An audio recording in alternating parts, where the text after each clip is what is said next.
Good transition there. Actually got the music to end and start almost exactly where it needs to be. Getting better at this thing. Now, to get better at that whole national, regional, global politics thing. Got the train at least. Got the train. But the economy's still tanked. Because the train is still new. And I've only been able to make a trade agreement with murderous, genocidal Velen. Because Ignolia is asking way too much for me. I suppose asking for expensive steel for everything else wouldn't have been so bad, considering. Just would have been a slight bit amount of debt. But Helgeport? Helgeland? To upset things with Bogosland? I couldn't do it.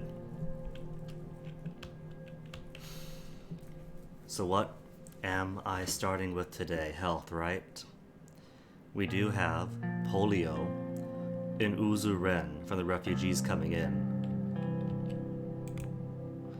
Budget allocation of healthcare.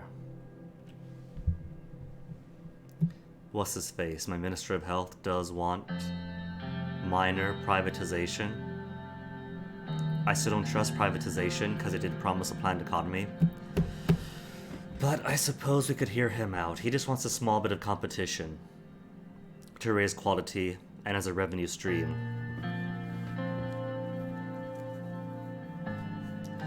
But I don't know what form elected to take, so gotta hear him. I was having my afternoon tea in my office and going through the newspapers. One of the headlines piqued my interest. It read, "Polio crisis in Velen." And because Velen's right across the border and Velen is going more genocidal, we're getting their refugees and their polio crisis. Before I could start reading, I heard a couple of knocks. Pascal entered, followed by Lucian. "Mr. President, it is time for the scheduled healthcare meeting." "Good afternoon." "Very well, let's begin." They have taken their seats, and Pascal produced documents from his suitcase. He put them on the table. Pascal looked at the newspaper I was reading. "Very troubling news from Velen, Mr. President. I have just returned from a meeting with our top scientists on the matter of polio. It seems to be spreading." "Indeed. Dire consequences in the region. I'm not worried. It'll stop, no. We're not going to be that dumb about it. Why am I just learning this from a newspaper? What are we doing to prepare?" "We have notified all of our healthcare staff, especially the ones closer to the Velen border. Unfortunately, these are also the more rural areas where we lack equipment and staff. What I was told by your researchers was that with the current infection rate, there will soon be millions of people affected by polio. We need to be ready for any possibility." "I doubt it is that serious yet, Lucian. You're a fantastic strategist. You don't have the benefit of looking backwards through history yet. But yes, it is going to be serious. It's polio, man. Doubt that it's that serious yet is a good thing. We don't want it to get serious then. We want it nipped before it gets to that point. Regardless, back to the topic, Mr. Benowol." Pascal put on his reading glasses and went through the documents. He didn't say anything for a whole minute. "Mr. Benowol?" Yes, of course, let's start." He put the papers down, cleared his throat, and looked at me. "In general, the ministry is somewhat content with the budget decision that was made. At least we didn't get a cut. But I'm still happy that the administration continues to support healthcare at the same level as before, though this limits our options significantly. They seem to be working fine and don't require more investment. Not exactly true. We do what we have. It was not a decision that I made lightly. They seem to be working fine, but they do require more investment. I'm not happy with this answer. But I am sure that we can improve what we have." I don't see many ways out of this particular situation. We need funds to bring improvements. As you know, I have been preparing a new privatization program that would create funds through selling of unused ministry property and some extra taxes. Extra taxes I'm fine with, but unused ministry property, what exactly are we talking about here? Are we talking about rural hospitals that aren't seeing as much use because the people live within a 30-mile radius and have to walk through broken highways to get here? I know this too, Pascal, but this goes against our economic doctrine. Additionally, health is the key sector people expect to have in public hands. Aside from creating additional funds, there is long-term problem with privatization in a country like Swordland. Additional funds, you are right. There might be structural issues, especially due to private greed and market manipulations. Also, in a country where most people don't have access to quality healthcare, I do agree there is some concern there, but the benefits of competitive and quality services is greater. This is not Arcasia nor Lesbia. You are talking about Swordland, in which the healthcare is free for now. We have people who have their lives depending on a service that is free to them. Lucian, very wise words. Messing with that structure will definitely hurt us politically in the future. That I know for sure. But the choice is yours, Mr. President. Well, could I ask them about the benefits and disadvantages? Promote privatization and allow the private sector to invest and buy the government's health properties. We'll keep healthcare in state control, don't allow any private involvement that could endanger core health services. You know, in this election that we just had this November, on the state side, I was kind of torn on an issue just like this one. One of our hospitals in this county that services a whole butt ton of people, they put it to the vote whether to keep it as is or sell it to a company that manages hospitals. And I was especially torn because I really don't like the idea of selling public hospitals to a private interest thing. I had to look at the company. It seemed pretty legit. And it was kind of an issue of, we simply cannot afford to continue operations as we want to. If we do vote to sell it to this specific company, that brings in the money to continue operations, to bring good modern healthcare to the how many dozens of thousands of people in the area.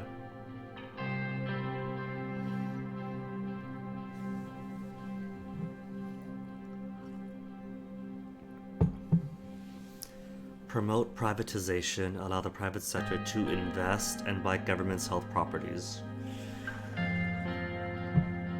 Maybe if I predict this, maybe it's going to be that private interest is going to care most about hospitals in the cities and the rich core urban areas to improve services for themselves. But at least with that money, we could prop up the rural investments, the rural hospitals and healthcare. I hate to do it, but because polio is right on the border, and we haven't given any money to healthcare this time, I'm going to go ahead and listen to my Minister of Health and make this Mephistophelian deal.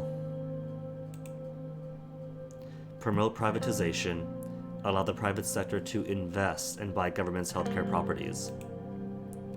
Excellent. We can turn that extra money to something useful. I shall let my partners know. I don't think this is the right choice. Since we still have extra funds, the spending policy question remains. How are we going to spend our money for health? Suggestions: building new hospitals, increasing the salaries of healthcare workers, improving treatment in rural areas. I think, is what I want. What's a suggestion? Because ultimately, what I want is to make things better for the rural population. In the cities, it's great. Most of our inequality, be it education and healthcare, etc., is a urban and rural divide. The cities are cool. The cities have the best education. They have the best doctors. What I want to do is improve the situation in Nargis, in Bergia. Raise that bottom line to improve our average. We take care of those the worst off, and we should see a drop in sectarian violence, a drop in the demand for succession.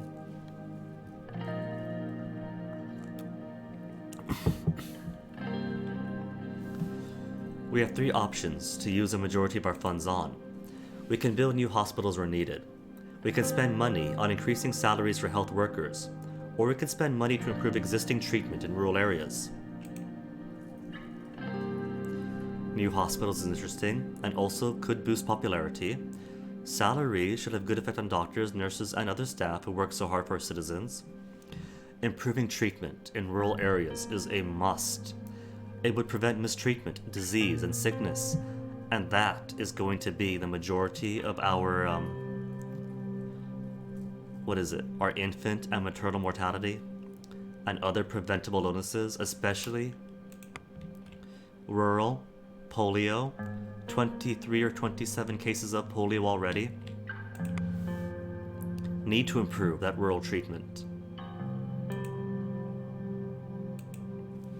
Our rural clinics are old, ill-equipped, and understaffed, which causes a huge urban and rural disparity.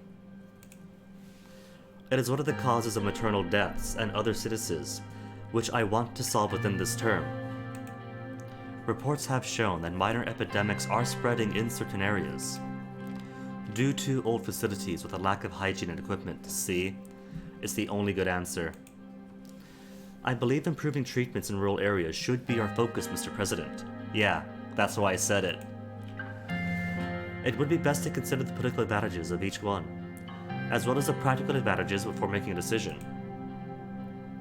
A few minutes went by in contemplation, as the moment to make a decision came near. Improve rural treatment by hiring health staff and upgrading equipment in rural areas. New contracts for improvement will be drawn up immediately. That is all then. Very well. Fruitful meeting nevertheless. Nice and short. Just the way I like it. Thank you for the meeting. Pascal gathered his documents and left along with Lucian. Okay, what's the change in overview? Law, nothing changed. Economy. Promote planned economy, we have a pandemic fallout. The polio disease is spreading rapidly to the nearby region surrounding Bergia. Causes mayors to impose a lockdown in affected areas to decrease spreading at the cost of the economy. So there's always going to be something that hurts the economy on top of my improvements, but these things take time to manifest. The L1 line took forever to make. Investing in England is going to take forever. Building up hospitals and making contracts is going to take forever. But once these things bear fruit. Urson versus Swordland case. A landmark court filing has been appealed to the Court of Appeals today and is under review by the Ministry of Justice. The lawyer and Bludish civil rights activist Ishaval Urson sued the Dare municipality led by Felix Braun for the infringement on the constitutional rights of equality before the law. The case questions a separate legal treatment of the Bludish in Dare, and by extension, the whole of Bergia. I do want to treat my Bludish people better. Despite partnering up with Velen Border Report. Chief of the Armed Forces, Vulcan Kruger, reported that Vozek Army forces are moving north towards the town of Werden. On their way, many Bludish villages were assaulted, and the initial reports indicated a high death toll. As they are approaching closer to the border, Vezek's army's movements will be observed closely. Many displaced refugees from the battles have been seen moving towards the Swordish border.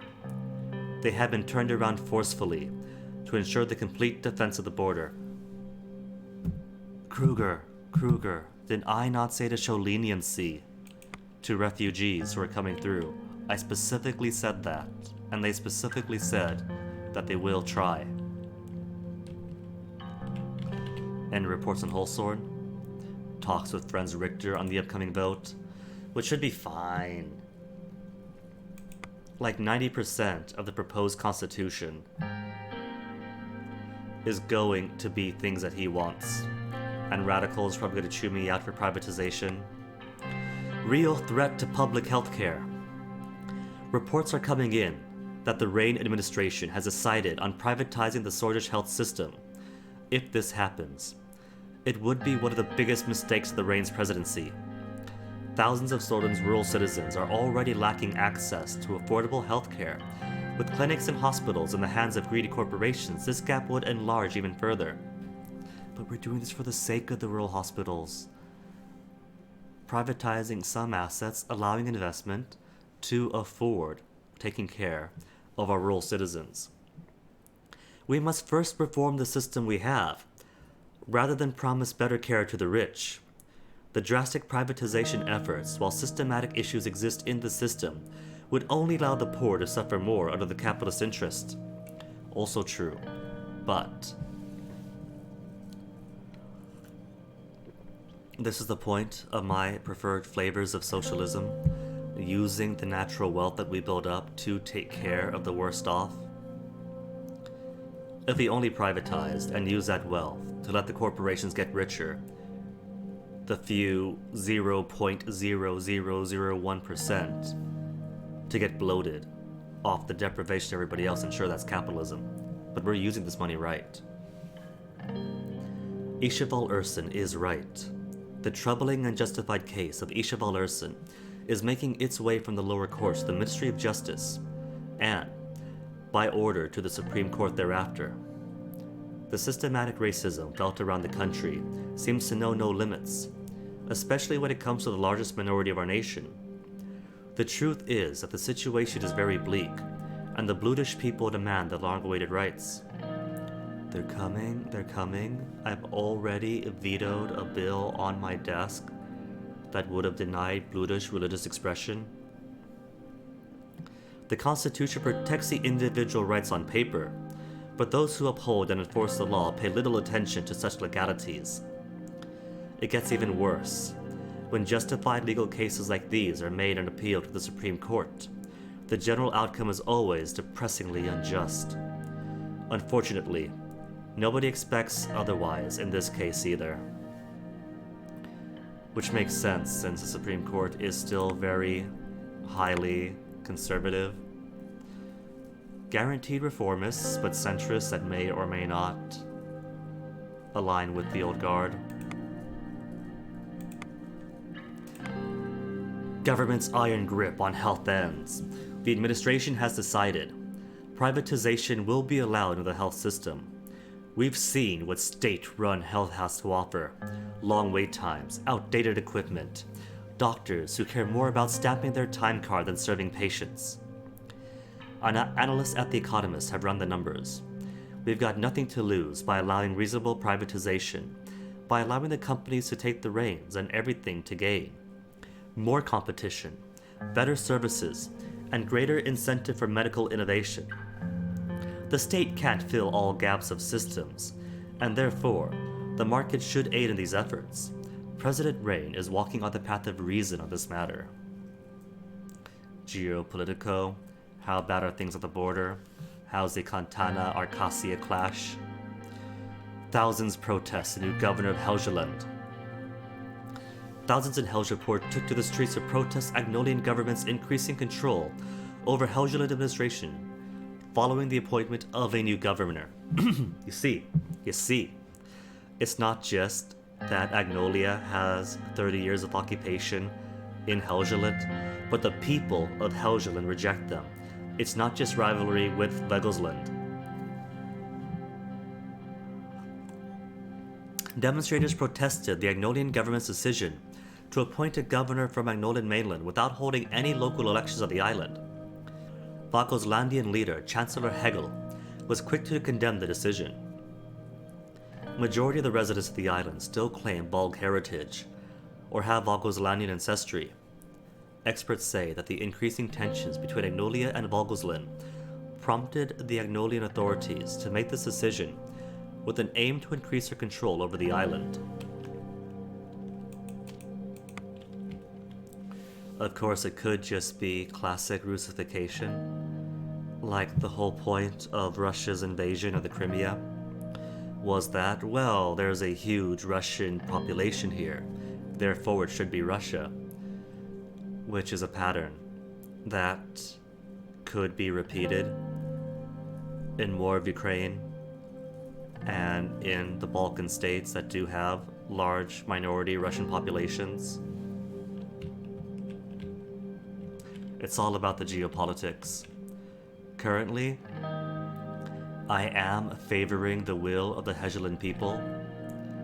It just so happens that them being ethnic Velgs is an interesting variable to add to the geopolitical calculus. Talk with Franz Richter on the upcoming vote. The preparations for the new constitution were nearly complete. Soon, we're going to propose it to the Grand National Assembly, a huge step for administration. But we desperately needed more support. That is why I had invited Franz Richter for a chat about the upcoming vote. He and his party held the key to our success. We met at the presidential office at the end of the day. He arrived in a signature navy blue suit and handed me a box of famous Arcasian chocolates before settling down on the couch. Arcasian chocolates, huh? That's fine. It's not illegal to travel to Arcasia, nor to import their wares, but I'm wondering, didn't the old guard give evidence that Franz Richter here has been making undocumented travels to Arcasia? I wonder if I could use that to twist his arm if he wants to play ball on this hardball. Because going by the numbers, I'm giving him almost every reform he wants. He should have no reason to complain. It is good to have you here, Mr. Richter. Thank you for the gift. You are a fan of Arcasia, aren't you? It's good to have you here. I'll thank him for the gift. Thank you for the gift. It is good to have you here. Could I say both? Thank you for the gift. Oh, it is nothing, Mr. Rain. He took a folder from his briefcase and flipped it open. I could see the scribbles he'd made in the margins of my draft proposal. Oh no, he's got notes already. I have to say that you like it? I am surprised by this proposal you prepared for the new constitution. I really do not understand your reasoning behind some of the changes. What's on your mind? It's gonna be the 10% threshold. I wanted 8% as a good compromise, but then the conservatives in my party said no. I don't know where to begin. You are not reforming the presidential decree process. This was not at all what we talked about. This has become the opposite of democratic. Come on, buddy, come on. I am limiting the veto. I'm weakening the Supreme Court. I'm giving more power to the legislation at the expense of the executive and the judiciary. Not to mention that you have ignored our demand to lower the undemocratic electoral threshold. How are you calling this a democratic package? Be realistic, Mr. Richter. This proposal is the best we can do, necessary to maintain stability. Or does he prefer Seoul's constitution then? I'm going to appeal to realism, to compromise, because he is ignoring the reforms I am adding in. We are removing a lot of Seoul's undemocratic, authoritarian things. We can always adapt later, put more amendments in. A realist. Is that your excuse, Mr. President? So this proposal is realistic, but what we demanded is not. And you're saying this while you're begging me for my party's support. Can't deny we are desperate Be it small or great, a step forward is a step forward. I still believe we can accomplish meaningful change together. Maybe we can. But I do not find the proposal by any means sufficient. I'm still not sure what to make of it. Is he going to miss our chance for reforms just because they don't contain everything he wants? You're putting all the reformers in a tough spot like this, Mr. Rain. I'm sure it was tough to persuade your party to support this proposal. But this is what happens when you expect USP to bring change. Don't expect me to sympathize with you. Not only have you minimized the potential of the reforms, you're taking the spotlight away from PFJP members who campaigned for these reforms for years. You'd better have something else to offer. So the idealist reformist is asking for a bribe. Nothing to offer but democracy. Thing is, I need his 70 votes. I thought I was making a constitution that would for sure please the PFJP. Instead, I'm making a constitution that angers everybody. I'm even adding term limits. I'm giving term limits. I'm limiting the veto. I'm weakening the judiciary's influence in the legislation. The idealist reformist is asking for a bribe. Who said anything about a bribe? I value Swordland and democracy more than anything, Mr. President. And I also have to look out for myself and my party. Surely you understand. And if we're talking about democracy here, I first need to trust your agenda, and I currently do not. The first bill you signed effectively removed all other parties from funding. You are hijacking the elections from the very start. How can I trust you now? Because I'm putting in term limits. Also increased your funding. It was passed by the Assembly. All I did was sign into law.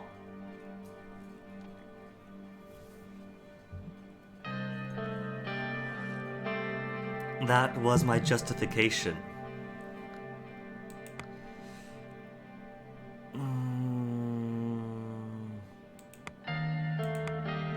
That was exactly my justification. Exactly. You did sign it into law, and did not use your veto on it. I think it's too late to fix anything now. I can't see any deals being made. It's a shame things won't work out between us. Wow. Fine then. I have the wealth of 3. If I have to bribe him, I'll bribe him. A check worth $1 million couldn't handle.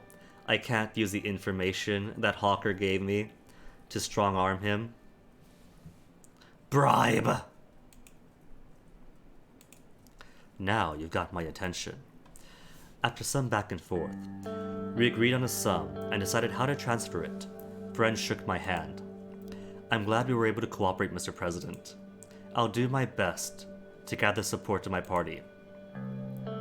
Likewise, Mr. Richter, I like this cooperative spirit. I'm happy to have got to know the real you, friends, typical capitalists. Was there anything else?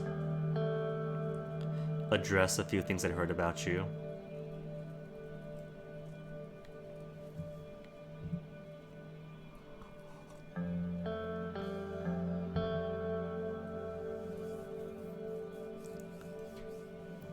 You know what?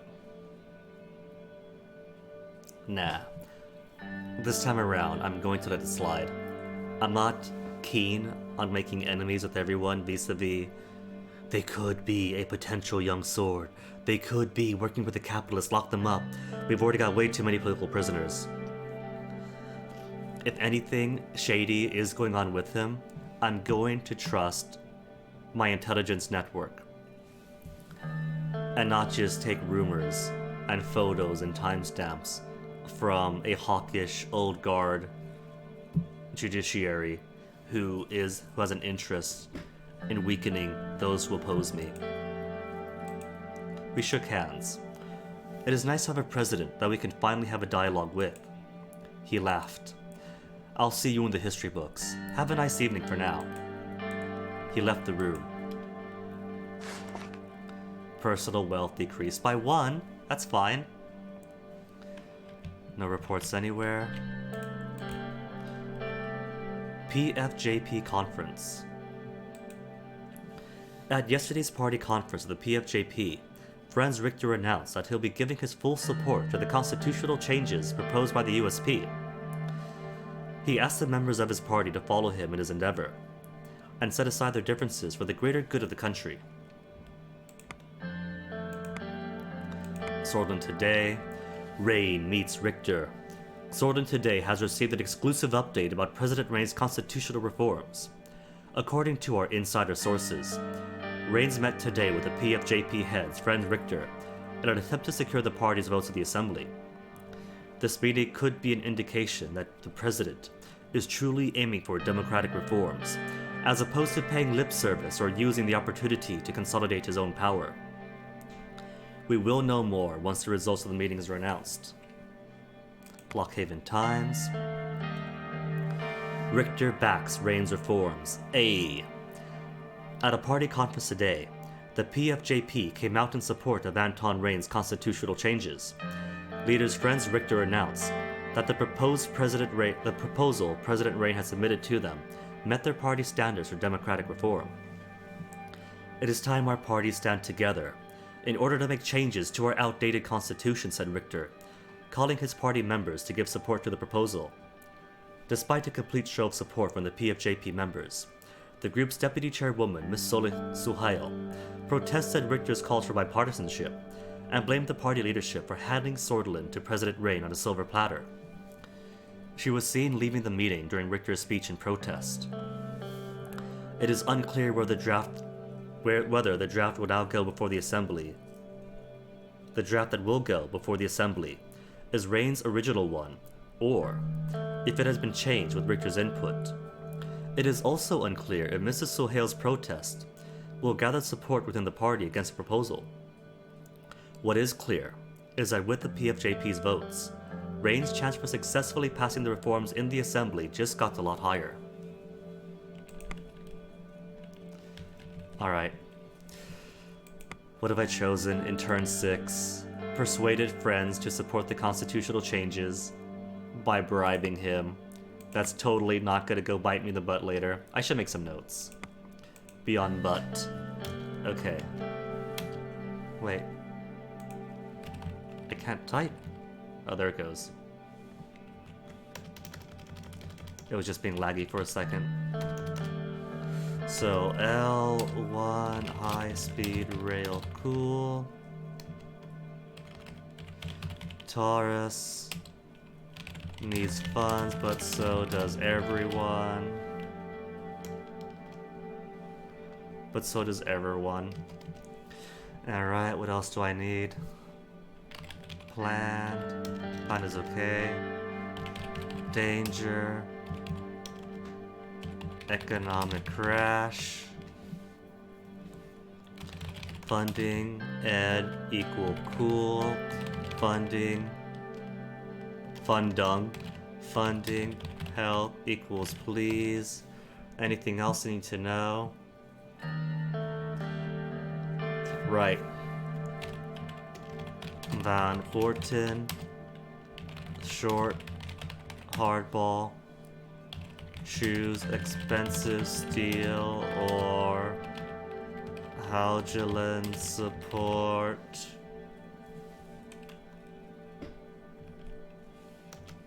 I think that's most of the major things. Alright. Chance to support rural agriculture if economy not tanked. And here's hoping these notes get saved across saves.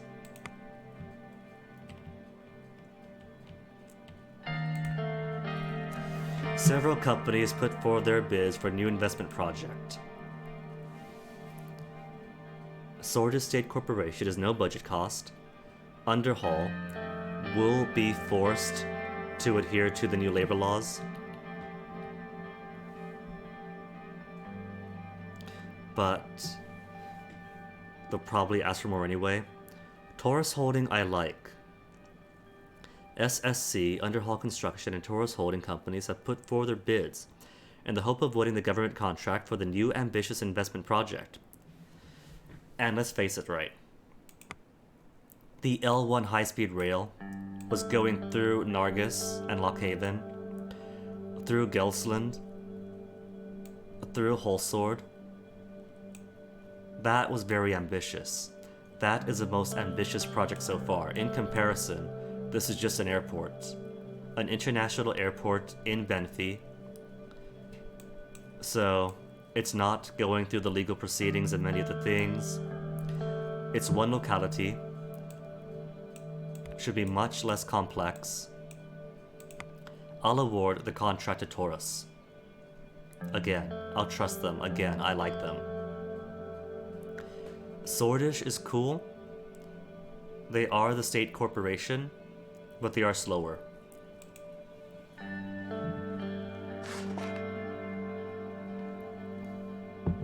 We have two things to do here then, and no reports anywhere. What's in Holsword? A call from Gus Manger, and updates on the situation of education. Alright, let's see what's going on in the University of Volgan in Volgan. After a meeting with the rector and a brief tour of the University of Volgan, we gathered in a room with Ciara. New construction started in Benfey. Let me see it. A international airport. And I kinda want to see what the Codex has to say about Taurus Holding. Not Taurus.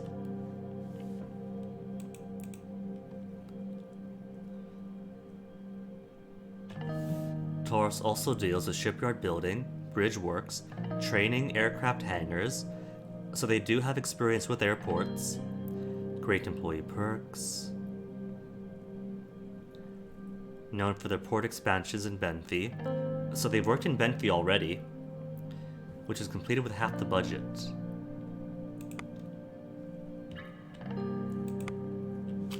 The entire campus was visible from the windows. Students were reading books, studying, and having picnics under the trees. It reminded me of my own times at Dare University of Culture, at least the more carefree moments.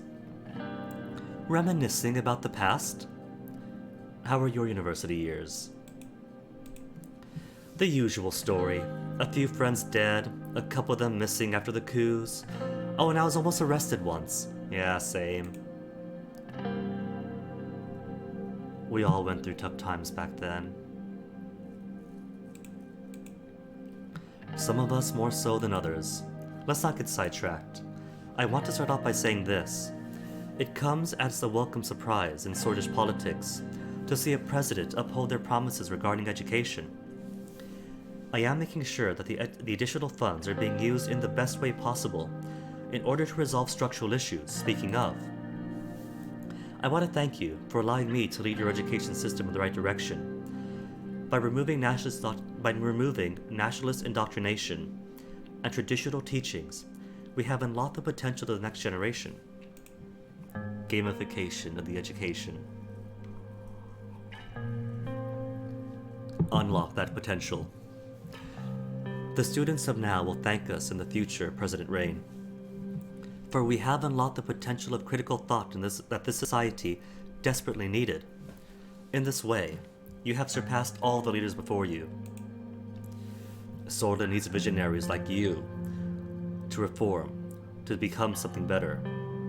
That's why we are here. You played a huge part of this too, Ciara, because you are a visionary that Sorda needs. We are onto something promising and grand, Mr. President. She nodded, and brought out a stack of papers from her bag. Spinning her ballpoint pen, she went through the papers, organizing some of them together. Our ministry has prepared the necessary framework regarding how to spend our increased education budget. I have outlined 3 potential options. Alright, they have the budget, so how are we going to spend it? We can build new rural schools, improve the standards of existing ones, or increase salaries for all education workers. We have the capacity to implement only one of these options. Chat, VOD viewers, you know what I'm about. The city schools are great, and I'm sure that increasing salaries for all education workers does manifest as like pulling in higher quality people through basic competition, but we need to raise the bottom line. We need to improve the urban-rural divide, because that's what's hurting the young girls and the young students in general more than anything. Tell me about the plan to build new rural schools. The issue is very critical, as we are losing many young people to ignorance and illiteracy. Sorden's rural population is full of untapped potential. With enough education, these people could be an asset to our workforce and society. CR, you know what? For as long as I've watched anime, I've never really had that waifu moment. But now, CR Walda, how do I marry a 2D character? Look at how United Kantana is pushing past Rakasi in education and research. It is because most of the rural populace has access to schools. And why should we increase the salaries for education workers? The job itself should be held in higher regard, and be compensated accordingly. These are people who have chosen to dedicate themselves to the betterment of others, to helping raise the next generation. We ought to give them what they deserve. And what does improving rural schools entail? I just asked, didn't I?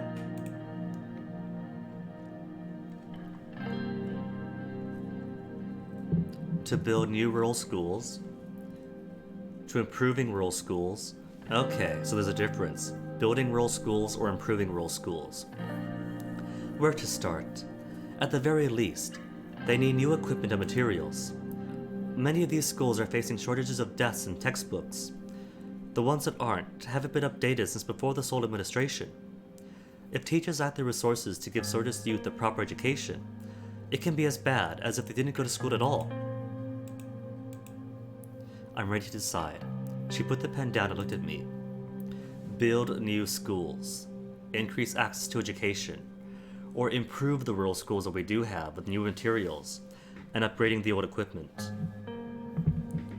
So what? If we build new rural schools, does that come... That definitely comes with new material and equipment. So it's a case of having some outdated rural schools and some modern rural schools.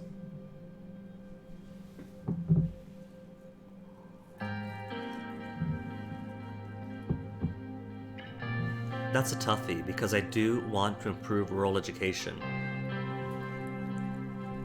So do I want to do it by new schools, more newer schools, to supplement the outdated ones, or simply increasing the materials, or improving the materials that they do have, in schools that might be too spread out? I'm going to build new rural schools, and hope that these new rural schools do end up being more modern than the existing ones. Our primary goal must be to increase access to education. It feels very gratifying that we are finally serving the people directly. I will pass it down to the ministry. That is all there is for now. I have talked with Miss Suno to schedule some time to discuss the curriculum. She's a very astute woman, your secretary. You may want to consider promoting her. Suno? I haven't seen her in forever. We'll meet again very soon. Thank you for your efforts. Keep up your good work. Thank you for your efforts. Ciara put the papers back in her bag and left the meeting room. Country overview updated. Education, nothing new. Welfare, lots on welfare. There's a health gap. Privatization in health caused richer and poorer communities to receive different services, causing a gap. But we do now have quality rural health services. Okay, there's a gap, but the state is filling that gap. Improvements to rural healthcare has increased the quality of services given to the countryside, and we have access to rural education. Many efficient strategies of the government has made rural education accessible to most citizens again.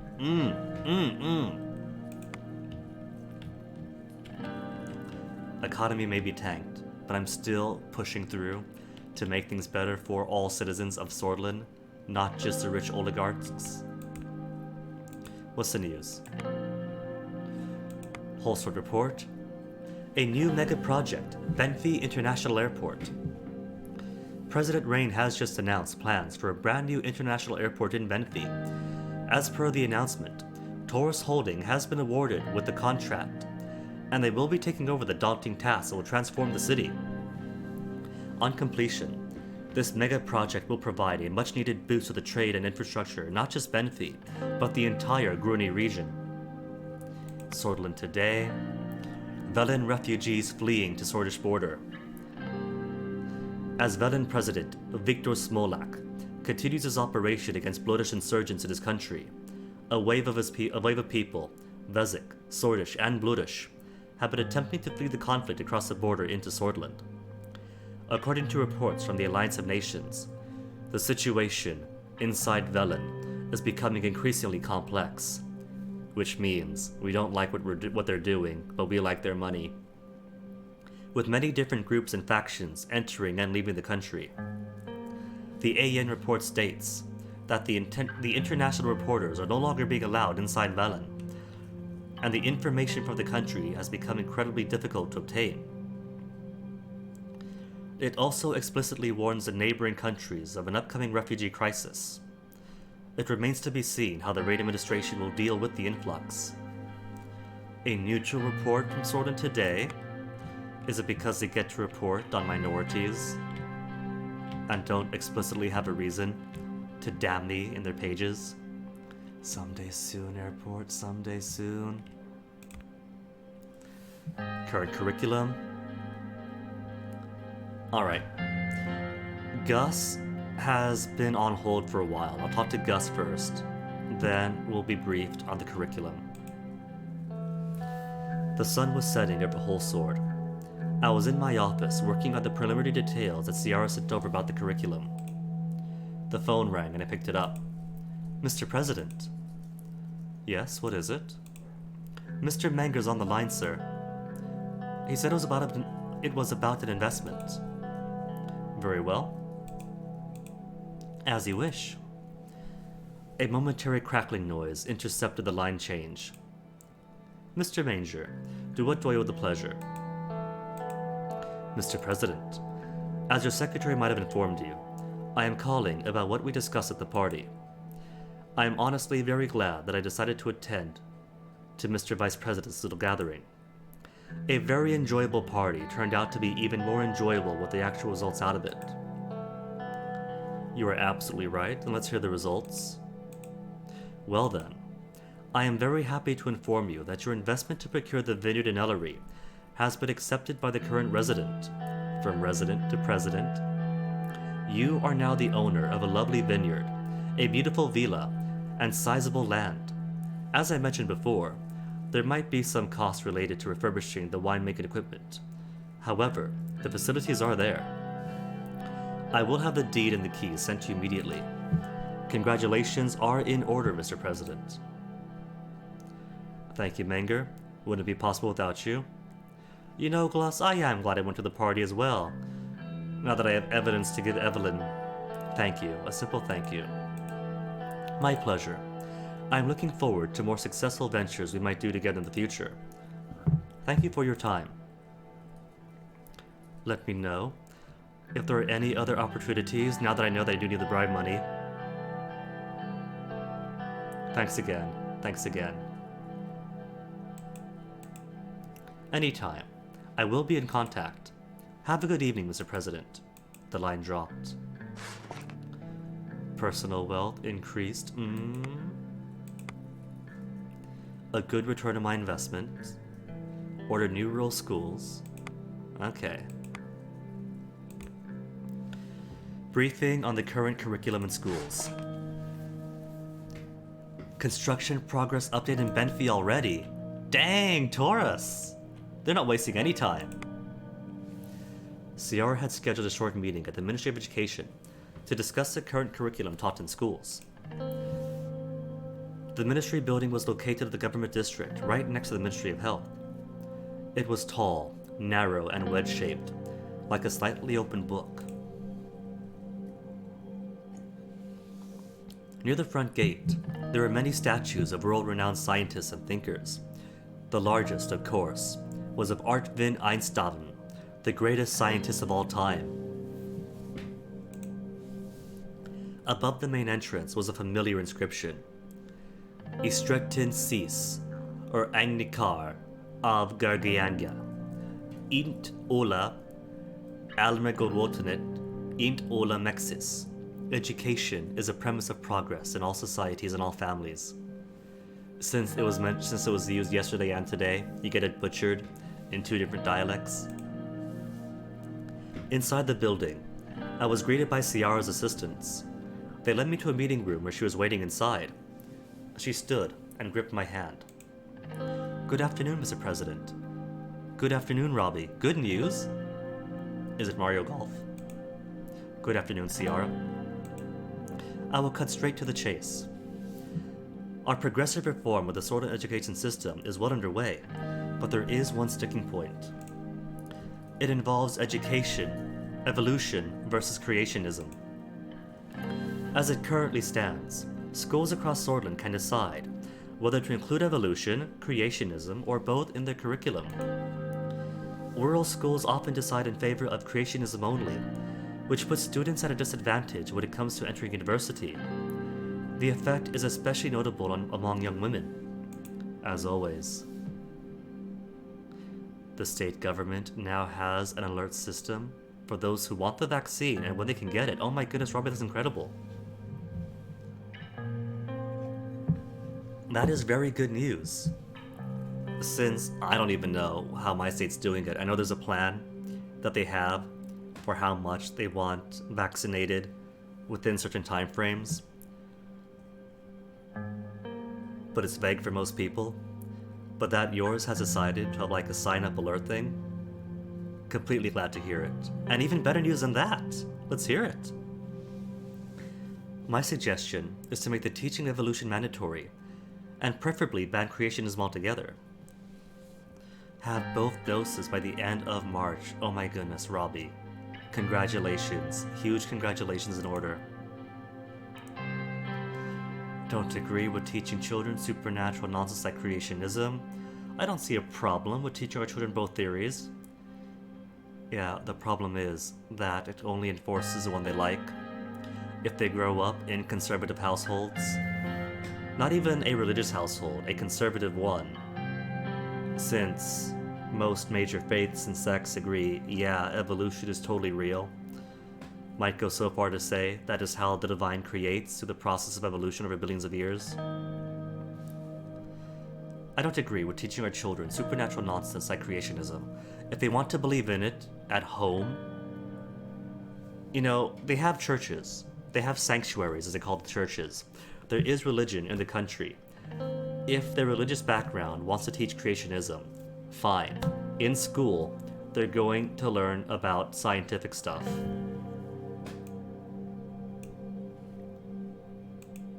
That's great to hear. It sounds like we're already aligned on the matter. Lucien Galley knocked and entered. "Excuse me, some urgent business kept me away." "Oh no. Have the Americans gotten to Galley as well?" "Welcome, Mr. Galley." "Mr. President?" "Miss Walda?" "Why were you late? We were just discussing the curriculum. Ciara made some excellent points." He's an adult. He's an adult. He's a very busy man. He's my chief strategist. I'm sure he had a good reason to be late. I'm not going to treat him like a child. We were just discussing the curriculum, and Ciara made some excellent points. Very well, let's hear them. Continuing from my previous point, it is my conviction that we should require mandatory teaching of evolution in Swordon's public schools and cut creationism completely out. If we want children from rural areas to have the same opportunities as their urban counterparts, this is the way. Opening students' minds and reducing the role of religion in schools will also lead to more equality between young men and women. Miss Walda, don't bring your pet cause into this, Mr. President. There are other considerations you may not have thought about. Although I believe in evolution myself, we must be careful not to alienate our rural conservative voter base. We owe a lot to their support. Forcing their school districts to teach evolution could irreparably damage our standing with them. He might have a point. I mean, if they teach both, right? It's not the schools choosing to teach education or evolution, it's teaching both. That in these religions, they teach this belief in maybe social studies class, then turn around to science class, and then it's evolution. This reminds you of one of your favorite episodes of The Waltons. Does Waltons get all about the compromise and the human aspect of politics? Every modern nation is reducing or removing creationism in their curriculum. I don't know, Ciara, have you seen Arcasia?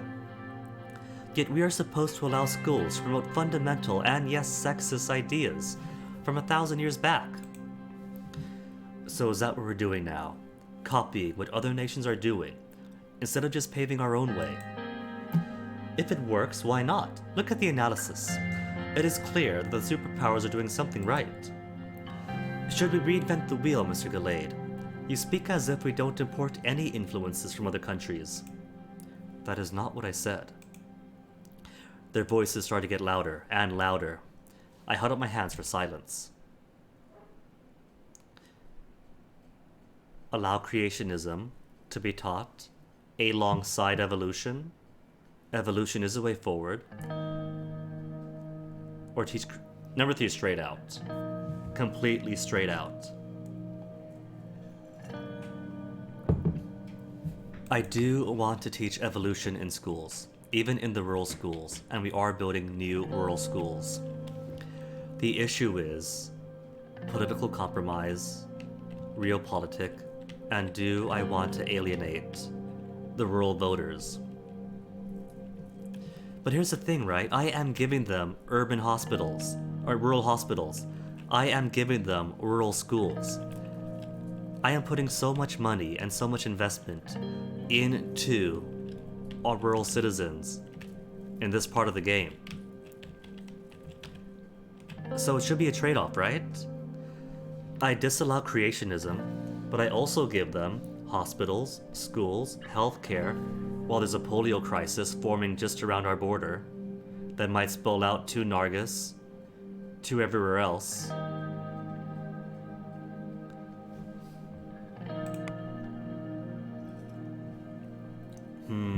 Ciara, what do you think? Could we compromise? Because a polio thing, they might not see it rationally, as the government knew. The government did their best to try to mitigate it before it happened. They might see, oh no, our hospitals are swamped. This is what happens when the reformists take away creationism in our schools. Ciara, can you live with a compromise?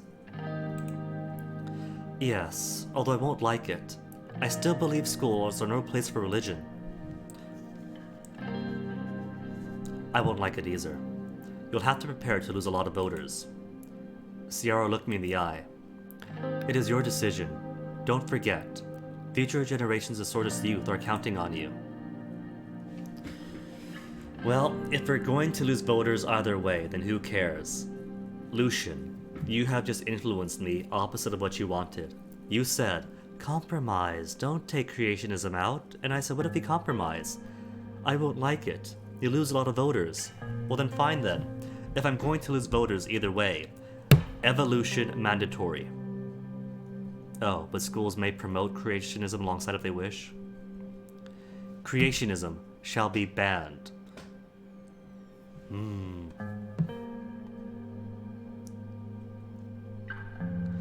Oh, Robbie, television is such an ideal place. A teacher who goes, my personal belief that we are created by God, but you can't ignore the science.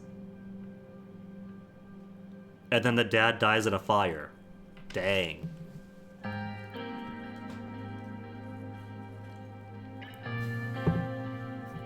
You know, when you phrase it like this, though, evolution mandatory, but schools may promote creationism alongside it if they wish.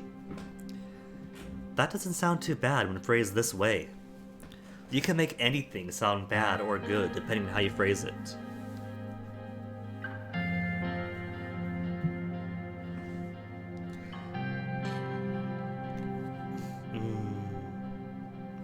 Alright, I'm going to compromise for now. We are still improving the educational standard. They will get lessons in evolution. So when they do get to university, they're not going to be completely lost in the sauce. Unfortunate. But it will have a better outcome than banning creationism altogether. I disagree. Rejecting creationism would have been a signal that we were redirecting Swordland towards a scientifically and technologically advanced future. Ciara, consider this though. Not everyone's going to go to university.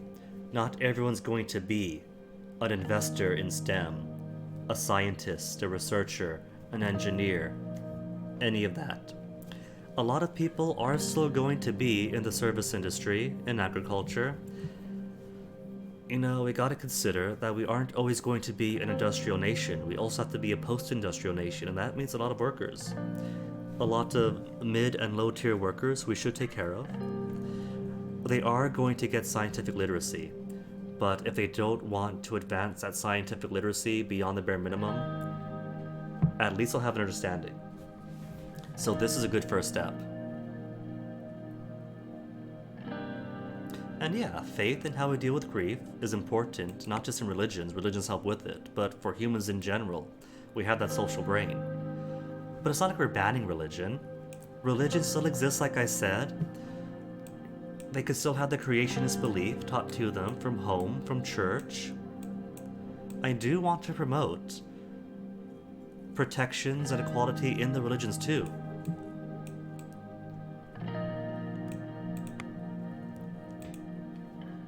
They turned and looked at each other. Lucian lifted his eyebrows, and Ciara held his gaze for a couple of seconds.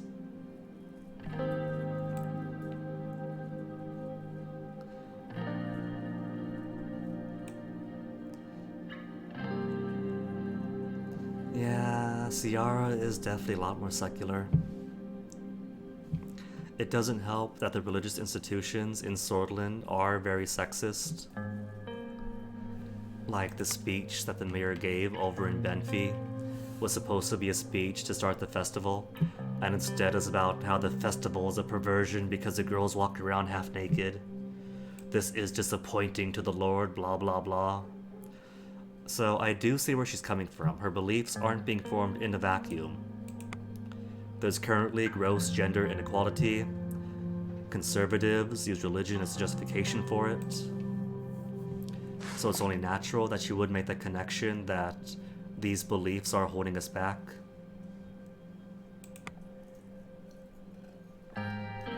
Evolution, education, with creationism. Under the new law, creationism doctrines are optional from all educational institutes. However, evolution doctrines must be mandatory. Required to have certification under evolution subjects to qualify for the job. Cool. Economic report from Balgan. Balgan is suffering the effects of economic recession, with unemployment spiking and many small businesses shuttering. Then they are going to love that we're building an airport here, an international airport, to boost the economy in the region. The larger agricultural concerns are expected to announce a new wave of layoffs as sales slow. See, so if I did give Agnolia preferred treatment with my agricultural market, that'd be more exports in agriculture. Exactly, Robbie. Faith and science don't have to cancel each other out. Many very notable scientists, contemporaneously and historically, have been religious. We have genetics from a monk, a Christian monk, studying peas. The issue is we get to like conservatives who want to deny people and thinking in general because it's so much easier to control people if you keep them stupid. That's what it's about. Velen operations a mixed success. Velen President Viktor Smolak is drawing his operations against the Bludish Freedom Front to a close. The consensus is that while Velen's army went a long way towards neutralizing the Bludish threat, there were many preventable casualties. Furthermore, despite Velen's best effort, not all hideouts have been eradicated, and anti-Smolak sentiment is at an all-time high among the remaining insurgents. Reports in Arvery. Governor of England reports results.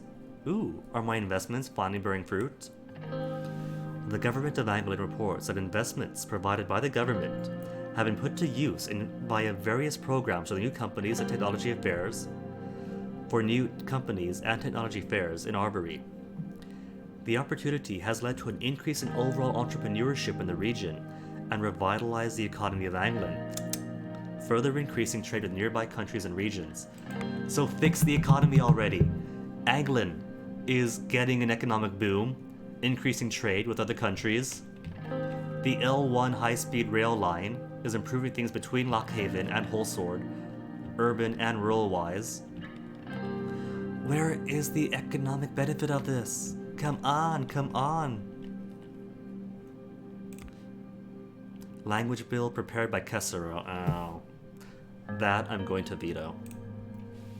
Kessero Kibner is preparing a bill which aims to unify Swedish education by making Swedish the only language accepted in educational institutes, excluding specific foreign language studies. That is going to be a straight up no, because maybe the Bludish people in Bergia don't speak Sword. Maybe some people in England still speak in the Agnolia language.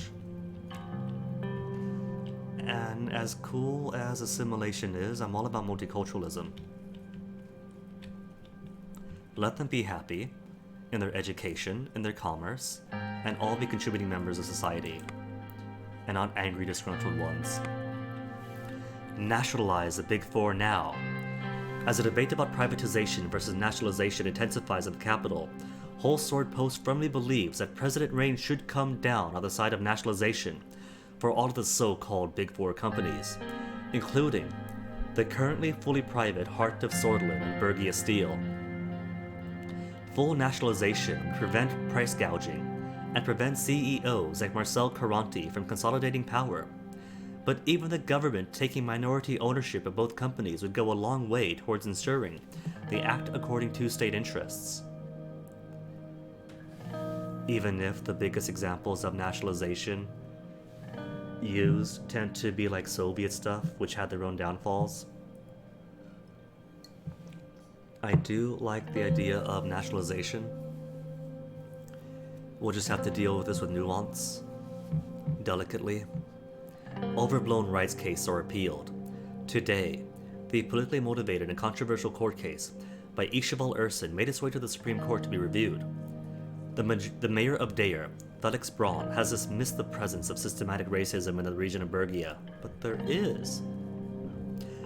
And accusations against law enforcement, citing that the Bludish are being influenced by the Bludish Freedom Front, who wish to radicalize the people for their dark aims. Excuse me. All eyes now are on Chief Justice Hawker and the Supreme Court to determine if the case is legal grounds or not. They're probably going to say no because Chief Justice Hawker is very old guard, and so is just under half the Supreme Court. Many justices have already come forward to dispute the claim that the Constitution is not being upheld by the state of Swordland when it comes to the treatment of the Bludish people. Kessero raises a Bludish question. Yesterday, in the Grand National Assembly, NFP leader Kessero Kibner proposed a law that would make Swordish the only language accepted in educational institutions, boldly standing up for the Swordish culture tradition. This law, the Unified Education Language Act, is squarely aimed at the Bludish community, whose integration into Swordish society has long posed a problem. Educating children solely in the official language of this country will help cement their Swordish identity and quash the threat of the Bludish independence in Swordland, said Kibner in a speech in the Assembly. That would do the exact opposite. If I deny these people their language and their culture, that's oppressing them. They're already being exterminated in Velen. They have minority populations in Lesbia, in Rumburg. So they have active violent oppression in Velen. They have a history of pogroms and genocide in Swordland. If I say no, you can't even speak your own language in schools, forget who you are, that's going to spark more fire for any separatist movements. Deir prepares a day of dissension. The city of Dare is busy preparing for the Day of Dissension, the annual celebration of the founding minority. Though religion plays a smaller role in Sorder's daily life than in years past, the day still holds a special importance for many Nurists, thousands of whom have already begun undertaking the pilgrimage to the tomb of St. Dust. The cathedral in which it is located, Dare's Arch-Sanctuary, is currently undergoing renovations set to be completed in time for the festivities. In accordance with the presidential tradition, Anton Rain will be making an appearance at the event. I suppose if that's one of my duties, I have to. Privatization, the future of Swordland. Don't let the pro-government elites fool you. Nationalization of Swordland's big four corporations would be a disaster for our country. Instead, we advocate for privatization of state-owned enterprises, Nena Mining and the Swordler State Corporation. Both companies have grown sluggish from lack of competition. Even private interests taking a minority stake could lead to greater innovation and a brighter future. They're pretty much just taking what we said and projecting it back to us. Creationism or revolution? Rain says both. Under pressure to catch up with the education systems in Arcasia and United Cantana, President Rain decided to enforce the teachings of evolution in public school. We can expect to see some pushback against this decision, especially in Swordland's rural areas where creationism has long been the default. Creation, hey crabboy.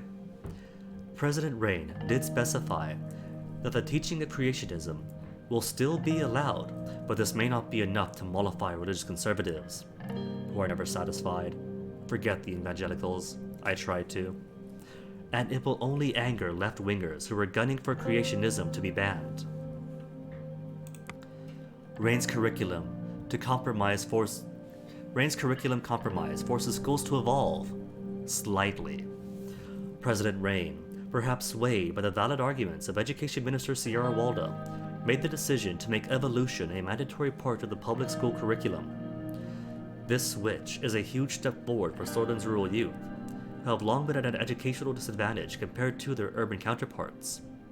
However, in a concession to backwards-thinking conservatives, schools will still be allowed to teach creationism alongside evolution. We can only hope students choose to listen to science and ignore the religious propaganda. It'll be fine. Even if the bulk of rural students want to adhere to creationism, then they probably aren't the types going to university anyway. They're probably the types staying at home, or at least in their regions, working the farms, working the stores, which are still very important parts of the economy. But this way, more rural students are going to be prepared for university if they choose that route. And that's all the news. Here is the news. Da da da da da da da da. Alright, lobby the assembly. The administration can start a lobbying effort to sway votes. Is this for my constitutional reform? Personal wealth to bribe MPs. You know what? I've already got good support. I've got the support of nearly everyone in my party. Gloria Torrey has promised to get the moderates and the conservatives to vote my way. And I've already promised the very liberal, very capitalist representative of the reformers in my party that he could be my next vice president if he votes my way. So I've likely got most of the possible 130 votes of the USP. And I've already bribed the leader of the PFJP with like 1 million... What is it, Sordus Ren? I've already bribed the leader of the PFJP to vote my way. So that gets us pretty close to 200 solid votes, which is more than I need. I don't think I need to bribe the MPs. Our chief strategist, Lucien Gallade, has prepared a well-planned lobbying effort in the Parliament, which should specifically sway the on-the-fence MPs for the upcoming Constitution vote. The plan includes lavish parties, gifts, and some political favors. Should we go ahead? Nah.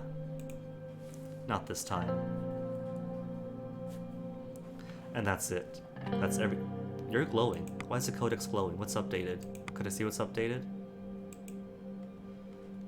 Party leaders. Dennis Stoller. Swordist politician, leader of the Communist Party of Swordland. Is he out of jail?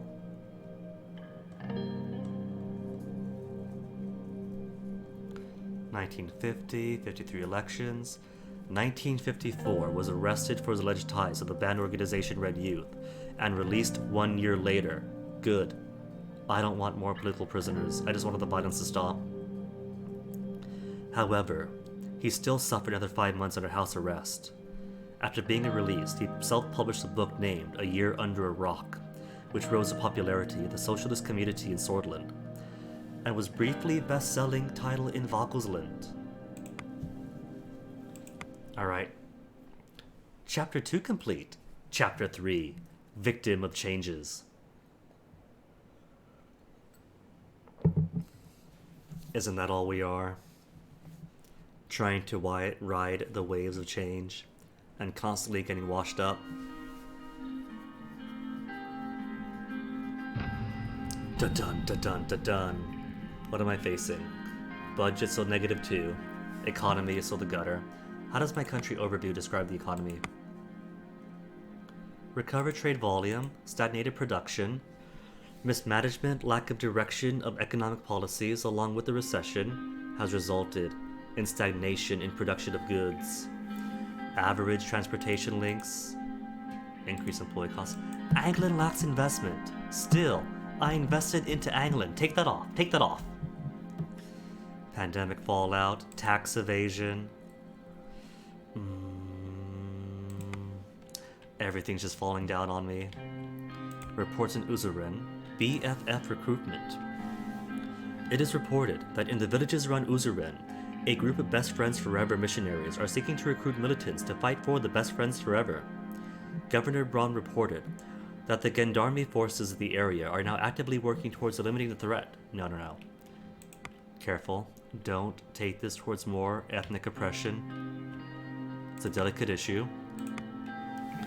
World ignores the British plight. Barred from high-paying jobs, discouraged from attending university, spat on in the streets. Where is the outrage against Swordland's relentless oppression of the Bloods? For decades, the Blooded Swords have been treated as lesser beings, with the law still allowing rampant discrimination from businesses and educational institutions. We call on the international community to raise awareness of this tragedy, so that we can begin promoting equality among all sorts of citizens.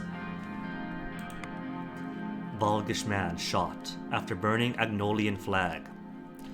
The Helgelin protests that started against the governor who was appointed by the Agnolian government are continuing without slowing down. After the supportive statements by Chancellor Emmerich Hegel, the Volgish protesters assembled in front of the governor's office in Helgeport and waved Volglandian flags. One Volgish protester was photographed as he climbed the flagpole of the governor's office and brought down the Agnolian flag. He was shot by the Agnolian authorities on the island when he attempted to burn the flag with gasoline. Protesters claim he was shot in the neck and was killed immediately on the scene, while the Agnolian government has not released any statement on the subject. The incident sparked further unrest, and the protests started to riots around the island. Many Volgish protesters are now calling for Vogelsland to save them. Chancellor Hegel was quick to respond to the incident, saying Vogelsland stands together with her people in Helgeland. No regime can murder its citizens because they protested. If this conflict continues, Vogelsland holds the right to intervene to save her people. See, classic Russification. Helgeland has a Vegels population, and if that population gets oppressed, Vogelsland gets to come in and annex it back for themselves. Just like the justification in Crimea, that might repeat, perhaps if they get especially bold about Russification in the Balkans. Not the Balkans, the Baltics. Completely different place. Just tongue. Tongue is a bit leathery after 4 days reading a lot. A call from Marcel Caranti. That's not gonna be good. Ultra-conservative nationalists giving me a call. Ultra-conservative nationalists, keep in mind, that only represent 40 votes in the assembly. It's a big chunk, but I could do without them, even for a supermajority. I was in my office, looking through the agenda for the upcoming meeting at the Ministry of the Economy. The meeting was going to be about the ownership of the Big Four, the four largest companies of Sordland, the heart of Sordland, Bergia Steel, and the Sorge State Corporation and Netta Mining Group. Some of these companies were controlled in part or entirely by the state. The others were mostly or completely privatized. I had the power to change that. The phone rang, and I put the agenda down. Pick up the phone. I picked up the phone. Greetings, Mr. President. It has been a while, hasn't it? Since I have not been courting his side at all. Let me try to remember. When was the last time we had a chat? At the assembly?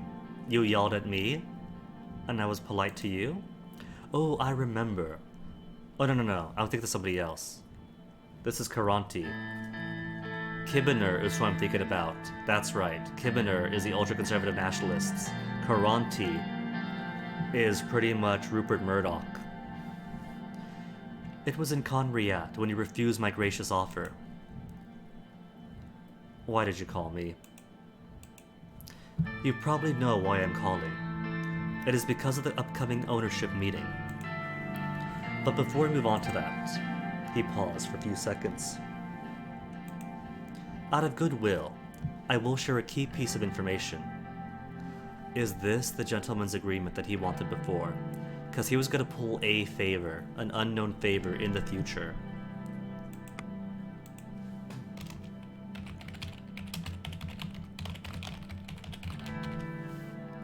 Maybe.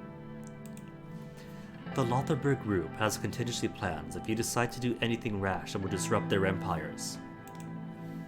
You can't blame them, can you? Imagine someone trying to take your authority and personal wealth away without your consent. That's just called taxes. That's your obligation. Says the guy who hasn't started his. They'll have to deal with their decide. It's a tough world. We only ask for a reasonable share, nothing out of the ordinary. Or I don't see, naively, why we should be enemies. A reasonable share. You make the wealth, you tax the wealth, you spread the wealth, it's basic. That's nothing new. That is good to hear. If everyone plays their cards right, it will all be fine. Now, let's talk about those cards. Since the start of your campaign, you've adamantly promoted a planned economy. Going by that, I am worried that you will attempt to nationalize Sordland's largest private corporations. Nationalization as a concept goes against everything my father built and stood for. Okay, but is your father president? Who cares? Sorry, Daddy. If you want to go down this road, I must insist on you excluding HOS from any such plan. That is my most important request. Think of your corporate allies as a sea of ravenous sharks surrounding you. We could coexist peacefully, or... let's not even imagine that scenario. Imagine this scenario. You will either help me out, or I will eat your little company for dinner. Understood? Could I strong-arm him? Let's see. Do I want to eat the HOS, actually? Multi-industry corporation worth tens of billions of SR. Involve nearly all the industries. Only have a monopoly on media industry through the ownership of Sordland Today and the Swedish Broadcasting Corporation. There you go. So if I leave HOS alone, I could pretend that it is for the sake of free speech. I don't want to create a Fox News or a flavor of the BBC under Tory control where it just becomes a conservative voice box. I think he and I might actually have room to negotiate here. Help me out, or I eat your company up. As long as you do what I say and exclude my little company, I will gladly help you out. I always keep my end of the bargain, Mr. President. Don't forget. You had better keep yours as well. He cleared his throat. Before we end the call, there is actually one more thing I would like to discuss. I will be blunt. Mr. Tusk is unfit to be the spokesman for the Lotharberg Group. His archaic thinking has only preserved the status quo that benefits himself and a few precious others. What's this? Does he actually care about gross inequality? It is high time something changed. I'm not gonna meddle in the oligarchs' affairs. That is true. That is their private little gentleman's club. I don't like the little gentleman's club, but it is not my position as president to meddle in it. It was worth a shot, but I respect your decision. Very well, I won't push further.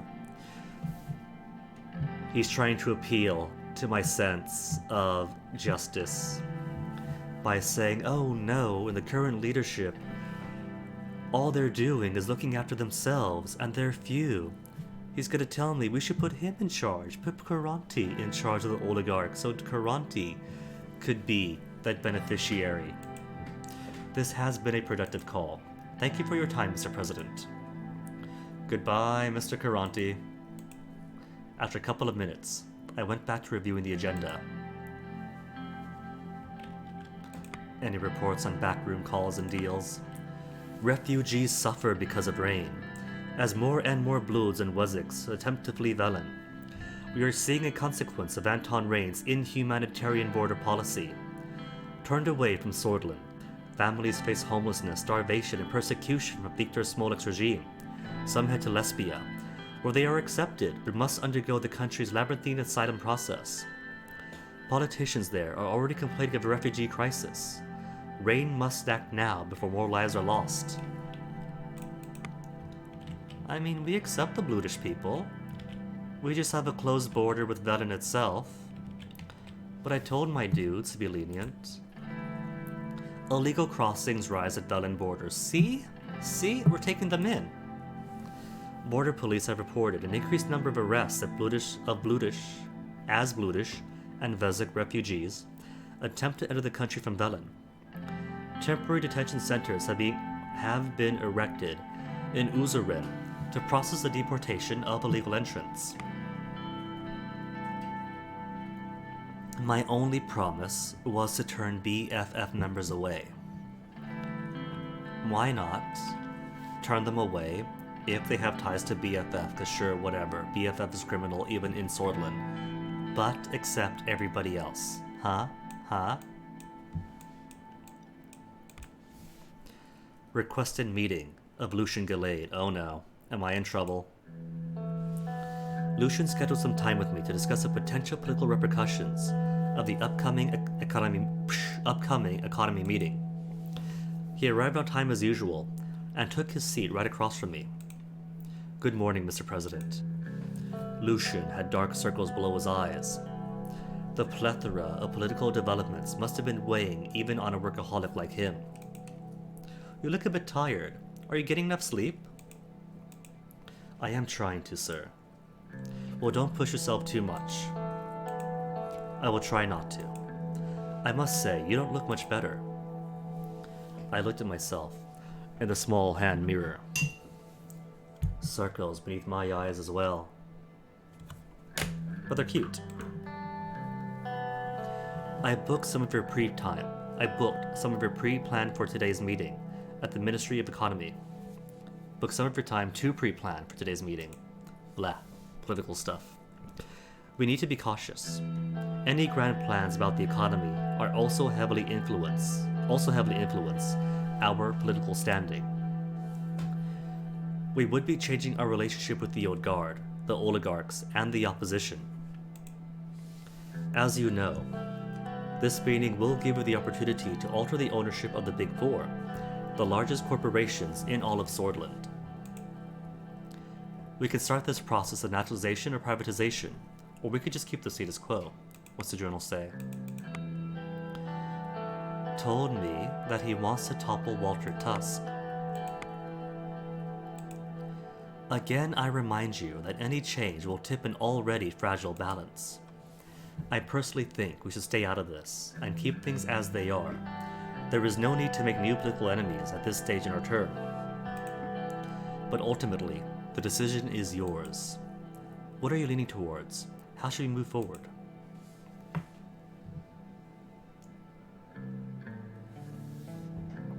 See, here's what I'm thinking, right? We have an economic recession. The economy just tanked. The implication is probably supposed to be that you keep privatization. Either you keep privatization, you keep hands off, or you privatize, and economy gets better. But they really expect me to trust these corporations or these oligarchical entities who, when hands off, have allowed their finances, the economy to tank. I do want to nationalize them. I have to ask, why? What is your intention? If we want to improve relations with the East, we must nationalize our economy. I cannot allow a major part of the country to be run without my input as president. The oligarchs must submit. It is true that the more control we have, the better. Your administration still bears responsibility. Missing period. If we let the oligarchs determine the course of the country. Oh, I see. Just misplaced capital. Your administration still bears responsibility if we let the oligarchs determine the course of the country. One thing to remember is that since you've been transparent about promoting a planned economy, nationalization would not cost us as much to support. Cool. Lucian took a note in his notebook. I received a report from the Minister of the Economy that may impact your decision. Unfortunately, we have missed our government budget targets for the current quarter. The plan to change ownership of important assets could help us generate much needed resources to further improve economic development before the next election. So that's more government money if we take over? It's just something to consider, as is our relationship with the oligarchs. We might be aiming for nationalization, but we need to remember that they only care about their own profits. Unfortunately, we aren't on good terms with them. The situation has been obstructing some of our efforts in economic recovery. You see, my plans have been perfect. The rail line, perfect. Economic investments in rural parts, perfect. It's the oligarchs standing in my way. They probably caused the tanking. It's probably by not playing games with the oligarchs that they've intentionally tanked us as they get richer off everything else tanking and being cheaper to buy up for their own benefit. If our nationalization plan hurts their assets too much, we may end up at war with men who control most of the economy. It'll endanger re-election. Who cares about re-election? I just want the country to be better. If we nationalize only part of their companies, perhaps we could avoid confrontation. These oligarchs must be destroyed. Seizing their assets is a way to go. I love it. I really do love it. I don't like that as the country is getting worse and worse, these guys are laughing with their caviar.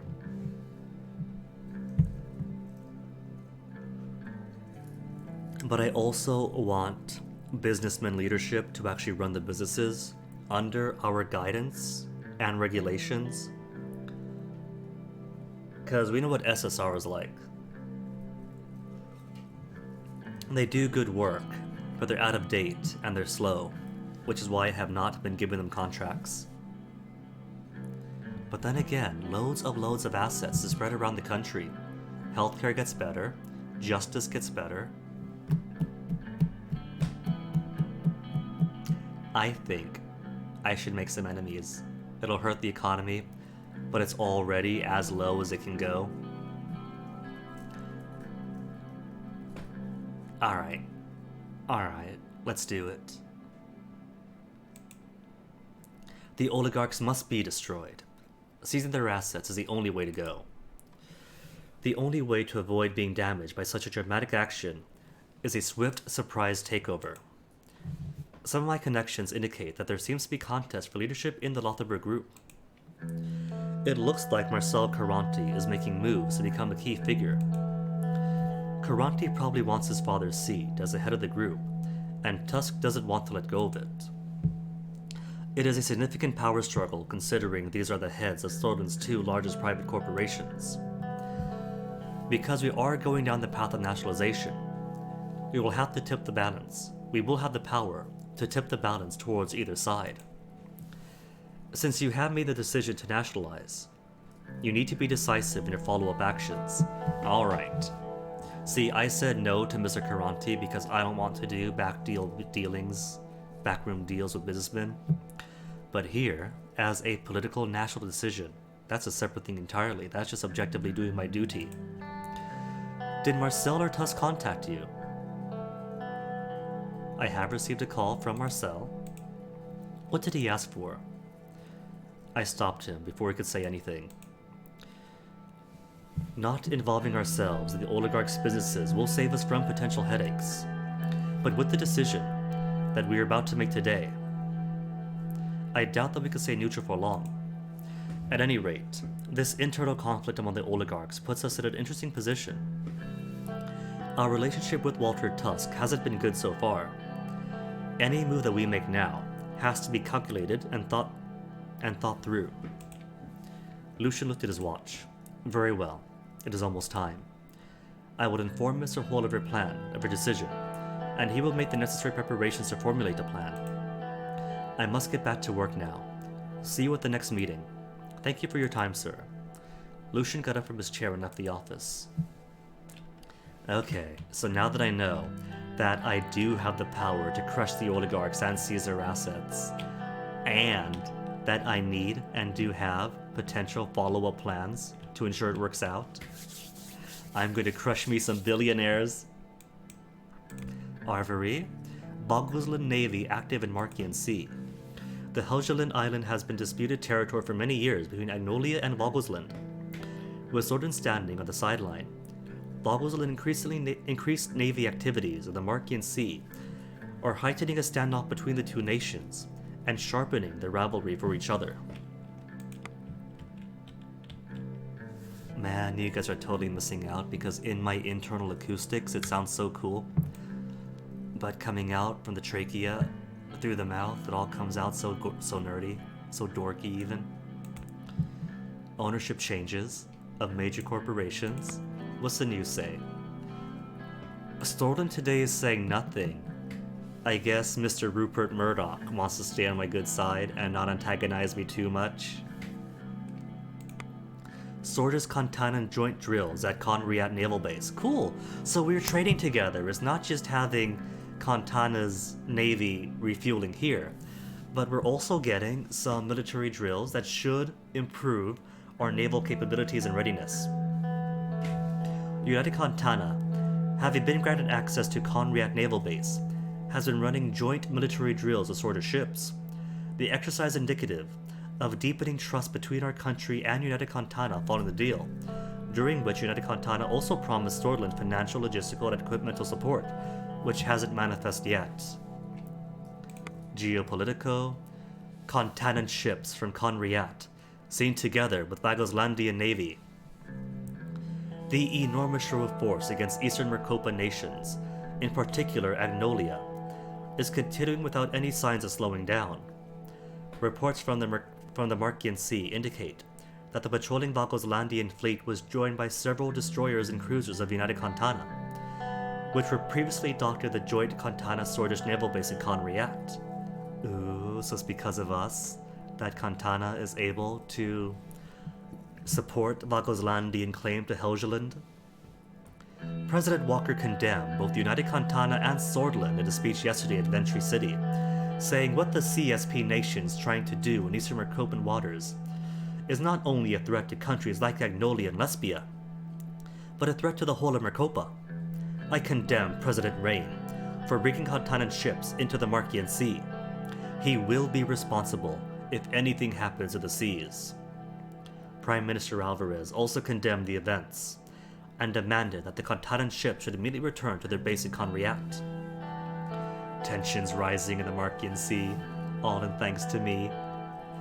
According to reports from the Agnolian government, the Bagoslandian fleet, which has been patrolling the Markian Sea, was directly responsible for the disappearance of 2 fishing vessels, a drilling ship, and an oil tanker that belonged to Agnolia. Prime Minister Van Horten called the Alliance of Nations to investigate the incidents. Prime Minister Van Horten condemned Chancellor Hegel in a speech yesterday, saying, "The Chancellor is trying to imprison us in our homes with his show of strength, but he should know Agnolians are not scared. We are always ready to fight for our home." Okay, yeah, sure.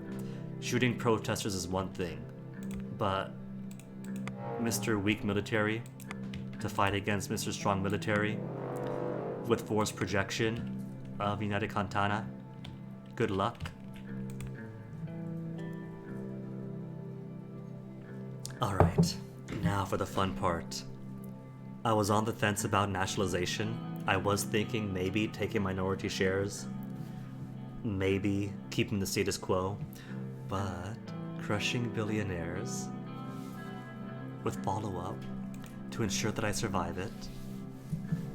Lucian and I arrived at the Ministry of the Economy. Assistants took their coats and showed us to the meeting room where Simon, Edith, Gus, and Mikhail were waiting.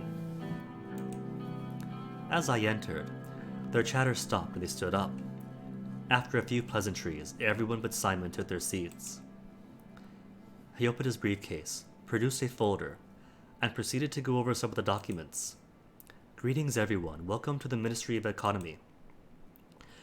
Without further ado, we are here today to discuss our economic move towards nationalization. Both Mikhail and Edith had their arms crossed and frowns on their faces. They were listening intently. Mr. President, before you arrived, certain individuals in this room were voicing their opinion against the nationalization plan. But as I understand it, your decision has already been made. Which certain individuals were they? Will not be swayed. Which certain individuals, if they wish, I will be magnanimous enough and allow them to voice those concerns directly to me. Me and Edith's, Mr. President. What a surprise! I am very much against the nationalization plan. Too bad. It's for the good of the country. And why is that? Go ahead, I'll listen. Give me the cons. It's simple, really. Nationalization may provide a quick fix in terms of your government budget, but in the long term, you are losing people's trusts. Without trust, there can be no trade. Are you saying the state of Sorlin is untrustworthy? She might have a point, by the way. She actually might have a point, since right now we do have much better trade volume and people are trusting us as a trade partner. But it's not like we're completely taking over the entire economy. All that we're doing is government control in a few key sectors. Foreign businesses can invest as much as they want. There's plenty of private corporations. It's only a couple of really exploitative companies that's on my radar. And you personally won't be able to profit, isn't that right, Mr. Ragnarok? Is the state of Sorlin untrustworthy? No, of course it is trustworthy, that's not my point. Miss Ragnarok, don't forget with whom you are speaking with. Let's not get ahead of ourselves, shall we? Mr. Hole, please continue. Thank you, Mr. Gallade. Let's move on to how you can go about implementing a nationalization plan. Mr. President. He handed me and everyone else in the room 2 neat stacks of documents. Please turn to page 14.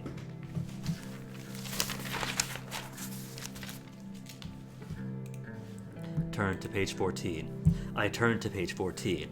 The title was Heart of Swordland, starting with HOS. As you can see in the document, the first corporation up for discussion is a Heart of Swordland.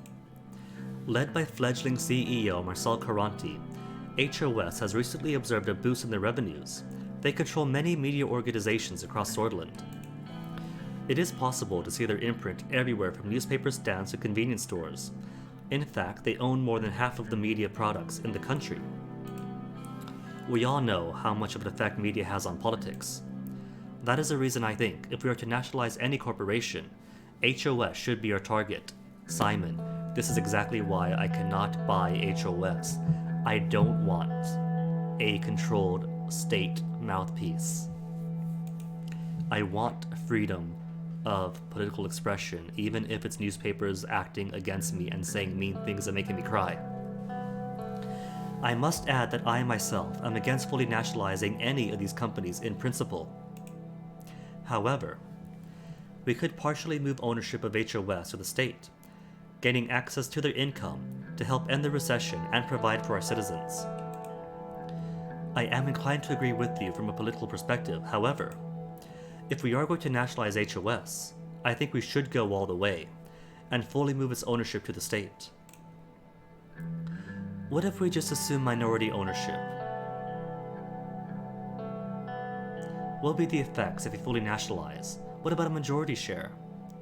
What if we just assume minority ownership? At first glance, a minority share might make sense. However, I don't think it's a good idea. It would only serve to make Karanti angry at the state, while retaining just enough power to damage us. In the case of HOS, I do agree. And if we were to get a majority share? I believe this is the way to go. We would have board control over HOS and supplementary funds for government projects. It's a win-win situation. Theoretically, but we would still be making an enemy of Marcel Karanti. He wouldn't be as powerful, of course, but I believe it's safer to move him off the chessboard entirely. What if we fully nationalize Heart of Swordland? They'd be disastrous is what they would be. Thousands of assets belonging to Marcel Karanti would now belong to the state. This would scare off many investors, and most likely stop new money coming in. I am against fully nationalizing any company, but if you insist on nationalizing something regardless, I would pick HOS, says Mikhail Lavin. With your ties to the NBC and elsewhere, why is that? Marcel Karanti is growing too powerful too fast. Because you have ties to the oligarchs? To the Lothar group, do you? Does he? Let's see, Lothar. What about locations, organizations, factions? Miscellaneous, Lothar group. Hold on. No, I want people. Who's this fellow? Business, Mikhail Lavin. Do you have ties? Because I do know your NBC. He's National Business Council is true. Nothing about explicit ties to the Lothar group, but the Lothar group's members are kind of sacred. It could very well be Mikhail Lavin, and that's why he's concerned about Karanti new money. Not really new money, but not established in the oligarchs. Growing too powerful too fast. The next thing you know, he could even have control over the state newspapers. We have state newspapers? The next option. Very well. Please turn to page 37. I turned to page 37. The title was Bergia Steel.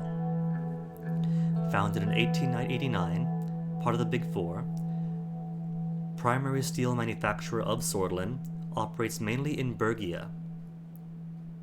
Also works in steel construction projects, highly successful due to the experienced architects and engineers they possess. Contracted by Velen for several works close to the Swordist border. Increase of investments and trust due to its potential to rival the state corporations. And Walter Tusk owns a majority stake in the company. Something to consider that Walter Tusk has ownership here. A majority stake. Bergia Steel. It is the largest private corporation in the Big Four, and therefore the largest in Swordland. It has been at the helm of steel manufacturing for many years. It is led by current CEO and Lothar spokesman Walter Tusk. I believe all of us in the room are familiar with him in one way or another. What could I say? They have been widely successful since their founding. They have achieved renown not only in Swordland but worldwide. I believe we shouldn't attempt to break something that is already working. I am against the nationalization of Bergia Steel in any capacity. Not to mention, any amount of nationalization would be disastrous for both Bergia Steel and Swordland. Much of our steel trade is reliant on their manufacturing capabilities. Any sudden change there would be like throwing a screwdriver in a working engine. No matter what, we should refrain from nationalizing them. It could result in an economic crisis.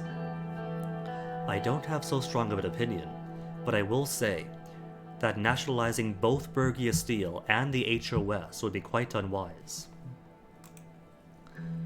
Okay, what if we do minority share? I do like what Gallade is going towards, that I should choose between HOS and Bergia Steel if I am to pick one, and it's a clear choice.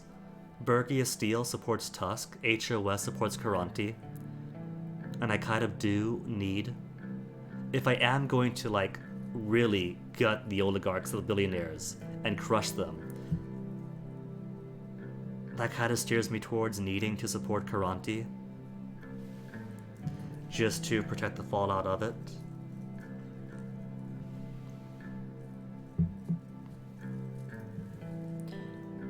What are your thoughts on a minority share?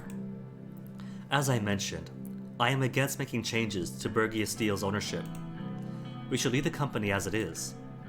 I tend to agree, but only because HOS is the weaker of the two, and it is less risky to deal with them, as opposed to a giant like Bergia Steel. What about majority share? This would of course be a better option than full nationalization, but that doesn't mean you will not face adversity. A majority share means Bergia Steel would experience a massive drop in status, and a drop in status means less trade, less investment with them. This would surely anger a man like Walter Tusk. And if I may make a statement, an understatement, he is not a forgiving man. He is scary for sure, hate to make an enemy, we already have. If push comes to shove, I'll handle it, don't be afraid. If that day comes, Walter Tusk will learn that Anton Rain is also not a forgiving man. As you say. What if he fully nationalized Bergia Steel? Where do I even start? They are quite literally the backbone of Sworden's private economy. If you do this, you will anger many powerful people. Trust me, you don't want that. Understand, but it's necessary. Is that a threat, Mikhail? Is that a threat, Mikhail? No, Mr. President. It is a fact. Am I ready to make a decision? Sounds good. Let's go over the document once again. I read all of Simon's documents once more, then flipped to the last page. It was time to make some decisions. Alright, so it's down to these two then. The companies listed below represent the two largest private corporations, which play a key role in several strategic industries. You can nationalize them by buying a minority stake, a majority stake, or by acquiring them entirely for state affairs. HOS, multi-industry corporation worth tens of billions of SR, involved in the media industry through the ownership of Sworden Today and the Swedish Broadcasting Corporation. Marcel Karanti owns a majority stake in the corporation. Bergia Steel, largest steel manufacturer in Swordland, operates mainly in Bergia region, works in steel construction projects. Walter Tusk owns a majority stake in the corporation. Minority state-owned, majority state-owned. The thing is, right, as much as I want to crush Walter Tusk, and I really, really want to crush Walter Tusk, they're operating in Bergia, and Bergia is where we have our Bludish population. I don't want... I have two wants here. I want to crush Tusk and the capitalists, in a way. Not really the capitalists fully, but the billionaires, the gross billionaires especially. The robber barons of the country, more than anything. I don't mind businessmen and capitalists doing private enterprise throughout the country, but this is just gross. If I crush him, and I take his assets, that's national wealth to put towards programs that help everybody. But this is one of the largest trade things we have that is going to create a loss of trust and global trade in us, and it's probably going to hurt the Bloods in Bergia if Bergia Steel suffers.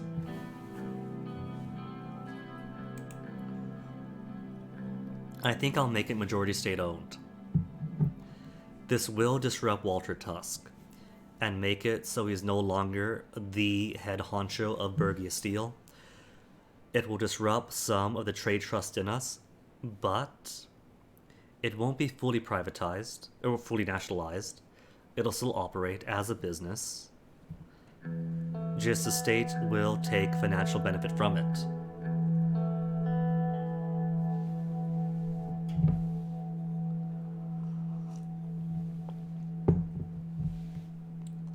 Or if I fully nationalize it, maybe that might allow enough of a disruption to the oligarchs for Marcel Caronti to take over them and support us. See, I would go fully state-owned, but I want to promote the trade as well. For the sake of trade, only majority state-owned. About to make changes to the ownerships of prominent companies in Swordland, am I sure? I am sure. I signed the document, altering the ownership of the Big Four with a flourish. Simon leaned back in his chair. So, this is the path we are taking. This is absolutely ridiculous. Simon, please tell me you're not fine with this. Please tell me that Mr. President did not just sign this order. He just did, Mr. Raven. And there is nothing you can do about it. Mikhail turned to me. His eyes were wide open with rage. He was clenching his fists so hard that his hands turned red from exertion. What? What have you done? You! Mikhail, don't, please. You are making a great mistake, Mr. President. You have chosen Heart of Swordland, a media conglomerate, over Bergia Steel, a company that has spent decades defining steel manufacturing in this country. I'm sorry. No matter what I do, I cannot understand your reasoning. Simple, really. It was a better choice. You don't have to. I don't have to explain reasoning to you, Mr. Raven. I kind of have to, since he is a member of the National Business Council. It's simple, really. It was a better choice. I see. It was Caronti, wasn't it? So he bought you. No, he literally didn't. I am not getting any benefit from this. Mr. Raven, I want you to think very carefully about what you are going to say next. I am not going to say anything. We are done here. Come, Edith. We must report the outcome of this meeting. I am not going anywhere. Mikhail turned to Edith with a sour face. His eyes were shooting daggers. Suit yourself. And Mr. President, Mr. Tusk will hear about this. You can rest assured. See, he is the oligarch's lapdog. Of course he would be. National Business Council only exists for businessmen getting richer. He packed up his bags and started making his way to the entrance. Lucian got up from his seat and intercepted him on his way out. He put his hat on Mikhail's shoulder and spoke with a calm and soft voice. Harry, I'll be watching you. Mikhail didn't respond. He simply left. Edith leaned forward to get closer to my ear. Mr. President, I've had my fair share of experience. I understand when the cards are stacked against me. I want to assure you, you will find an ally in me. It had better be that way. Sounds wonderful. I'm looking forward to working with you. I do need to maintain relations with the business interests. Going socialist or planned economy doesn't mean business stops existing. Despite what proponents and opponents say. That is great to hear. I must leave now as well. That'll be it for today then. I know everyone has busy schedules. Thank you all for coming. Good work, everyone. Thank you, Simon. Good work, everyone. And thank you, Simon. I will thank Simon especially because Simon is the best money man I'm ever going to get. He is the best economist possible. And this must break his heart. He likes better flow of commerce and financial stuff and not anything limited by the state. But he's still working so hard for me. Thank you, Simon. My pleasure. If it is his pleasure, then he is a masochist. I put the documents in my suitcase and left the room with Lucian. Government budget decreased. Well, I did buy out a company, so It's only fair. But once it's all finalized, nothing changed to the country overview. News, no news. Alright. And no decision here. Turn 7. Will pursue nationalization. I guess the fallout has to happen first before the news updates. Unified Education Language Act. The UELA passes the following into law. Section 1 enforces that the educational institutions assorted will teach all classes, except for foreign languages, in the official language of the country, unless they're given specific approval by the Ministry of Education. That sounds like a good compromise. Sure, just let the school put in an application to teach in Bloodish, because this is a Bloodish area over on the border. But that's just putting more barriers and more costs to make it difficult for students to be educated in the language they know. Universities, technical colleges, and other schools that provide classes in any language other than Swordish will receive a suspension of operations until they apply for an approval process. Even worse. Section 2 enforces the law through defunding penalties or total shutdowns of the school. Heck no, I am not going to sign this into law. Veto. Just call me Vito Mussolini. Results of the economic direction. Alright, let's see it. Is that Tusk? That is Tusk. Tusk is here, Caronti's here, Lucian's here. With the nationalization decisions made, all that was left was for Sordon's 2 most prominent oligarchs to sign the paperwork, and so I called them both to the palace conference room. Lucian showed Marcel Caronti and Walter Tusk in. They sat across the table from me, leaving one empty chair between them. Marcel was watching Walter with a vile smirk on his face. Aren't you enjoying this a bit too much? Come now, Walter. No need to be a sore loser. And watch your words. You are right in front of the president. You little snake, you are just like your father. Whatever you say won't change the fact that you are done for. Your time will come. Be sure of that. That's enough, both of you. I'm not the one who put us in this position, Mr. President. Mr. Tusk, you heard the president. Now then, before the conversation derails any further, Lucian moved over to Walter and found the agreement papers in front of him. Mr. Tusk, here is the agreement that pertains to the nationalization of Bergia Steel and the transfer of the entirety of your shares to the state. Dang! So it's not just buying a majority share, all the shares are coming from Tusk exclusively. He pointed to various sections on various pages of the document. It's fine though, he's rich. So he loses out on $1 billion. He'll have 10 billion left over. You will need to sign here, here, and here. I won't sign anything without reading it first. He started going through the papers. When he finished, he turned back to the first page and went over the whole stack again. And again. And again. Stalling won't change the outcome. I have to make sure I understand an agreement that makes my whole life's efforts away from me. He started checking his pockets. I don't have a pen. Marcel immediately produced a pen from his pocket and put it in front of Walter with a toothy grin. The pen had a large Heart of Swordland symbol with the name of the company engraved on it. There you go. Walter reluctantly signed the papers after letting out a deep sigh. My pen, please. Take your damn pen. He turned to me. I will never forget what you have done to me. Your time will come too, Mr. President. Believe me. Yeah, that's a guarantee. I did put in term limits for myself. Did you just threaten the President of Swordland? This is ridiculous. Know your place. Mr. Rain, are you just gonna stay silent in the face of these blatant threats? Both of you have made blatant threats to me at one point or another. Don't get so smug, Caronti. He needs to be punished swiftly. Surely you can't let him speak to you like that. You little... You will stand down, or else. I've already shown you what I am capable of. No need for escalation. He doesn't have any power anymore.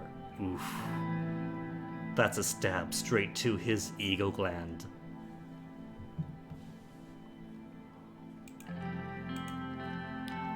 I wouldn't underestimate what he can do, Mr. President. An animal is most dangerous when he is cornered. A man with Tusk connections would prove difficult in the future for sure. Alright, fine. Mr. Tusk, I've already shown you I'm capable of. Stand down, or else. Or else what? Do you know who I am? The former majority shareholder of Bergia Steel? I've been chewing up and spitting out sordid politicians since you were in diapers. I wonder how you do that now that you don't have any teeth. Fuck off, Karanti. I'll see you both in hell. Walter packed his belongings and furiously exited the room, slamming the door loudly. Marcel followed shortly thereafter. News? News. Codex entry updated for Bergia Steel. Political overview? What's different? Factions. The oligarchs are now head by Marcel Caranti. Who is likely to be indebted to me now, or at least appreciative? He should appreciate that he couldn't buy me. I stayed neutral when he was asking for favors, but still turned things his way. Maybe that might warm the cold heart of a billionaire into helping us, not out of obligation, but of true moral reasoning. Newspapers. Drive-by shooting in Arvery. Earlier today, a drive-by shooting happened, causing shops in Arvery City causing shops in the city not only millions of sordid rent and property damage. That was an odd syntax to parse, but also human lives. The group of armed assaults have been recognized by the Ministry of the Interior to be from the well-known crime family, the Skinner. Their targets seem to be one of the shops from the Coronelli family. Haven't heard those guys since what, turn 1? The Ministry of the Interior has yet to announce how she will handle the matter. It is to be anticipated that the Coronelli family will soon retaliate, and we hope that the people in Arvery City have prepared themselves. Nationalization of Bergia Steel. Today, the government has announced changes to the ownership of one of the 2 largest private corporations in Swordland. Under President Rain's new nationalization plan, a sizable portion of Bergia Steel will now belong to the state. This move is expected to reduce the extraordinary amount of control the oligarchs have in Resort's economy. The ex-CEO of Bergia Steel, Walter Tusk, has been silent on the matter and refrained from making any comments thus far.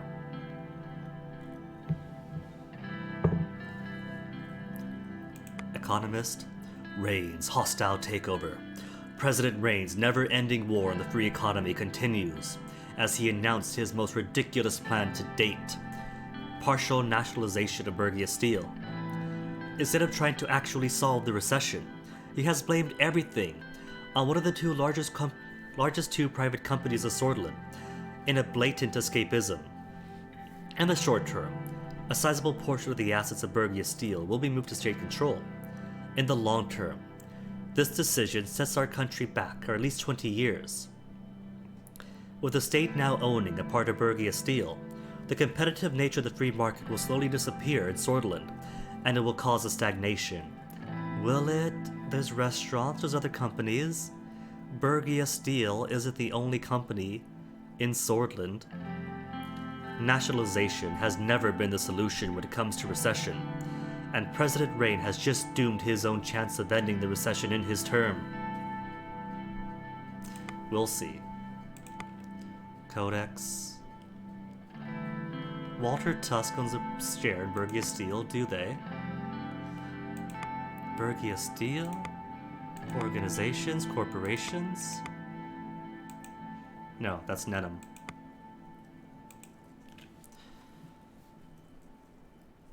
In 1956, nationalized by President Rain by presidential decree. Alright, and I don't see any reports elsewhere. Assembly vote on the constitutional changes. Alright, it's happening. Presidential state car rode to the Grand National Assembly. Some more Serg time. Serg was driving me towards the Grand National Assembly for today's historic vote. It was a big day. I wondered whether my attempt at changing the Constitution would end any differently than Alfonso's. Today's a big day, it's gonna happen. I looked out the window as the noise of the city diminished, and saw that we were already inside the palace complex. The complex housed the buildings of all government branches at the center of Holsword. It was one of the biggest developments in Swordland. The Maroon Palace stood on a small hilltop surrounded by trees. We passed by the palace and entered the forest that separated it from the Grand National Assembly. We drove on the small road that wound through the forest. It was a warm day, so I rolled down the window. I could hear birds singing from the trees. Are you okay back there, sir? Good. Hey, Serg, I'm okay. How are you doing?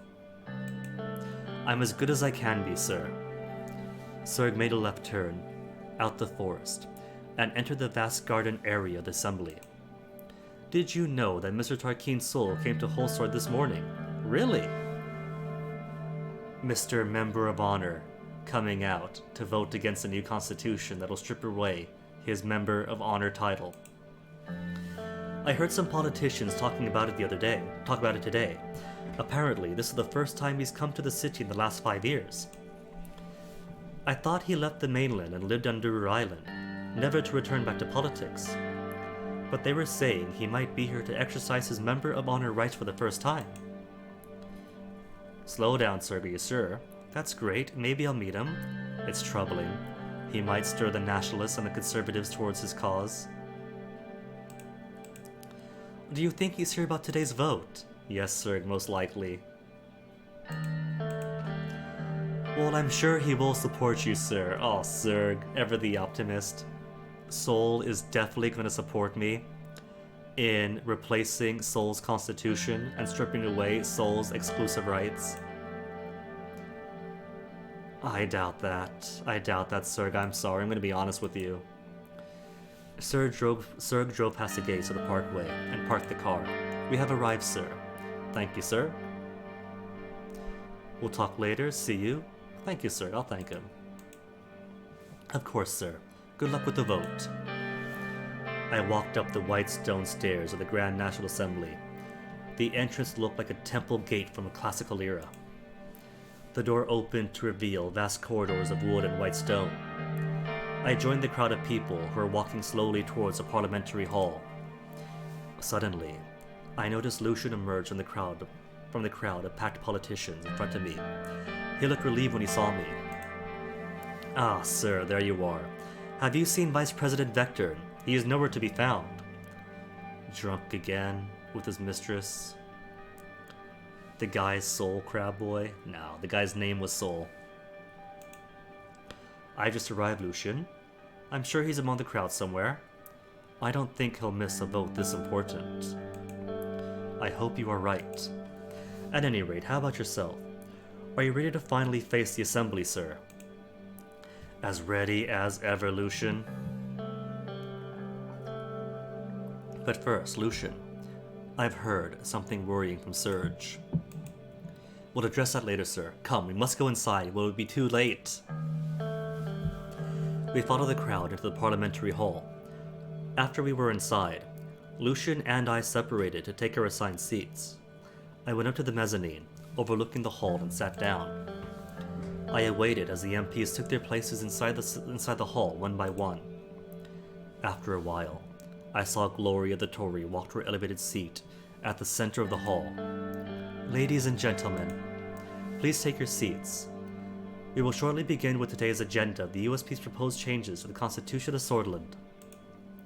After a while, everybody was in their seats. According to the current Constitution, constitutional amendments require a 2/3 majority in order to reach Assembly approval. If the vote succeeds, the proposal will be sent to the Supreme Court. The proposal in question includes these points. She started reading the proposal to the Assembly. First section of the changes. Article 57 is modified with the following. She continued reading the proposal, highlighting each section. Section 2, paragraph 36, she went on. May not exercise his right, and on. The justices of the Supreme Court. Most of the MPs seemed like they were already falling asleep. A simple majority is considered. The seat was really hurting my back. Section 4, paragraph 44A. It felt like an eternity had passed. Finally, she finished reading the changes. I hereby invite all of you to vote. She struck her gavel down. The loud bang made some MPs jump up in shock as they woke up from their deep sleep. As I previously stated, it will require a 2/3 majority in order to pass. You may now cast your votes. I felt the need to stand up and stretch. I looked down the hall from the platform I was seated on. Some assembly members immediately walked to the ballot box to cast their votes. Most of them, however, began to congregate in groups around the hall, discussing the changes. Go to the hall where the MPs are. Sit back and keep watching. Shout for democracy. Shout, "I'm expecting your votes!"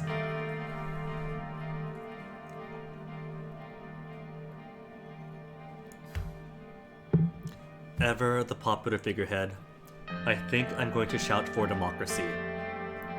Except, groups around the hall, maybe Seoul is among them. For democracy.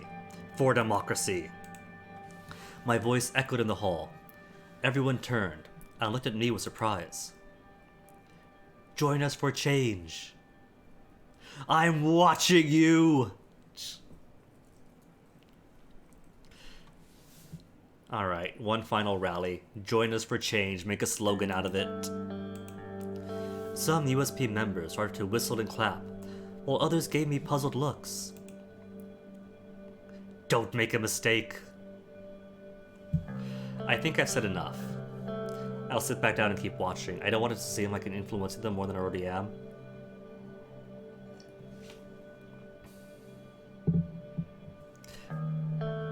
Nah. I'll shout, vote yes.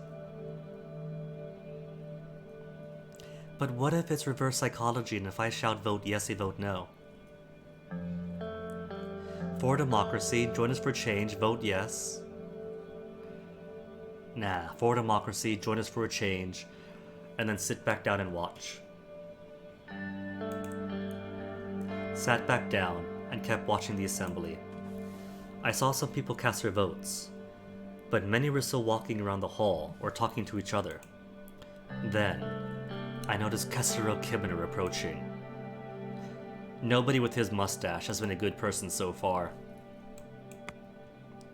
He stopped below the mezzanine and looked up at me. Stare at him. Stare at him. We looked at each other in silence for a few moments. Finally, he spoke.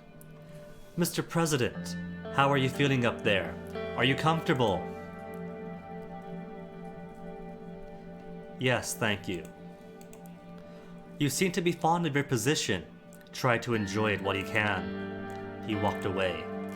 Suddenly, I saw Lucian waving at me. He was among a group of people gathered in the hall. I'll join him. I walked down to join him. On the way, I bumped into Mansoon Lek. Mr. President, I'm sorry I didn't see you here. I wish you good luck with the vote. I respect your fight to abolish a member of honor position. At last, a chance to hold Tarkin Sol accountable for what he did to the Bludish people. Oh, that's right. That was in Tarkin's time, when there was that near genocide of the Bloods. You have my support. I'd also like to see you support Bludish rights in the future. You and me both, Lek. I hope you stand by this. I will fight for Bludish rights, Mr. Lek. Don't doubt that. I hope you stand by your words, Mr. President. Anyway, I've got to go cast my vote. He shook my hand and walked away. I finally reached Lucian, by now deep in conversation with another member of the party. He excused himself and turned towards me. Sir, did you vote yet? We have to be quick. No. What's the rush? What is a rush? I'll explain on the way. I signed my vote and prepared the envelope. Together, Lucian and I walked to the center of the hall to cast our votes. He kept rushing me throughout the process. Gloria bowed her head slightly in respect as she saw us vote. Lucian pulled on my arm and whispered in my ear, "Mr. President, we may have a problem, but Tarkeen's soul is here." "Yeah, I tried to tell you."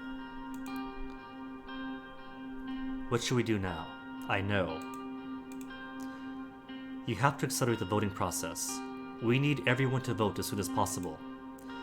We don't know what he's capable of right now, but if the assembly members see him, he might influence them against the proposal."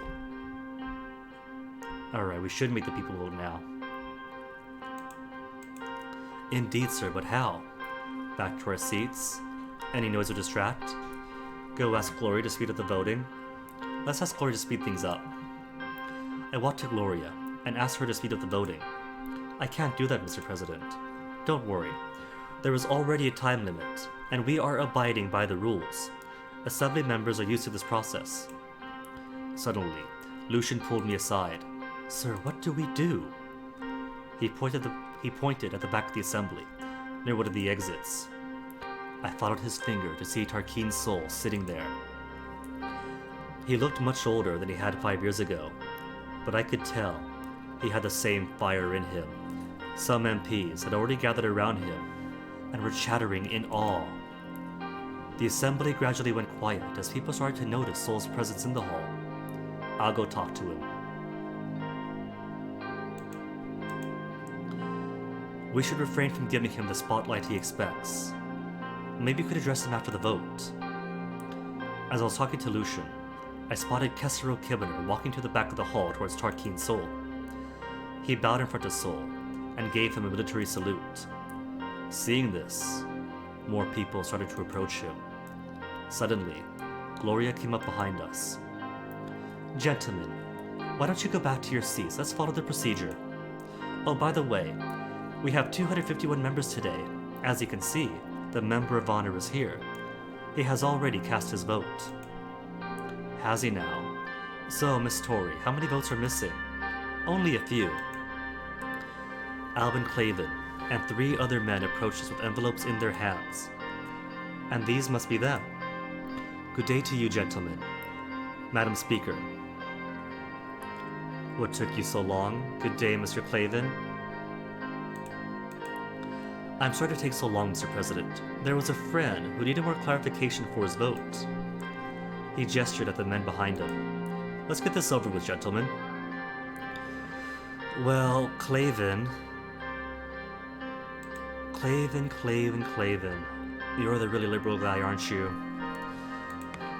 You're going to be a VP next term, so you better have been convincing those guys in my favor." They went ahead and cast their votes. "Let's win this, Mr. President." He walked to his seat with a fist in the air. "Now, why don't you two get back to your seats as well?" "Very well, we shall." We both went back to our seats. When I returned to the mezzanine, I saw Peter sitting in the chair next to mine. "Pete, where were you? Hey, where did you go?" "I was right here. Where were you?" "No, you weren't. I was here until the voting began." "I mean, maybe I was not in the exact seat, but sure. I was here in the assembly." He looked at Gloria as she and her assistants counted the votes. The speaker's seats was only a few meters away from our platform. Alright, this is it. It's getting tense for me.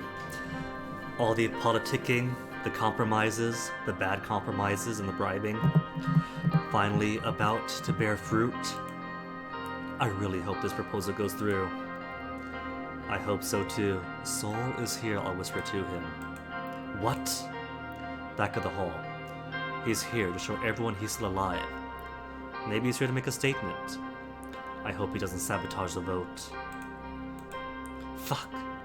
He tried to get Gloria's attention by waving at her. How many votes left? Gloria looked at Peter. She looked annoyed. 117 aye. 50 more votes to count. Oh, that's not good. That's gonna be tight. Peter turned to me. "What? 50 votes left, and we still need 49 more. Shit. Shit indeed.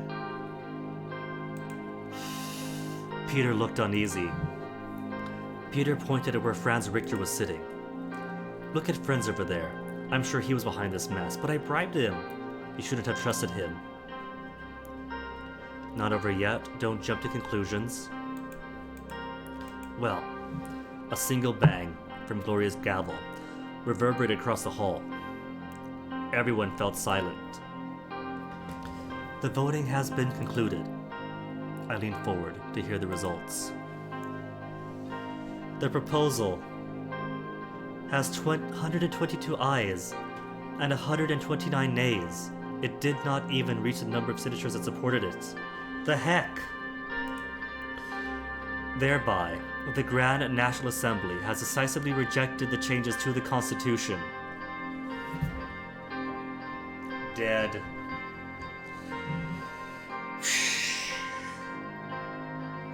What happened though? I thought this was guaranteed. Is it because of Seoul? Just Seoul? The assembly was roaring with all kinds of different reactions. I felt destroyed. I lowered my head and closed my eyes for a second.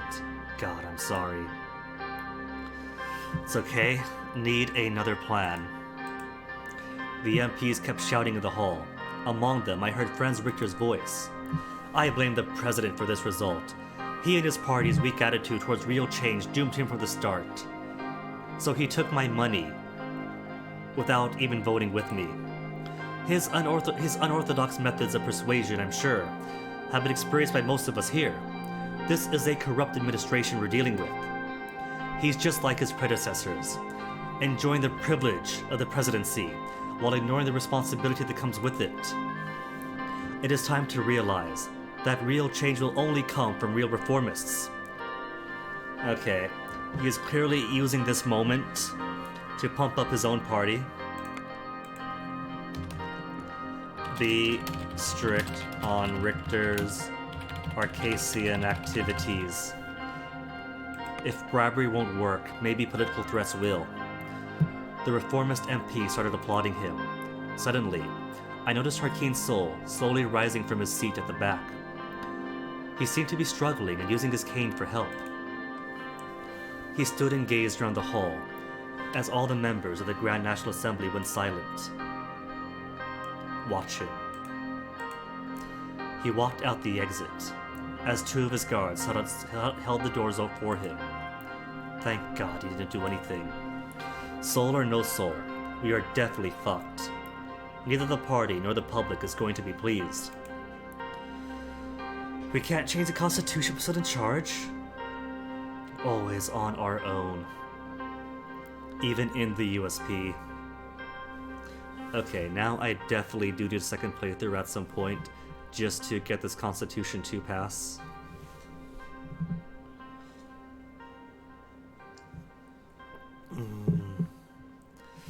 I'll just give a damn it, a single damn it. We need to hold an emergency meeting to plan our next moves. We both looked out at the floor for a while. After regathering our thoughts, Peter and I walked out of the assembly hall. We waited for Serg by the entrance. It really is entirely the PFJP then. They took this as an excuse to politic for themselves. We had what, 120 something? That means we got at least most of USP. Should have gone down, talked to the MPs, made sure that Richter was going to do as we promised. Deflated. Oh well. Assembly voted against constitutional changes. The Grand National Assembly of Sordland on Friday rejected the amendment to the Constitution that was proposed by the United Sordland Party. I officially announce a rejection of the constitutional amendments, said Speaker Gloria Torrey, after the proposal was rejected in public session. According to Torrey, 122 lawmakers voted in favor of the amendments, failing to reach the 166 threshold. Only one member of the Assembly abstained from voting in the session, attended by 251 members of the 250-seat parliament, including President Rain and Member of Honor Tarkeen Sol. The proposal didn't even get votes from the 150 people who signed it in the first place, said Tory of the results. That is dodgy. Come on. People have to be wise to that. Changes to the Constitution failed. Anton Rain once again proved himself a sad and ineffectual leader, an ineffectual excuse for a president, failing to secure the majority of the Assembly votes he needed to pass his controversial constitutional reforms. Even Colonel Tarkeen Sol made a rare appearance in Holsor to show his disapproval, cementing Rain's defeat. The silver lining to this entire embarrassing affair is that at least no future president is likely to attempt to disrupt Sol's constitution again. Constitutional proposal rejected by the Assembly. Count us unsurprised. Thanks to heavy opposition and a special appearance from Old Man Tarkeen Sol himself, President Rain couldn't manage to get his constitutional reforms passed at the Assembly. We've been advocating for changes to Sol's dusty constitution for ages, although it's doubtful that the changes Rain was advocating were the same as those we had in mind. Still, the failure is discouraging. With Rain's reforms of the wastebasket and his reputation similarly trashed, nobody is likely to change the Constitution for years to come. Well, I doubt I'll make re-election then, even though, at the very least, no term limits. If they don't want democracy, if even the PFJP is voting against democracy, then fine. They want to support autocracy or their own pockets. I see exactly how it is. Lucian, Peter, and I met in my office and decided to move out onto the balcony to get some fresh air in the increasing summer heat. They both looked uncomfortable in their suits. Peter was trying not to make eye contact and kept letting out depressing sighs. He wiped the sweat off his forehead with a handkerchief. What do we do now? All of our plans for nothing. Yes, the USP leadership is beginning to target us as well. Not to mention Tarkeen Sol himself. Yeah, what the hell was that about? Sol appearing out of nowhere. Came to the Assembly to make a statement, and it worked. I'm sorry that we failed to gather the necessary intelligence about his arrival. Something went wrong with the security reports. I still don't know what. It was partly our fault. Who's got the security reports? Is that going to be Kruger? Because Kruger feels pretty old guard. Yes, we apologize. It's all good, not your fault. I learned it from Serg. How come my driver knows more than you? In a situation such as this, I would have expected Carl to report it to me, but you are right, sir. We should have done our own research. How did Serg know anyway?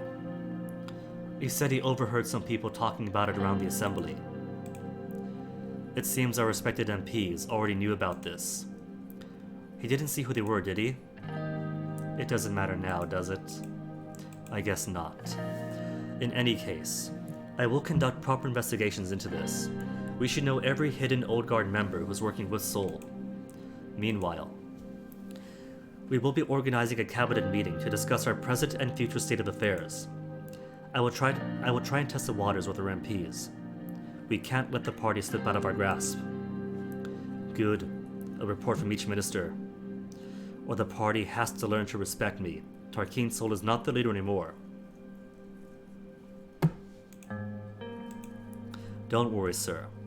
We'll address the party soon enough, and put them in their proper place. Lucian looked at his watch. I think it is time to conclude our little meeting, sir. There's a tap on my shoulder. Livia Suno had joined us on the balcony. Pardon the interruption, gentlemen. Mr. President, David Wissey is calling about the upcoming foreign policy meeting. Perfect. Tell him I'll be right there. Something has to go good today. She turned to leave the balcony, then back to us. My condolences on the vote result, Mr. Crane. Peter. She looked Peter in the eye as she said this. I'd ignored Lucian altogether. Peter, are you having an affair with my secretary? Peter's eyes followed her as she walked out. Getting pretty hot out here.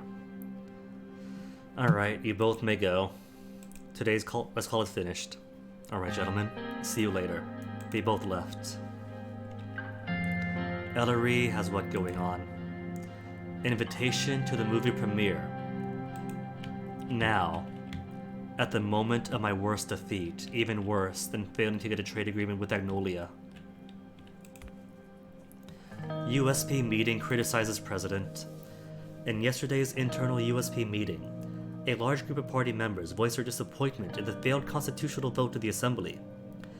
Lilius Graff criticized President Rain for pursuing change without in-depth research and proper communication between the party members, blaming the president and the vice president for the failures. Graff, come on. I've been speaking to everyone short of the Nationalist Party. A loss of 40 votes isn't a loss of 70. Something's going wrong here, and it's not just me, it's them. But first I gotta pee. 2.5 hours, and then this big loss. I need some relief, and this is the only relief I'm gonna get this whole day, I bet. So 1 second.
Maybe lobbying would have helped. People do like being wined and dined after all. I think the big issue is the PFJP. They are true capitalists, and so giving them money isn't any guarantee, just like with Lesbia. Lesbia is great if you're paying them, but as soon as there's no financial investment, they turn their back on you. What I should have done was either let Tarquin Sol keep his Member of Honor title, and instead push the 8% election threshold. At least then, that's a compromise with the conservatives in my party, and the 8% threshold would have satisfied the PFJP. And either way, if I used Justice Hawker's intelligence to maybe put pressure onto Franz Richter, and here I thought Franz Richter was in the bag. Rumberg whistleblower arrives. Hello. A high-level agent has escaped from Rumberg and seeks refuge in Swordland. Whistleblower from the Rumberg Security Bureau has escaped to Swordland through the crossing in Esther. Agent Chelston Hailstone has promised to reveal extremely sensitive information about the development of the weapons program, give him refuge, and risk antagonizing Rumberg or send him back. Sending him back isn't going to do anything. It might make Rumberg slightly less hostile in the short term. But a weapons program in Rumberg that somebody wants to whistleblow on, I could use this at the AN to keep international pressure on Rumberg to keep them off me. I'm going to grant him asylum. Antel Rock, whistleblower in safe house. After receiving Agent Cheston Hailstone, we have secretly transferred him to a safe house near Antel. The perimeter is guarded by a special forces unit to ensure no escape or rescue attempt can be conducted by Rumberg intelligence. The agent is currently being interrogated thoroughly to make sure that the preliminary information provided is accurate. We can't just let that opportunity go away. News, geopolitical. Sordon accepts whistleblower. Who is Chelston Hailstone, and what does he know? That's the question of the day, as President Rain is gathered to grant refuge to this rogue national security agent from Rumberg. After escaping to Swordland, Hailstone promised to reveal sensitive government information in exchange for asylum. Whether Rain's decision will be worth the anger and possible retaliation from Rumberg government remains to be seen. Alright, so I can't mess up any more politics right now. All I can do is go watch a movie. I have been invited to an exclusive preview of Alfred Crickbook's new film, The Morning Shall Come. Although I wasn't in much of a movie-going mood, it would have been unpresidential not to attend. With its massive budget and Crickbook's directorial cachet, this drama was set to be a milestone for Swordland's burgeoning film scene. Personally, though, I was just looking forward to spending some time with my family. A family time. The one thing I cannot possibly mess up. It was a very hot and sunny day, as Serg drove us to the old capital. The film was to be screened at the historic cinema Angeli de Ellery, the very first cinema in Swordland. Serg had maxed out the air conditioning to keep the Cadillac comfortable. I kept silent through most of our ride on the H1. I couldn't get my mind off the result of the assembly vote. Frank fidgeted with his tie as he stared out the window. Worried about university exams, son? What's wrong, Frank? Ignore him, talk to Dina. Dina idolizes her old man. Frank has been neglected in his youth, is growing up fast. I should focus on him for now. What's wrong, Frank? Since when do you care what's happening in my life? Has he forgotten the barbecue already? You know I'll support you, whether you pass or fail those exams. I've been busy lately, but I'll always have time for you. Busy with failure? Oof! Son, come on! It's politics. I can't help that the majority of the assembly is filled with snakes. Frank, don't talk to your father like that. He tried his best. I'm building hospitals and schools and high-speed rail and airports. Come on. I'm doing some good around here. Don't make me angry, Frank. Ignore him. Talk to Dina. Excited for the movie, sweetie? Having a good time, sweetie? Dina nodded happily. What about you, Papa? I know you're sad, but failure helps us grow, right? Dina inherited all of her mother's wisdom. I'm just fine, Dina. Everything's gonna be wonderful from now on. Exactly. Now, where did you learn that? Where did she? Is it school? Is it because of my educational reforms? Well, it's not that she thinks I failed, Robbie, which hurts to say. It's true that I did, but the wisdom in that. She's taking this as an opportunity to see my failed sprout grow into a flourishing tree. Dina giggled. From you! Oh my goodness! Okay, forget everything that happened at the assembly. I have been brought back to life. No more politics talk. Isn't that quite right, Monica? You've been awfully quiet, Monica. Everything's going wonderful from now on. Full-on lies. You've been awfully quiet, Monica.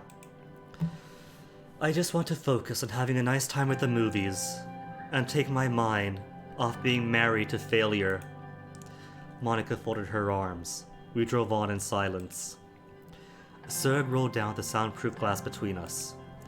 Sir, we were about to enter Ellery. We'll be at the cinema in a few minutes. Thank you, Serg. I took a brief look out the window. Took a look outside as Serg rolled the soundproof glass up again. I could see many towers of Ellery rising above what was left of the old city walls. Wasn't your vineyard around here? Monica pointed to the hills on the outskirts of the city. It's not mine. It's ours. Yes, and it's already started producing wines again. We'll have our own wine soon. Just beyond those hills. We should go there sometime. That would be lovely. Serg knocked on the glass and gestured forward. We were at the main square of Ellery, and the historic Cinema Angli. The Cinema of Angels was right in front of us. Is this the place? Yeah. It was an old Baroque-style corner building, with walls that looked like marble from a distance.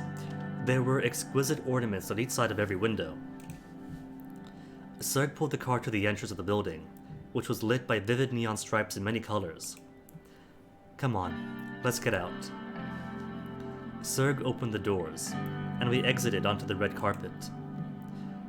We were just about to enter the building, when a journalist managed to block the path. No codex entry. SBC. Which one's SBC? I don't know SBC. I don't read that paper. Mr. President, Mr. President! How are you handling the defeat of your constitutional reforms in the Assembly? I'm going to keep fighting for my changes. This isn't over yet. Thank you, Mr. President. And were you aware that Tarkeen will be present at the proceedings? Technically. I refuse to discuss Colonel Soul at this time. Of course I was. Because of my driver.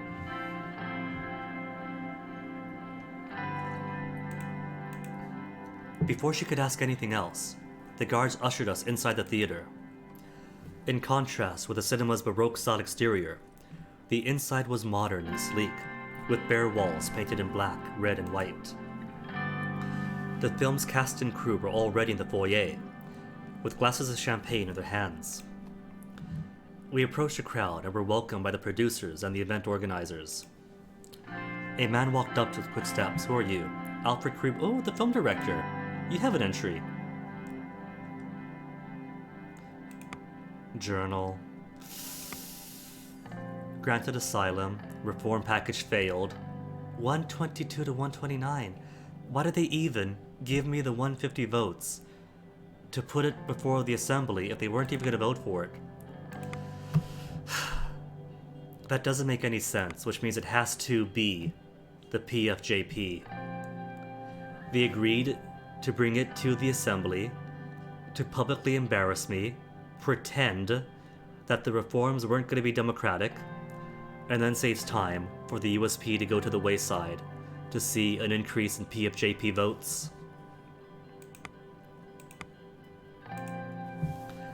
Madam, Mr. President, it is so good to see you here. He gently bowed at Monica and shook our hands. It is an honor to meet you. I'm Alfred Creebrook. The honor is mine, Mr. Creebrook, who I'll pronounce in 15 different ways. I'm a big fan of your work. Frank snorted. I glanced at him. He innocently took a sip of his cola. It is very humbling to know that you've been watching and enjoying my movies. If you don't mind my asking, which is your favorite? This one may be slightly different from my previous works. All of them are my favorites. The Man Who Saved the World, The Swordish's Dream. Okay, let me get my notes here. Let's see. Adaptation of the famous Unger with an entirely British cast. Cool. First film, Resident Carl. A controversial movie with a socio-political commentary on Swordland. Consistently ranked the greatest Swordish film ever made. But banned in Swordland by Tarkeen Soul. Wrote and directed, Rebecca, A Touch of Satan, Eyes Wide Open. But nothing else. He's not going to tell me any films that might have political importance.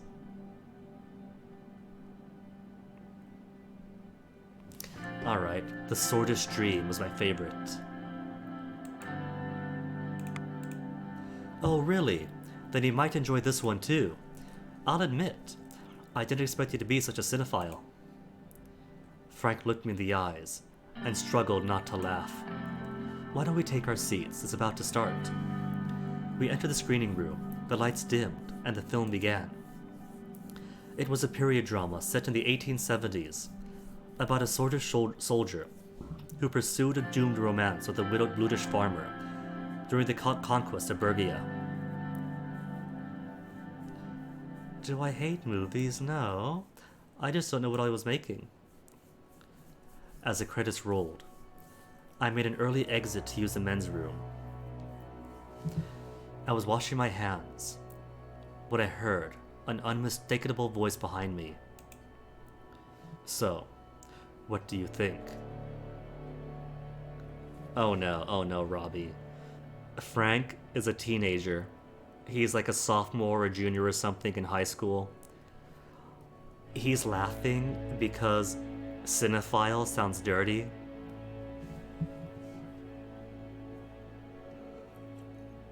So does someone to tell his dad, I didn't take you for a cinephile? So what do you think? Tarquin's soul leaned on his cane. He had the same frail appearance I noticed at the assembly meeting. Yet up close, I could still sense the raw magnetism that had kept him in power over 20 years. I found the plot questionable, but it certainly looked spectacular. What about yourself? Complete and utter drivel. I am happy the plight of the Blutish might finally get the attention it deserves. Be careful where you extend your sympathies, Mr. President. I know, right? I know. No more sympathies for the PFJP or for the Old Guard. What the hell were you doing at the assembly vote, Mr. Soul? My country was about to make a rash decision. I couldn't simply sit by. And were you pleased with the outcome? You've succeeded for now, but you won't be able to stop me for long. It is not your country anymore. I still have immense respect for you, Colonel. I wish it was reciprocated. It will be, when you prove yourself worthy of it. Is the rail line, the schools, the hospitals not proof enough? Then why did you block my reforms? The true president knows he must step down. You won't get away with your meddling. Why did you block my reforms? I will not let you and that bleeding heart idiot Richter tarnish my precious constitution. Your constitution is ancient history. My reforms will bring Swordland into the future. You've tarnished it enough for the both of us already. No, it's ancient history. We need to go to the future, not your authoritarian past. Ha! Some of his spittle landed on my cheek during a polio crisis. If Soda remains in your hands, the only future I see is anarchy. You had your chance to lead. Everyone saw the mess you made of it. I've known it since you opposed me all those years ago. You spineless, backstabbing weasel. Being mocked for my compassion is a small price to pay for attaining humanity. True. History will show you who's what, Colonel. I stormed past him and out the door. Soul's security staff and mine were now clustered outside the washroom, forming a buffer against the large crowd that had gathered. That's Tarquin's Soul, I heard someone scream. His guards closed around him and mine around me. By the time the chaos subsided, I was back in the car with my family, and Soul was long gone. Okay. Behead all the nationalist soulists. Note for next time.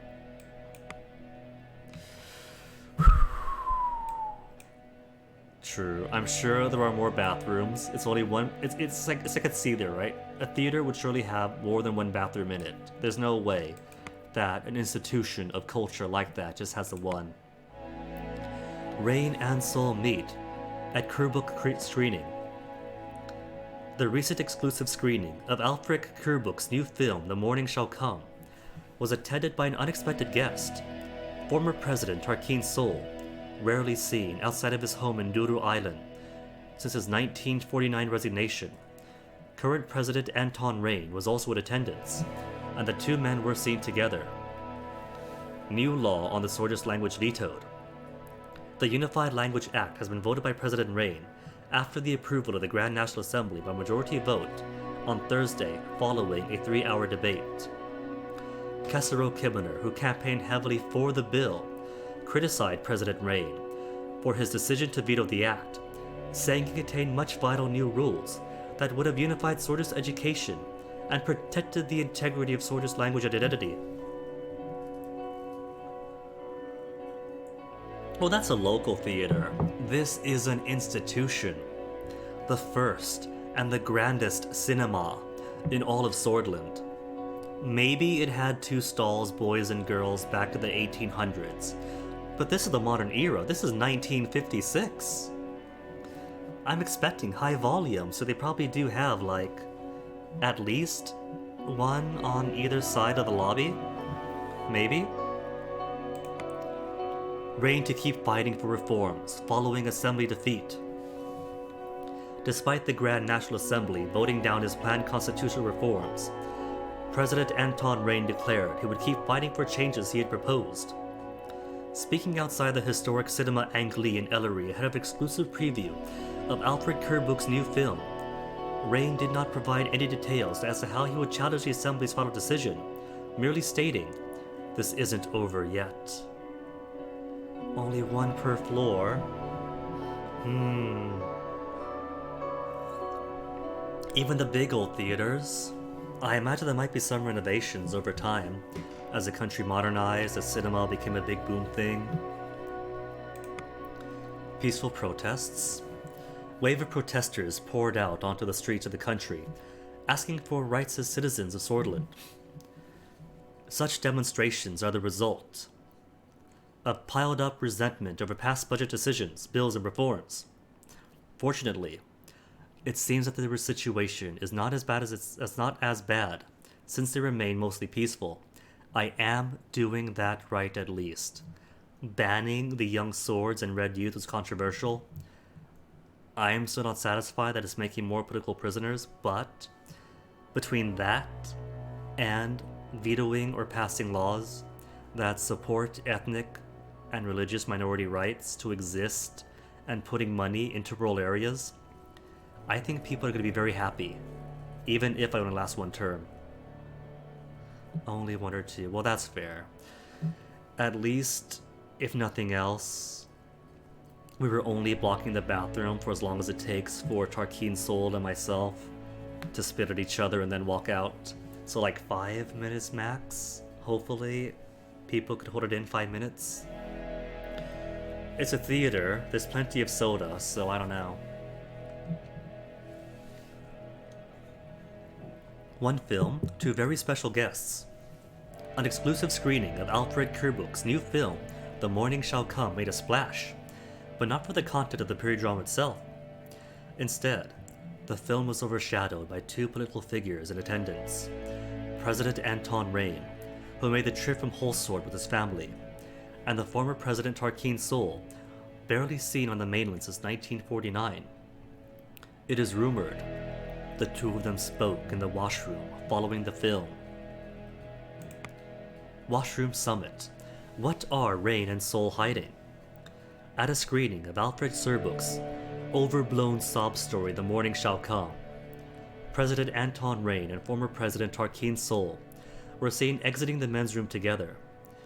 While an illicit assignation is not out of the question, didn't I say that I love the radical?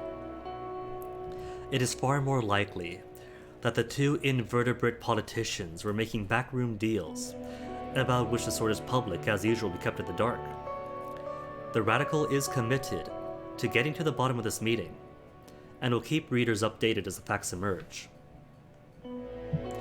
At least they could acknowledge that Rain did veto the racist language bill. It's the least he could have done. Anton Rain struck down a proposal from the NFP's Kesaro Kibbener that would have made Swordish the only language allowed in this country's educational institutions, with rare individual exceptions to be granted by the Ministry of Education. Presented as a measure to promote integration and unity, the bill was a slap in the face of Sordland's Bloodish population and other non-Swordish speakers, not to mention an outright denial of the diversity that makes this country what it is. Kibbeter must not be happy about this, but we are. Alright, what do we have now? Dayer has ceremonial duty for the day of Ascension, and his whole sort going to be the emergency meeting with the USP, dinner with family at home, briefing on the diplomatic strategy. I think I shall do duty first, then the briefing, then a well-earned dinner with the family. Ark Sanctuary of Dasternity Dayer.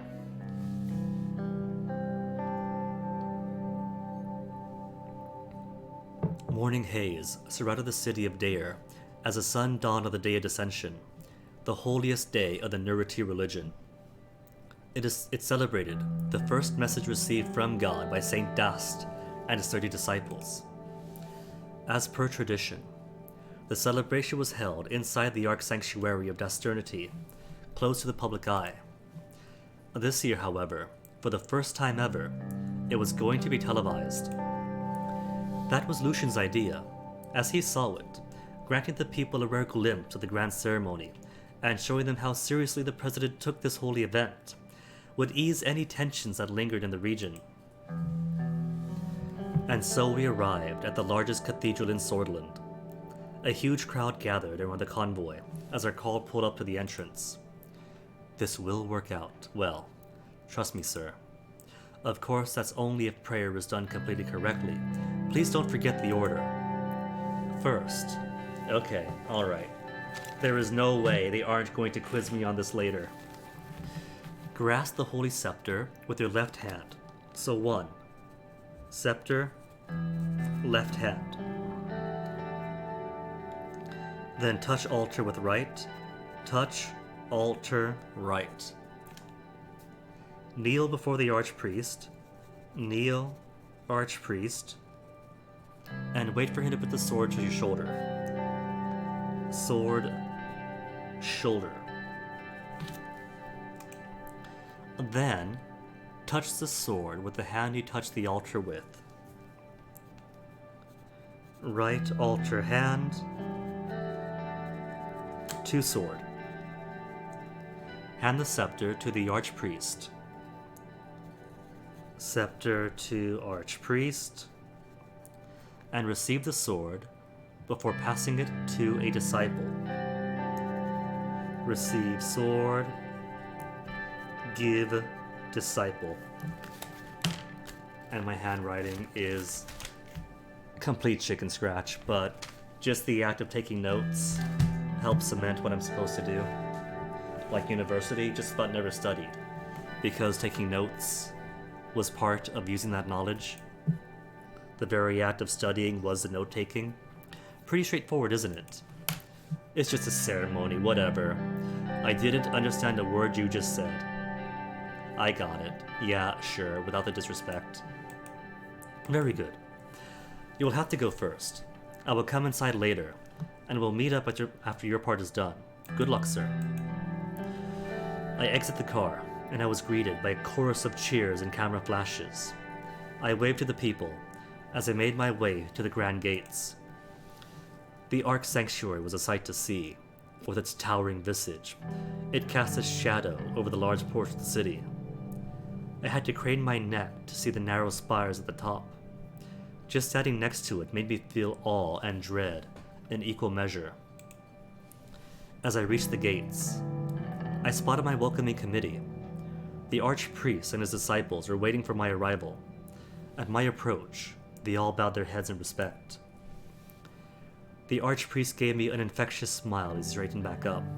Tall and handsome, in his mid-50s. He was one of the youngest and most popular archpriests in history. Some of his more avid followers even liken him to Saint Dast. Does he get an entry? No codex entry for the Archpriest, doesn't even get a name. Mr. President, praise God. It is a blessing to see you on our most holy day again. Welcome, welcome. Bow your head before the Archpriest. Archpriest, thank you. It is nice to be here in Deer again.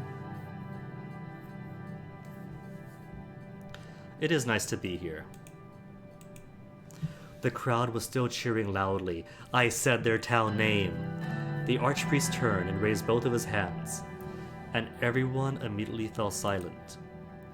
Oh, great people of Swordland, once again we are gathered here to honor the Day of Dissension. I am indescribably happy to be sharing this moment with you, as well as with every blood and sword, old and young, tuning into their television to watch this holy commemoration. Along with the leader of a great nation, I say, let the holy day begin. Stay far from evil, O sons and daughters, for evil hides itself under many disguises. Disguises such as blasphemy, apostasy, and even alcohol. Be good, my children. Praise God. Praise Swordland. He smiled beatifically as the crowd burst into rapturous applause. After it subsided, he turned to me. Shall I move inside for your confession? My confession? Pull him aside for a photo. Just grab him, jerk him over to me. My confession? There is nothing in my notes about a confession. Yes, just like last year. Every man must confess before the holy ceremony starts.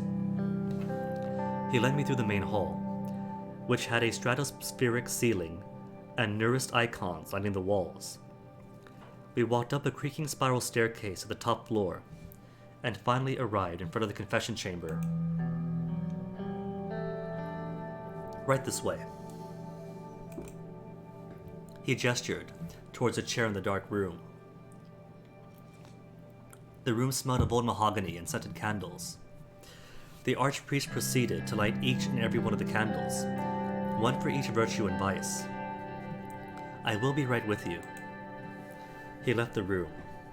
A minute later, I heard the sound of a sliding window right next to me. He spoke with a very soft voice. Anton Rain, speak. Speak and confess now before the one God, and may he repent your sins on the most holy day of dissension. Involved in bribery, been a bad husband. I confess, but I am not sure what I am doing for Swordland is enough. You do carry a heavy burden on your shoulders. What you have confessed is not a sin, but you may share your burden with me if you like. I am trying to reform the country, but I do not know if the country is ready for it yet. Reformation is one of the tenets of nurity, yet it must come slowly but surely. Anything else you would like to confess? I have been a bad husband. Family is a cornerstone of society. Under the watchful eyes of God, men are required to protect their wives and family. But God created us as complex creatures. At times, conflicts rise among us. Tell me, what was your sin? Neglecting my family, due to the stress of my position. Tragedy of neglect happens to all working men that feed his family. Rejoice. God is kind in the matters of family. Anything else we would like to confess? That is it. The bribery shouldn't even count. It's more like theft, since the guy took my money but voted against me as a block anyway. Before God, I thank you for sharing. You are now forgiven before God, Anton Rain. May you never sin again. The sliding window closed, and the Archpriest entered the confession chamber. For the confession to end, you must extinguish the candles representing each one of your virtues and vices. With this, the once burning sins connected to you are now smoke and then nothing. One by one, I extinguished the candles. Well done, Mr. President. Let us move on to my quarters before the ceremony. He led me through the 1,000-year-old corridor to his office. The smell of dust and old tomes was in the air, along with the scent of burning incense being prepared for the ceremony. Well then, please have a seat. The wooden chair next to him looked like it might turn to dust in a single touch. I sat down gingerly. It was surprisingly sturdy. Are you ready for the ceremony? A bit nervous. A bit nervous, I'll say. It required notes, and notes means nerves. Happens to the best of us. It will be televised after all. He leaned back in his chair comfortably. I wanted to give you something, a gift to celebrate this special day. He pulled out a large rectangular box from his desk drawer. The box was lined with gold and expensive gemstones. A beautiful sight, isn't it? Is this another bribe? Does he want favors for the church? He opened the box and showed me what was inside. It was a dagger. The handle looked like it was made of pure gold. It had a very large gem at the end. On the blade, the words were inscribed, Vector Sis Da, victory is close.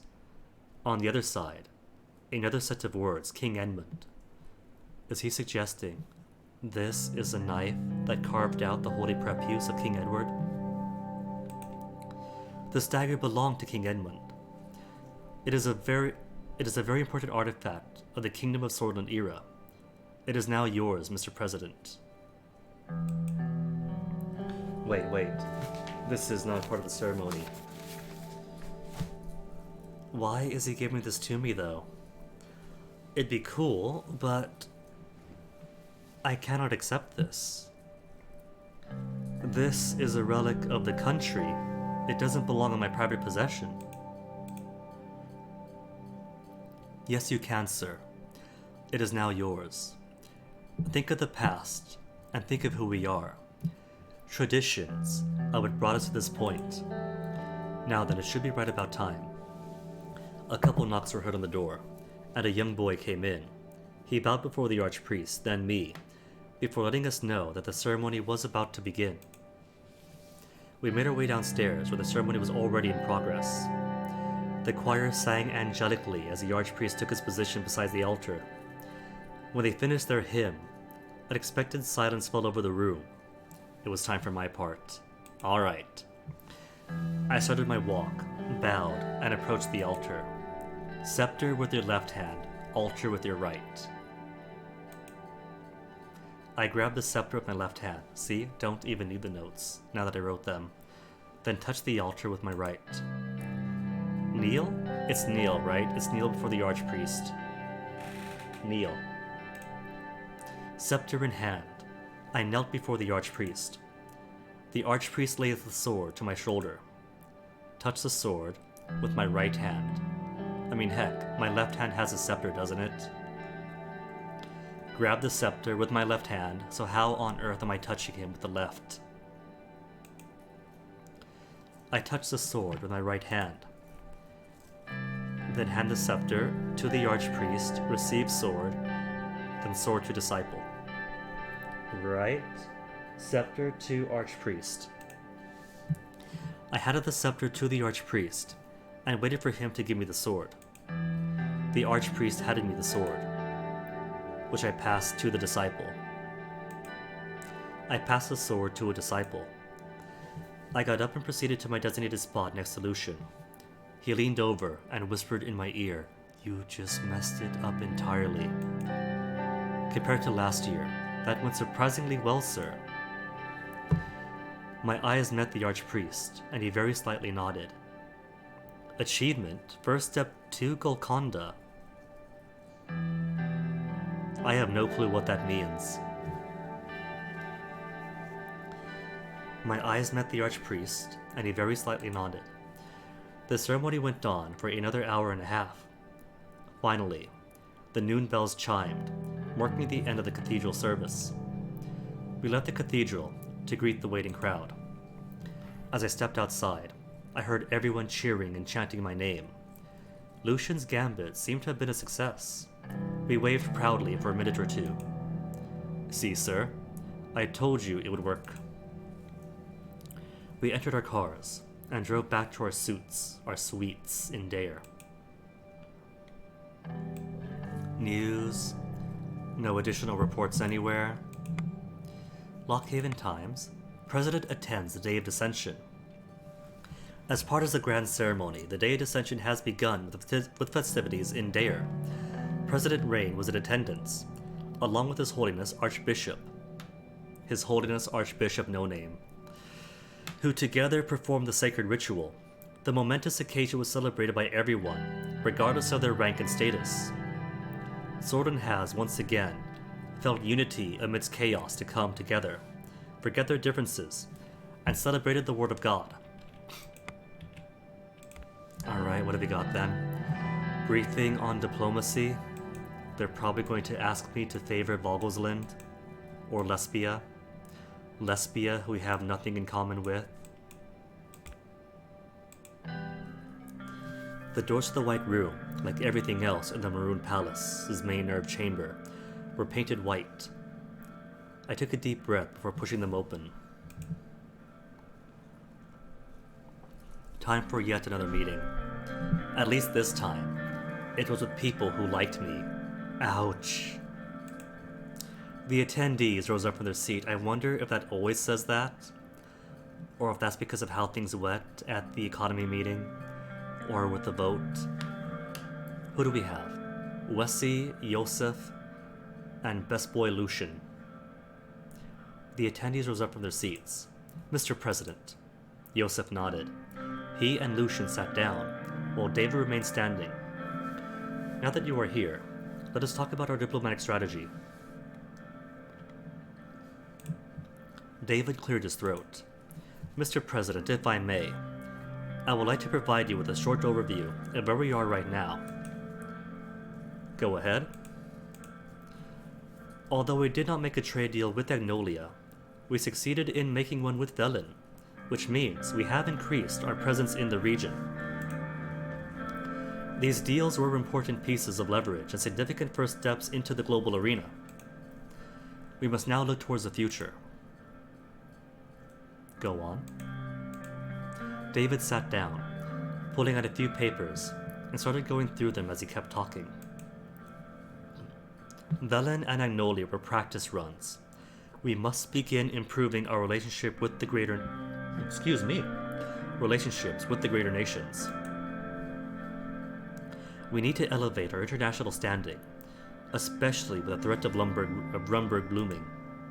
Yosef cleared his throat. Mr. President, you know me. I don't trust the helping hands other countries offer us for good reason. But I also know when those helping hands are necessary, and right now we need all the help we can get. I have said this over and over, but I will repeat it until you get it through your skull. Rumburg will come, sooner or later. And with the current state of our military, if a Rumburg invasion happens, Sorden will cease to exist. We need allies. We ought to heed General Lancia's advice, Mr. President. I trust his assessment, because it is the same assessment I have. Thank you, Mr. President. A military perspective is important, but these deals are about more than just gaining allies. We also need to consider the benefits to our economy such deals will provide, especially when we are still struggling to end the recession. Look, it's not my fault that Black Tuesday happened. That just means that I have to come down harder on the oligarchs from the start. David took a seat and brought out 2 stacks of documents. At the start of our term, I had a comprehensive trade deal plan laid out. Following the visits to Velen and Agnolia, we were to pursue potential trade deals with the 2 greater nations. Vogelsland is one of them. If we can manage to get them onto the table, there is much more potential here than in Velen or in Agnolia. Great. So if I have to cut ties with Velen when they seriously try to genocide the Buddhist people, it'll be no skin off my back. Welcome the Bloods with open arms and benefit from higher trade elsewhere. Because they are one of the most important countries in the CSP, a deal with Vogelsland is a ticket to bringing Sorden closer to the United Continent sphere. Is this gonna be an either-or situation? Velen and Agnolia? If I was savvy, I could have grabbed both. But because United Cantana is CSP, and that's Vogelsland's, and Lesbia is closer to Arcasia, it might be one or the other. It would also strengthen our voter base, since they're expecting us to follow through on our promise to lean eastwards. Indeed, this trade deal could also be the first step in aligning ourselves with Vogelsland, or maybe even entering the CSP. Sordom will get its rightful place within the CSP, whatever we can to get them on our sides. I don't know if I want to fully be in the CSP.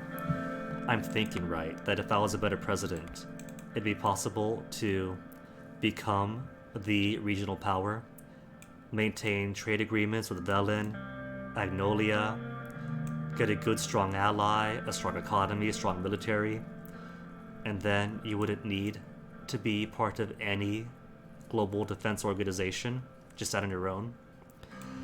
But that is definitely not going to happen this time. Maybe I'll try to not become part of the CSP. I'll keep allies with them. But if I have to, I have to. I agree. Vogelsland is certainly powerful enough to deter Rumburg. Moving on to Lesbia. Our southern neighbor is rather sore over our decision to accept financial aid from United Cantana, allowing its ships to dock at our naval base in return. Really, well, how do we feel about Arcasia's military, their navy, right here on Ravnos for their force projection? What if Arcasia decides, oh no, I'm trying to help people and not businesses as too socialist, launch a couple of destroyers, maybe put an ICBM here since now they have ICBM technology? Granting those docking rights essentially gave United Cantana a foothold in Western Mercopa. Yeah, well, no you, Arcasia. It is no wonder Ato felt threatened by this move. In any case, a deal won't be happening with Lesbia, that is for sure. Hope you're not questioning decisions. Good. Well, I guess that's already set in stone then. If we can't do Lesbia, we can't do Lesbia. As you wish. That is for the overview. As to the actual contents of the trade deal. The investments we have made in Anglin region has yielded positive results. Have they?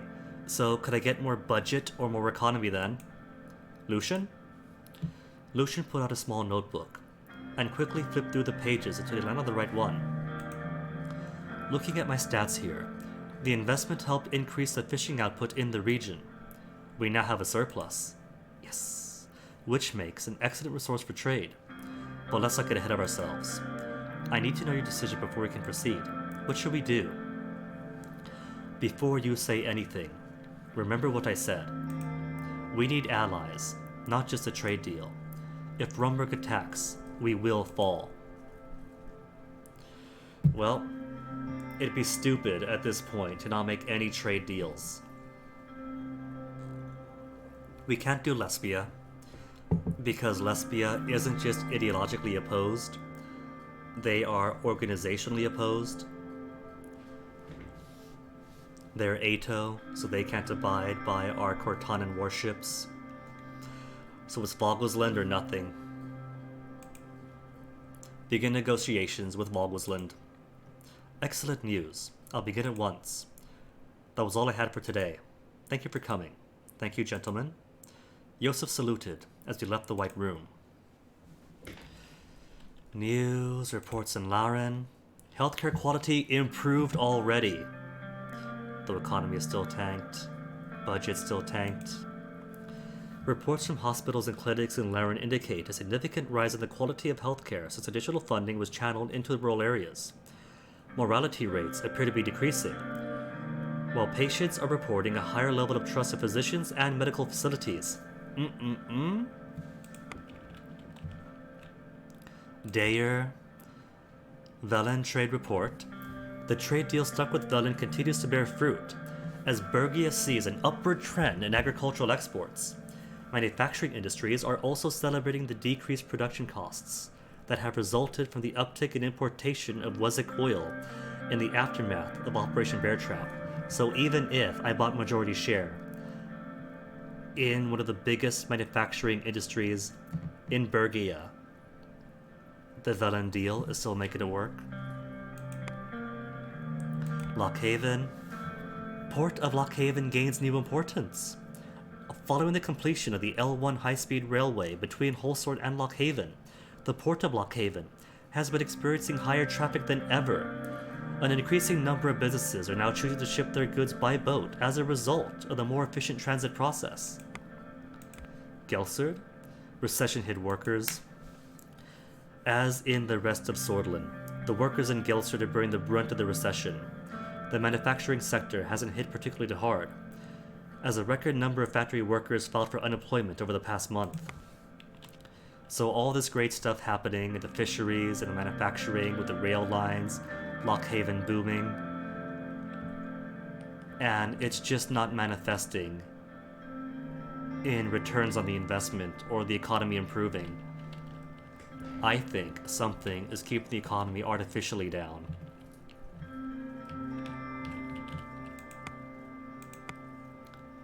Isolated polio case in Bergia, as long as it is as of yet isolated.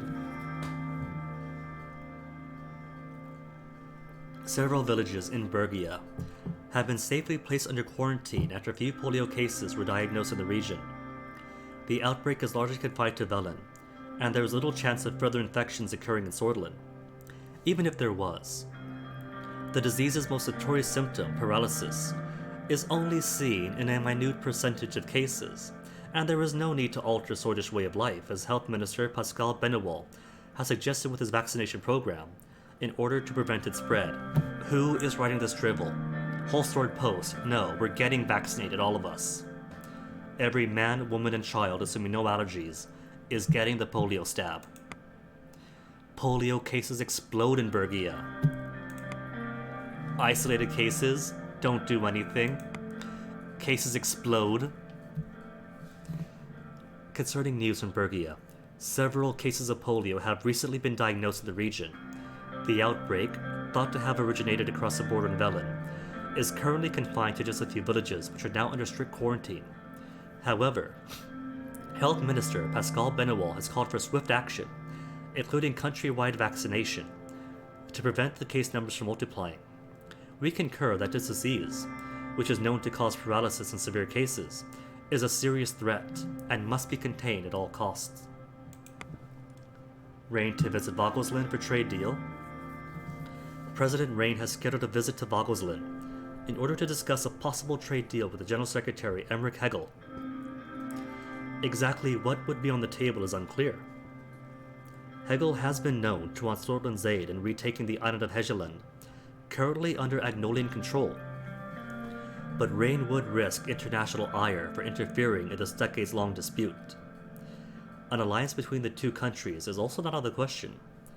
What is clear is that this visit will bring Sordland closer into alignment with United Cantana.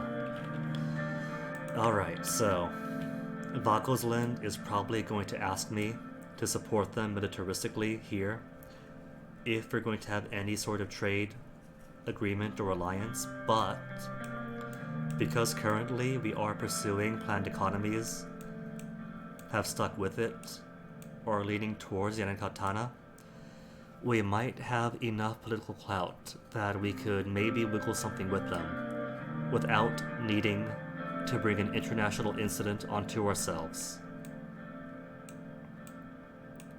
After all, their presence and success around the island depends on Cantanan ships coming out of my ports in Conriat, does it not?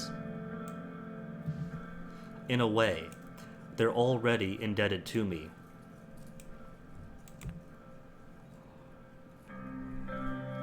Currency loses value against Arcasian lira. Financial reports show that the Sordish Ren has been steadily slipping against the Arcasian lira, though the exchange rate has not yet approached an all-time low reached during Alfonso's administration. Cool, we're not as bad as Alfonso yet. What's next? Dinner with the family. Family, at least, I can't fail with. Son's disappointed, but beyond that. I arrived home from work, hung my jacket up, and put my briefcase in the hall. I paused, awaiting my usual greeting from my wife and daughter. Dina was out at one of her after-school art classes, I remembered, but where was Monica?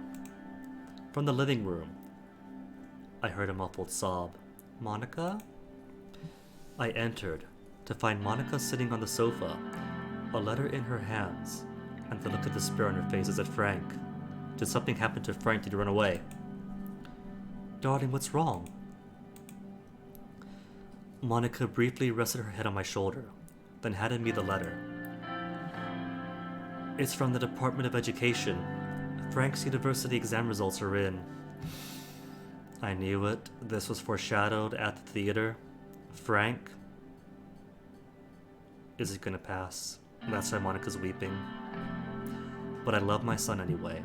Maybe he's not going to go to university. Maybe he just has to study a bit more and try again next year. But he is my son. I love him, regardless of what path he takes in life.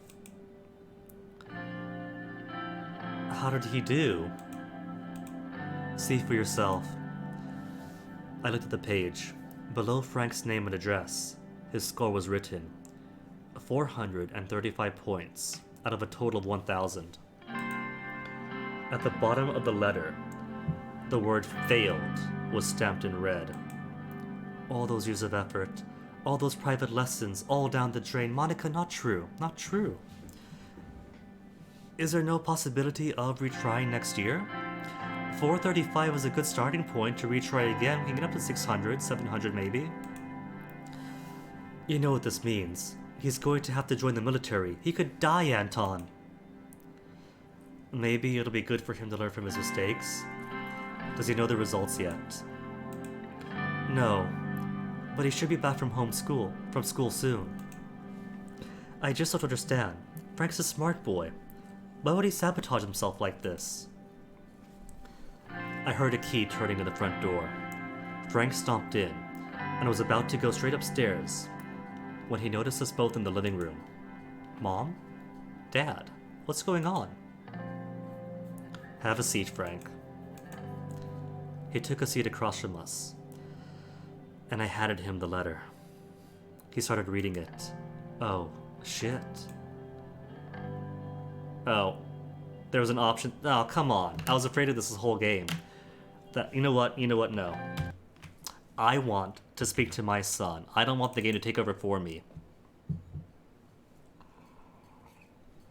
He and I are going to have a heart-to-heart. I'm not here to scold him. Come on, game. Come back up. This is what the game gets for requiring click to proceed. And also in the active area. It doesn't seem to do the thing where if you click in the area, it gives a few seconds before it becomes active. At least let me tap enter or space to advance. Been trying to do that since day one, to avoid situations like this exactly.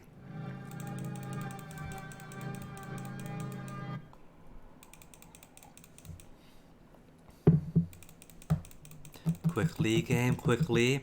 You're standing between me and my son. My fictional son.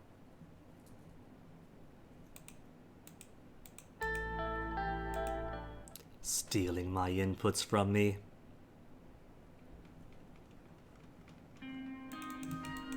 I am the victim of chains here. Clearly.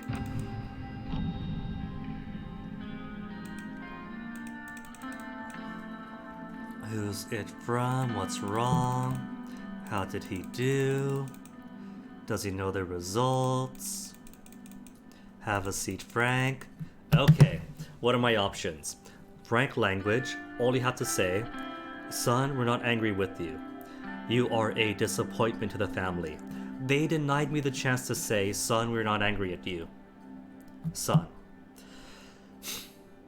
we're not angry. I need a moment. He went to the kitchen sink and washed his face. A moment later, he came back. I gotta keep this cursor out of this area. This space here is dangerous. But if I keep it up here, then I accidentally click the blue text to open the codex. Safety at the right. I never thought this would happen. I'm so sorry. It is my fault. I should have been around to help you study. How could you let us down? You made your mother cry with your actions. That's not the end of the world. Just be flippant. No. I'm going to take some responsibility. I should have been around to help him study. Right. You should have taken a break from running the country to help your loser son. Son, you're not a loser. Frank looked close to tears. Monica put her hand on his shoulder. It's going to be okay. But you really should have studied harder, Frank. I know. I guess it's the army for me then. No, not necessarily. We have the navy too. Not so fast. There might be something I can do. Hold up. Are we suggesting nepotism? Maybe. So it seems. I mean, I've also done the compulsory army thing. Maybe there's something I can do. Maybe. I don't know.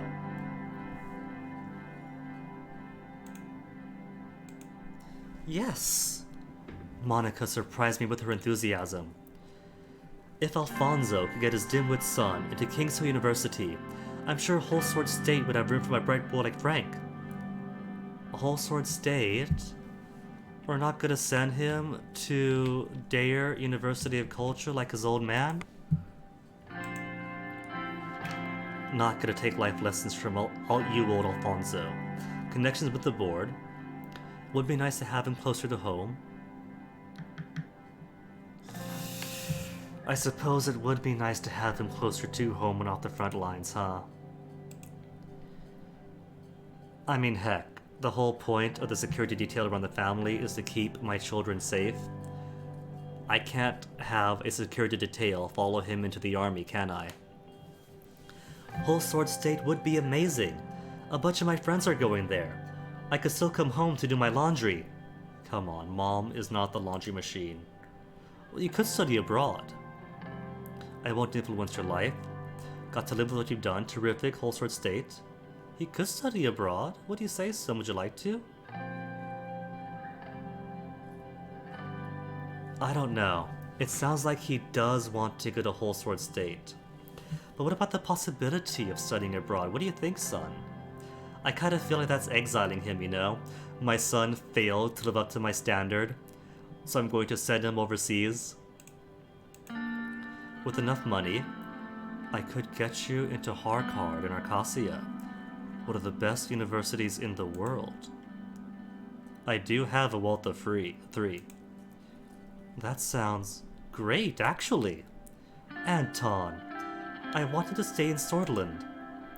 Mom, I've got to get out and experience the world sometime. And in Arcasia, people might see me as something more than just a president's son. I still don't like it, but I understand. What do you think, Anton? -2 personal wealth. United People's University in Contana is free, with an excellent medical program.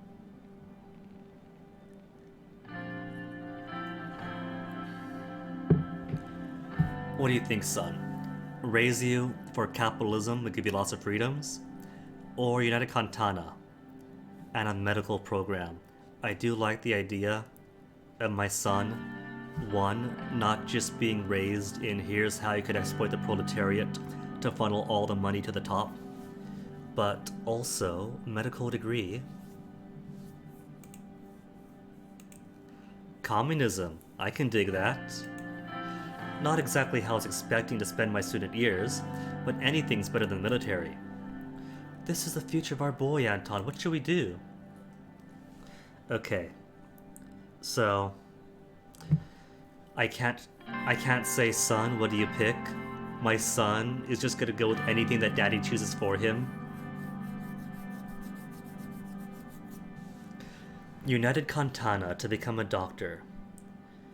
Frank to Harvard and Arcasia. At the very least, if he goes to Harvard, he will be rubbing elbows with the future elites. That could be good for him to get some networking going on.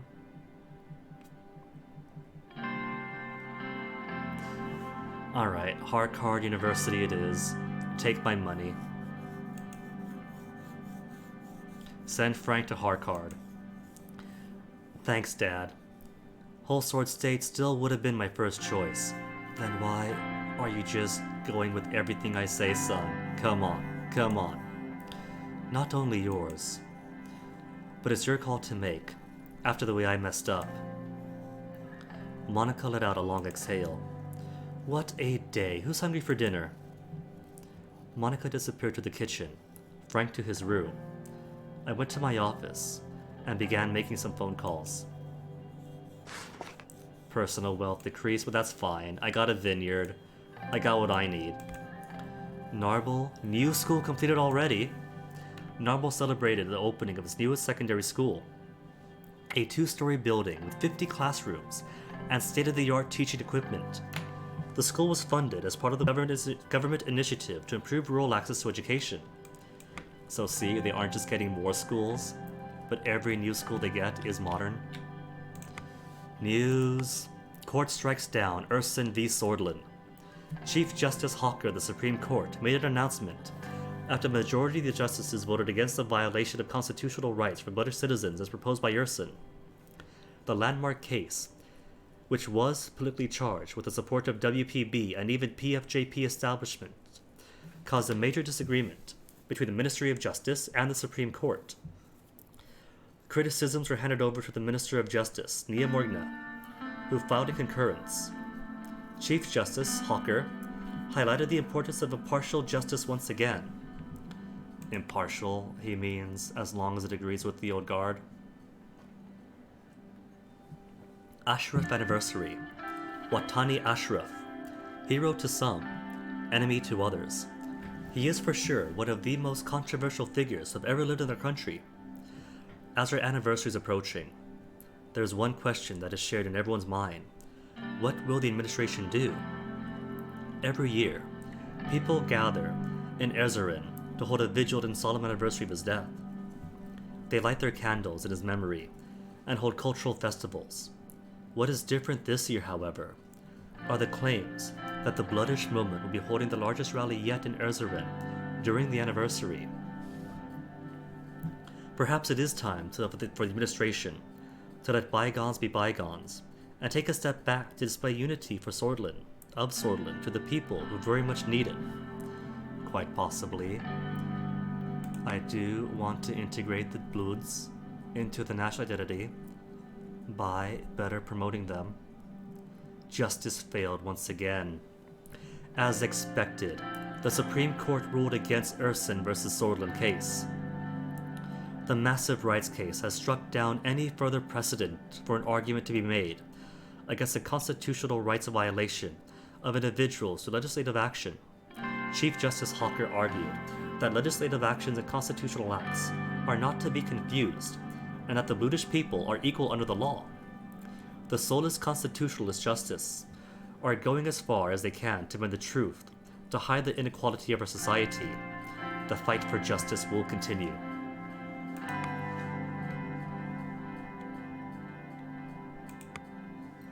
Okay, but really, with everything as it is, how was production stagnated? Volume's cool.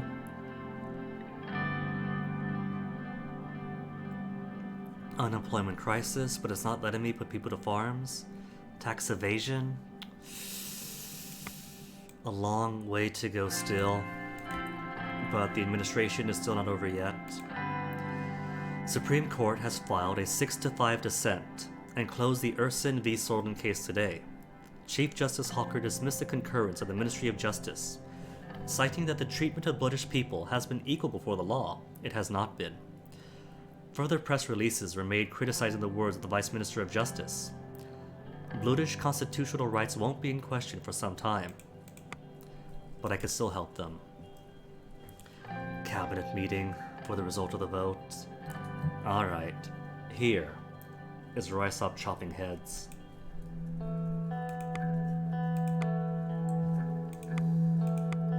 Lucius stood upright, holding a large folder of files under his arm. He bowed in acknowledgement. He looked acknowledged. Construction progress in Benfey. Halfway? Halfway for the international airport. The cabinet has gathered in the White Room, sir. The Vice President will be opening the session soon. We can go in whenever you're ready. Alright. Anything you want to say, Lucian? Before we go in? No, sir. Just keep your cool with the cabinet. I believe concerns will be raised in the meeting. Alright, I'll go in. Should I expect something, though? No, sir. I don't believe there's anything we didn't expect.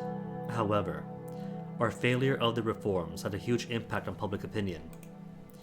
The party is quite discontent about the whole situation. They believe your presidency has destroyed the USP's prestige. Neither trust, do something to prove our capabilities, hear these concerns out.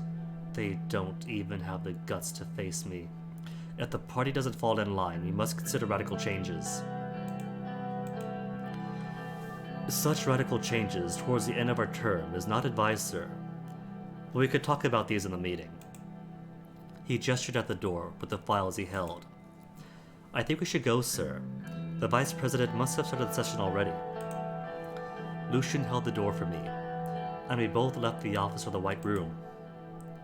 When we entered the room, Peter was speaking to the cabinet members, who were already seated around the table.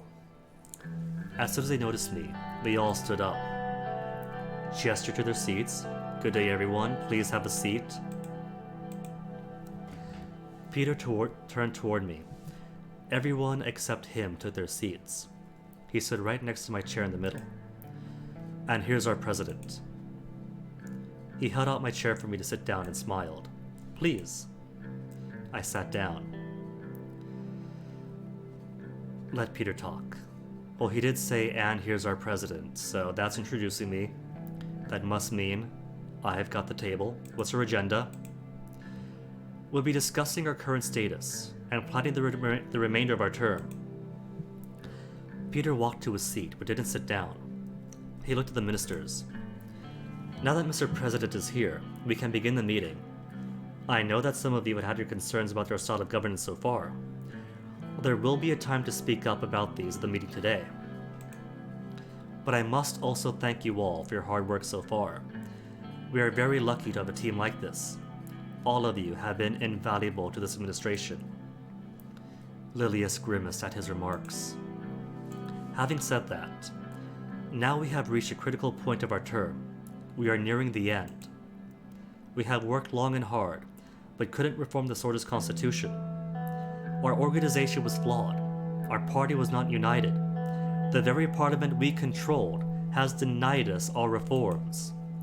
Lucian and I have begun investigating who let us down at the vote when we needed them the most. Gloria and the conservative wing of the party didn't back us up. What? Excuse me. Kessero Kibner and the National Front MPs didn't like the proposal and voted against it. Fair. I wasn't counting on the Kibner elf anyway. He paused and looked around the room. But the past is the past. We must now look towards our future. We are investigating and analyzing our faults. We will be taking measures accordingly. He glanced at both Lucian and me. Our party still remains divided. In order to look at the future, we may need to make some changes. On the other hand, the opposition is exploiting our failure to reform. The latest polls show a steep increase in the opposition's support. So, let's start the meeting with a brief look at the reports. He fumbled with a stack of papers in front of him. With the latest developments, we have seen an enormous decrease in our popularity. The public opinion about our party is at an all-time low. Even with all the good I've been doing. He took out a piece of paper from the stack and inspected it. A major concern of the people is the state of our economy. We are slowly slipping into a depression. Well, that's only because the game is ignoring all the good money I've been spreading to the rail, to Angoland, to everywhere else. This will have dire consequences for our administration. We mustn't lose hope and give it our best. Sordon needs us more than ever. Peter turned to me. I'll give the word to the President now. He sat down. Mr. President, Mr. Vice President, thank you for the opening. Thank you, Peter. All right, let's start the meeting. I'll say thank you for the opening. Everyone's eyes were focused on me.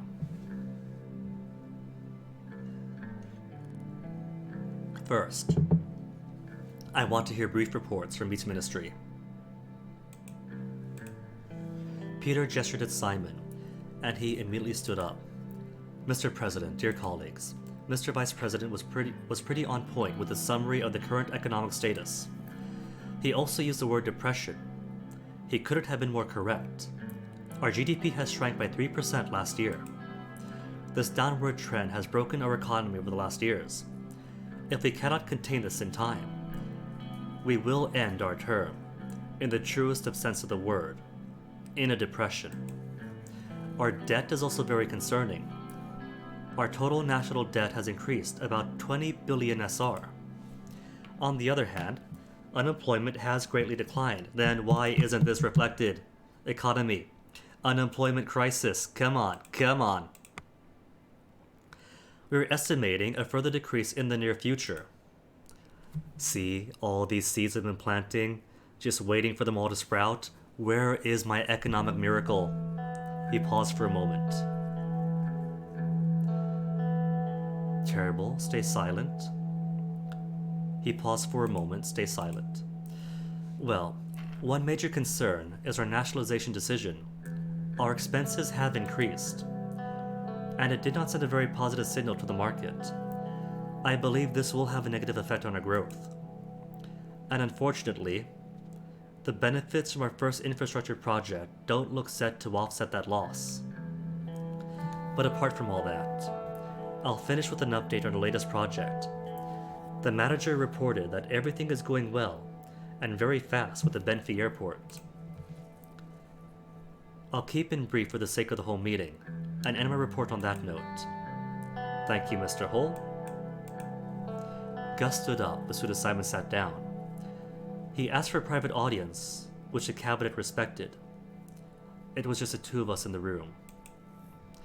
I will also keep it very brief, Mr. President. The L1 railway has already proven to be a success. We have managed to bring food prices down in Greater Holsord and Gesselin regions. Our agricultural output has increased, and we are already seeing investments coming into rural areas. This is all fantastic, so what is the problem? The trade deal with Velen increased our agricultural exports for the Bergia region. Our farmers are still suffering.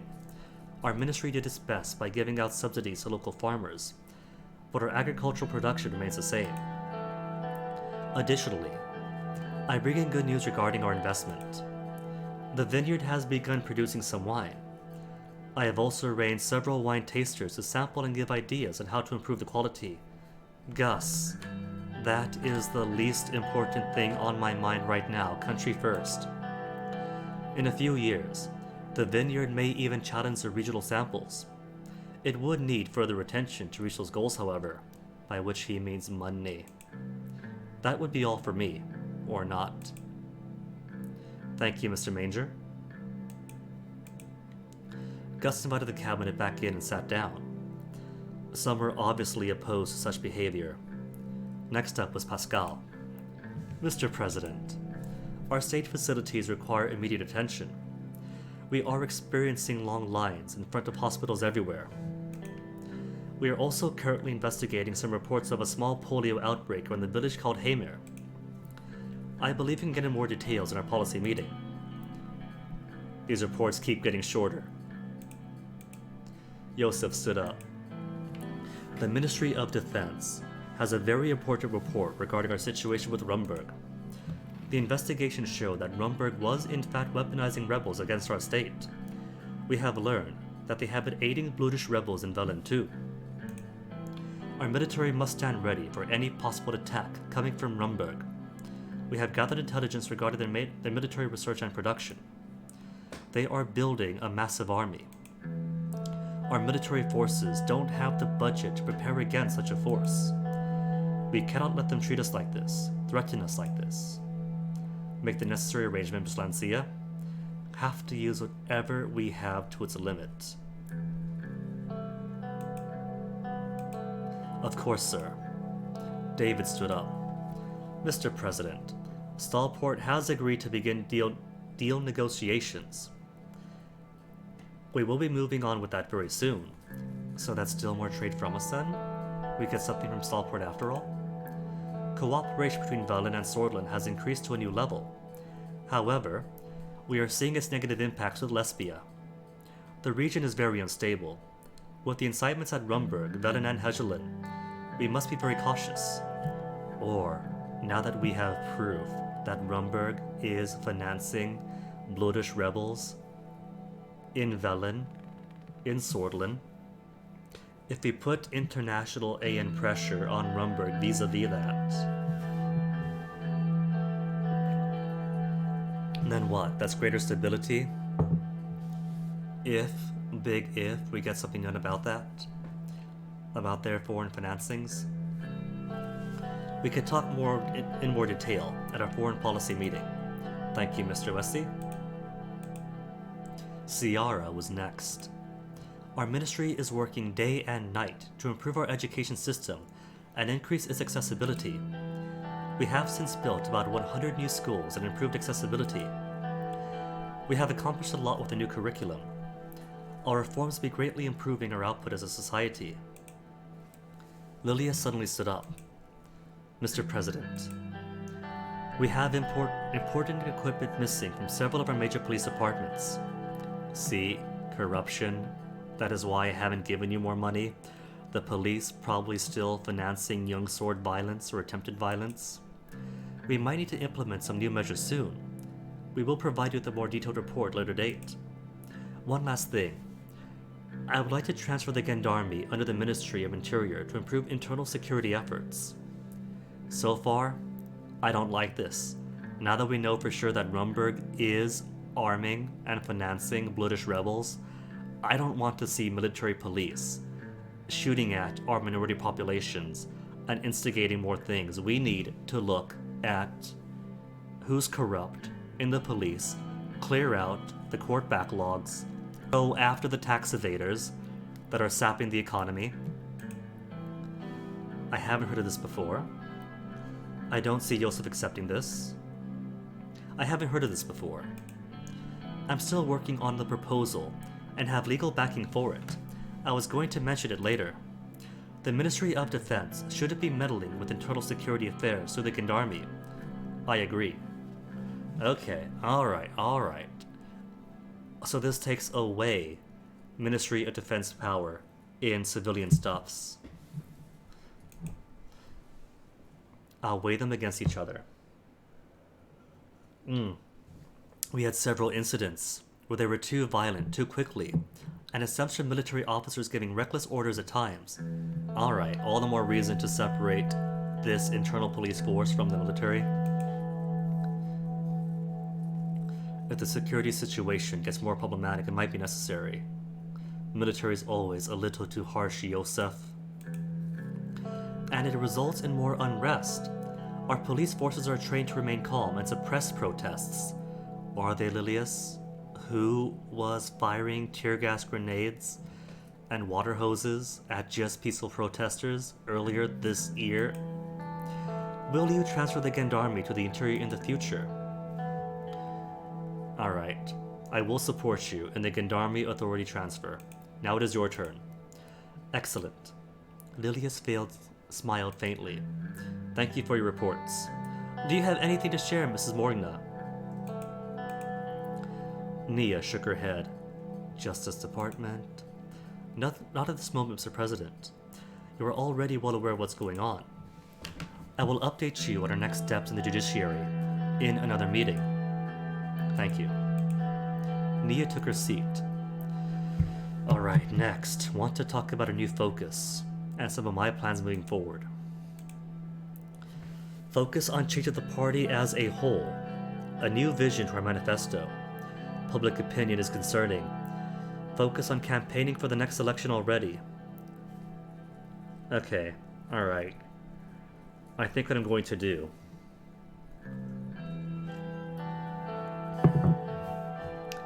is kind of suicide my campaign and focus entirely on quick economic development, maybe? Because we have no budget, economy's tanked.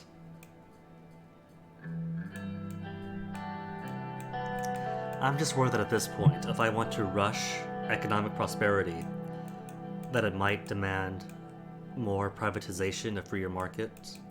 We'll see though, because we've got the airport being built. That's going to bring in some dinero, bring in more infrastructure. We've got a trade agreement with Volgo's Lind in the future.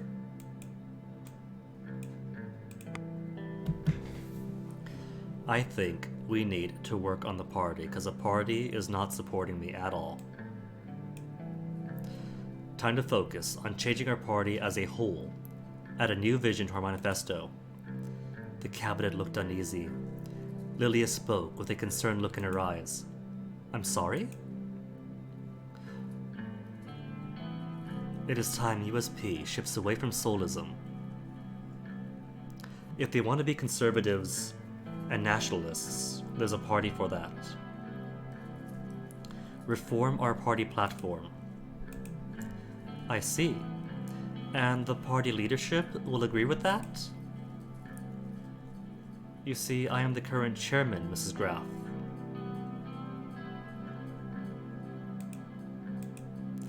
You are right about that. However, the party does not belong to you, Mr. President. You'll learn about my thoughts if you bring your suggestions to the leadership.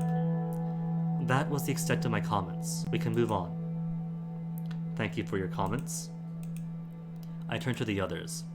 If there are no other comments, let's move on with the meeting. And I believe that is everything. Everyone packed up and left the white room. I went back to my office. The last 2.5 years had gone by so fast. It's been 2.5 years already. Okay, report. Report from Estord. Gang violence claims more lives. The police chief of Estord reported that the local police forces are overburdened in their fight against the Coronelli crime syndicate. According to the reports, over the last month, 3 policemen, 6 civilians, and 11 mob members have been killed. Excuse me, water burps. Related note, actually losing a decent amount of weight somehow. Even before Lent. And if it wasn't for Lent, I would totally celebrate by eating a dozen cheap tacos and just sabotage myself all over again. All these burps are straight up just water. 6 civilians, 11 mob members have been killed by the ongoing gang war between Skinner Cartel and Coronelli. Anti-government protests. Yesterday morning, a group of protesters assembled in front of the Gelsford City Hall and have not yet dispersed. The group was responsible for blocking out vehicles, including city buses and transport trucks, and have been handing out anti-government pamphlets to passerbys. The mayor of Gelsford reported that the situation posed no active danger, and that the people are only exercising the right to protest.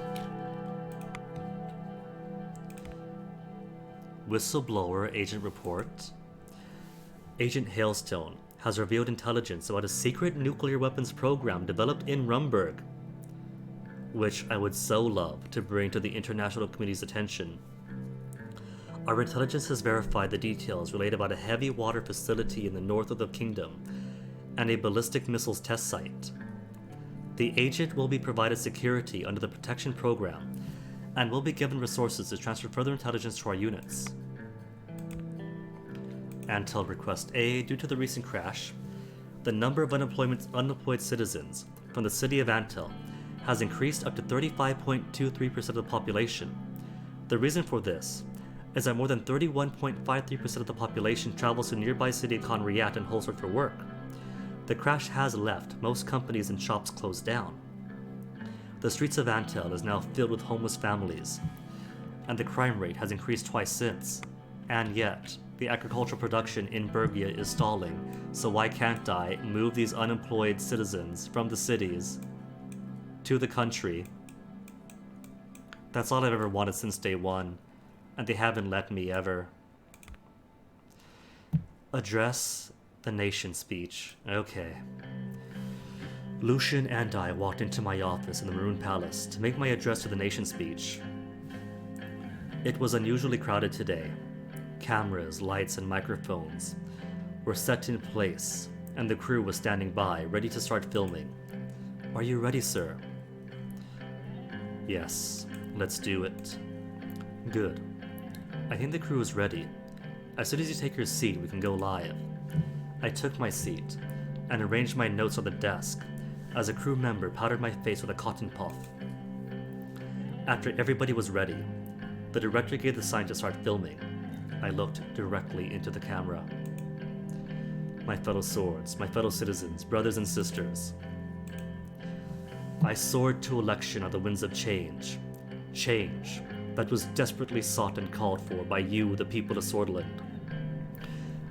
Or I would like to speak about the events of the past months, about a great historic effort to give the words freedom, fairness, and hope new meaning and power.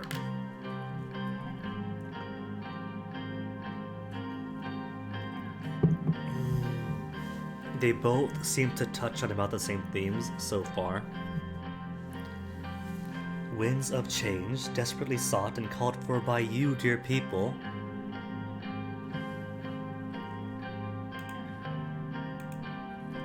From the moment I was sworn in, I have done nothing but fight to achieve the change you demanded. Took office with a plan to dismantle Swordland's ancient government structure and replace it with one that meets the needs of the modern country we are today. Yeah, I like that.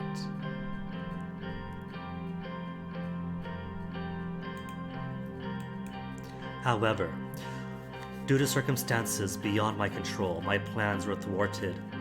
Alas, my vision was too grand for the narrow scope of our current assembly. If assembly members had its way, Tarkeen's sole constitution would last until the end of time. And so they spitefully acted against me, putting their own pettiness before the needs of this country. That is really going to kill USP support. They stubbornly clung to Swordland's past, knowing it would cost us the country's future. And so they struck down my reforms, with the help of Sol himself. Alright. If everyone in my conservative wing and the PFJP are planning to demonize me for their own benefit,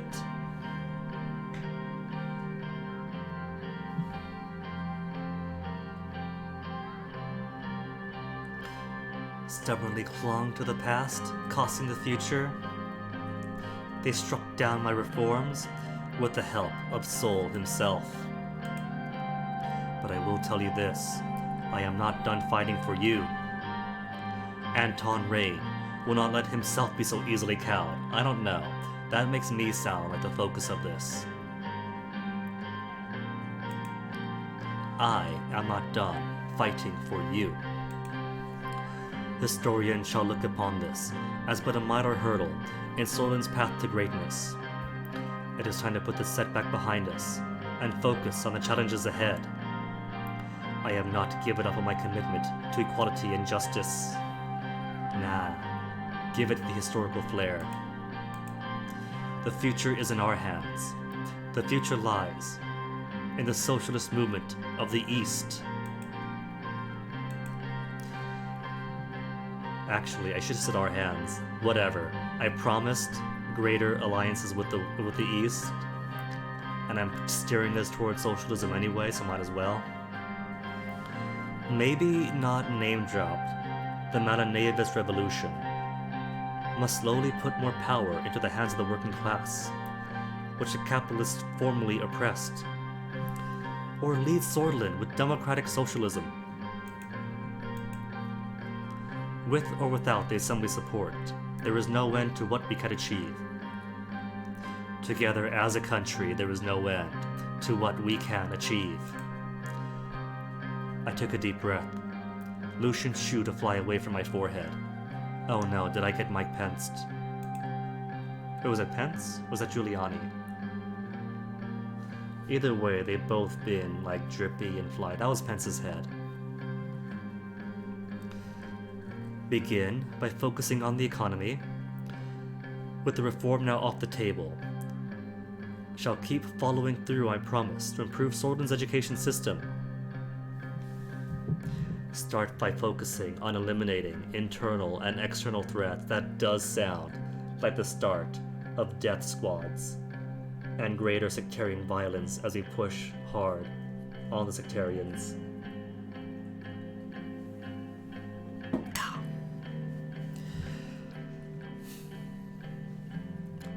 We shall start by focusing on the economy. The reforms on the education already underway.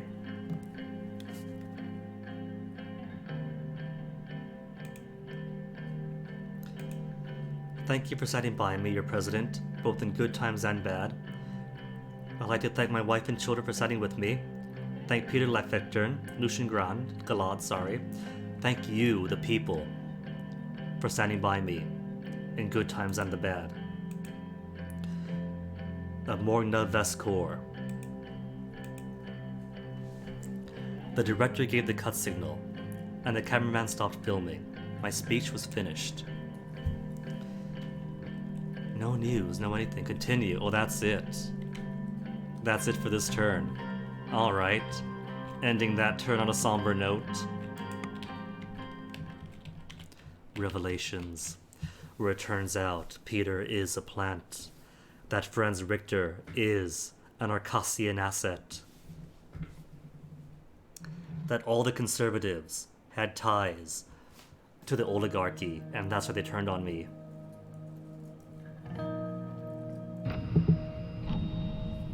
Bing bong ding dong. Rumberg, what's going on? Queen demands reparations for 15-day war. Queen Beatrice Livingston has called for reparations to be paid for the so-called past atrocities that occurred during the 15-day war. Rumberg's demands that the price of the past wrongdoings must be paid if a path to peace is to open between the two nations.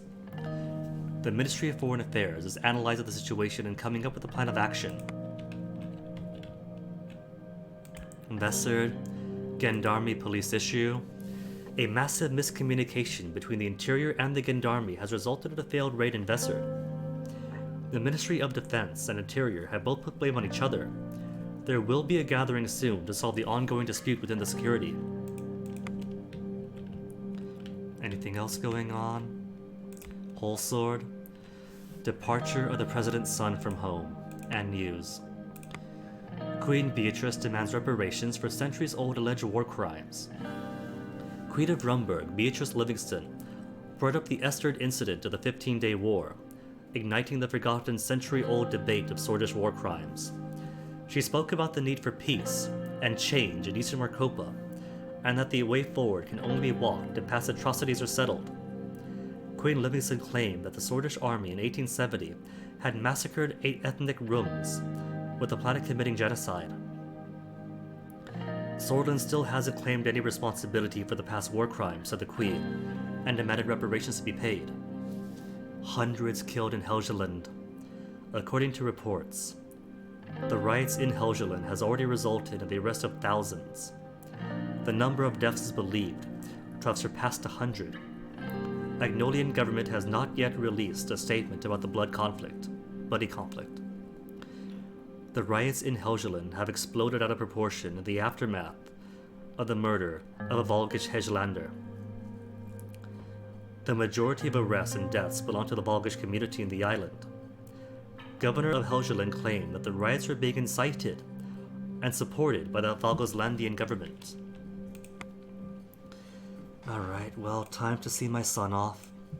I'm pretty sure I'm making a mistake sending him to capitalistic Arcasia, but I'm hoping that the benefits of networking are worth it. It was a cloudy, rainy day in Wholesword. Very empathetic weather. Rainy for funerals, rainy for seeing your son off. The gloomy weather echoed my own feelings. My constitutional changes had been defeated. I was back to square one. I couldn't spend the day moping, however. Frank was finally about to leave home. My son piled the last of his bags next to the door. Sergen, the assistant driver, were waiting outside next to the car. Did you pack everything? Don't forget to give me a call immediately after you arrive. I will. I think I'm all packed. Monica helped him put his backpack on, while Serg started carrying the luggage to the car. I made you a sack lunch. I'll get it from the kitchen. She dashed down the hall. Frank and I turned to face each other in the doorway. So, I guess this is it. I guess it is. I know studying abroad wasn't your first choice, but I hope you could live with it. He seemed happy. Don't forget where you came from, son. From someone who couldn't even pass constitutional changes. How could I? I'm the president's son. France shifted his weight nervously. I haven't forgotten what you told me about your university years. I hope going to a new country gives me a chance to prove myself the same way you did. For your sake, I hope that chance never comes. Don't model your life on mine. You are your own man now, Frank. You don't have to prove yourself to anyone, especially not me. Nah, I want to give him the idea that he is his own man, and he gets to forge his own destiny. Frank smiled. All right, Dad. At that moment, Dina rushed to the door. Frank! I'm gonna miss you. I'll miss you too. Don't forget. Don't forgot. You've got to give Mom and Dad an extra hard time for both of us now. Dina nodded. Oh, that just melted my heart just then. She's totally going to when she gets older. Okay. Frank picked up his sister and gave her a big hug. Robbie, what's up? Monica appeared in the doorway, holding a paper bag. I cut the crust off your sandwich, just the way you used to like it. Aww. I'm not a kid anymore, Mom. Can't a mother pretend? Oh, Frank. Infinity Train getting a book 4. Pretty cool. They did some cool stuff with the first 3. There's potential. She embraced him with tears in her eyes. Frank looked as if he was about to cry as well. I caught her glaring at me over her shoulder. I hoped someday she would understand why I decided to send him away. Serg approached. Sir, Frank needs to catch the next flight to Arcasia, which leaves from Holsort International in 2 hours. We will have to leave now to make it. Time to go, Frank. Frank turned around and took one last look at me. Make me proud. Good luck. See you soon. Make me proud, son. Frank nodded before heading to the car. It is difficult to see them grow and leave, isn't it? It is not like we'll never see him again. Home will feel just a bit empty now. It is time for him to find himself in the world. Oh no, I'm getting teary-eyed over a fake son. He will. We all did, after all. Being exposed to different culture, different beliefs, it changes a man. I think it will be a liberating experience for him. It is never easy for boys to live with the shadows of their fathers. What's up, Robbie? And it must be even harder when one's father is Anton Rain. A great man like you casts a very long shadow. Frank is a good son. Despite the neglect, the smoking habit, his lack of studying, he's a good man. Not everyone thinks that though, Serg. Serg is still my biggest fan. But I think he is in a minority in that belief now. Excuse my language, Mr. President, but to hell with them. You are my president, now and forever. He looked at his watch. Time to go.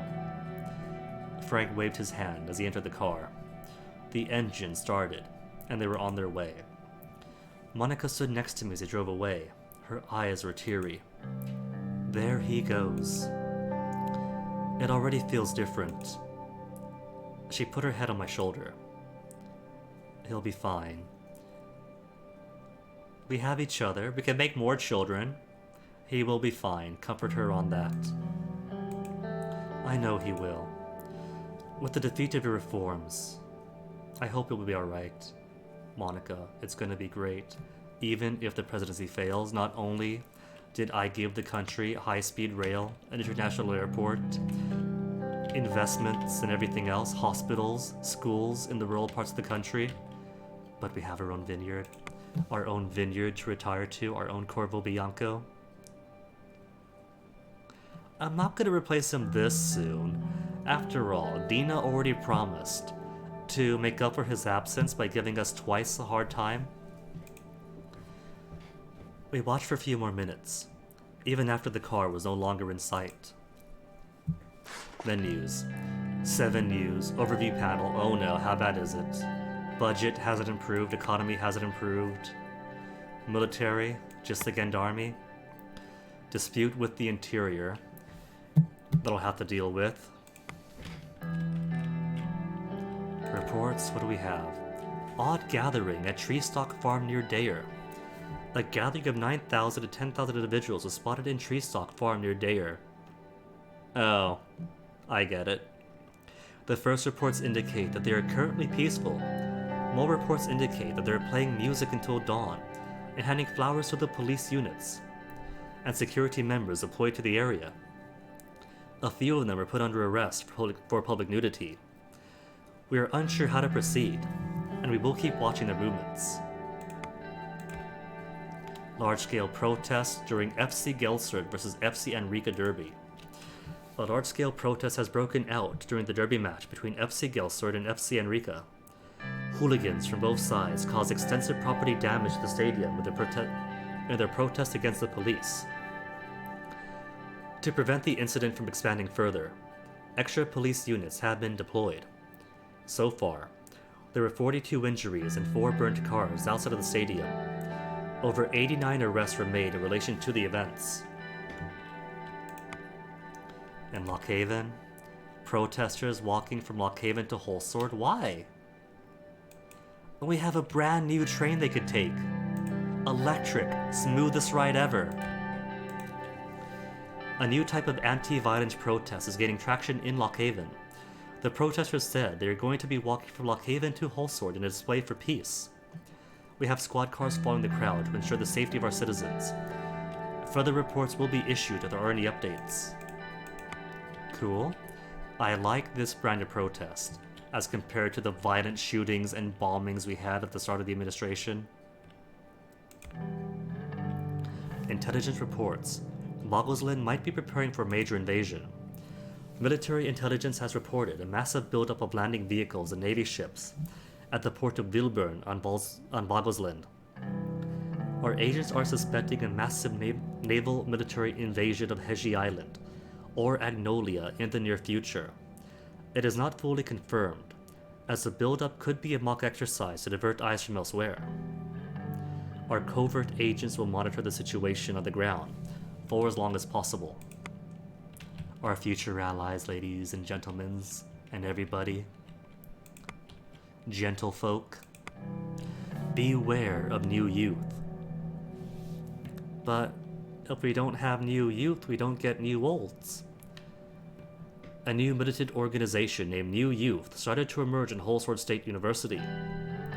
In the first large-scale incident they were involved in, they attacked the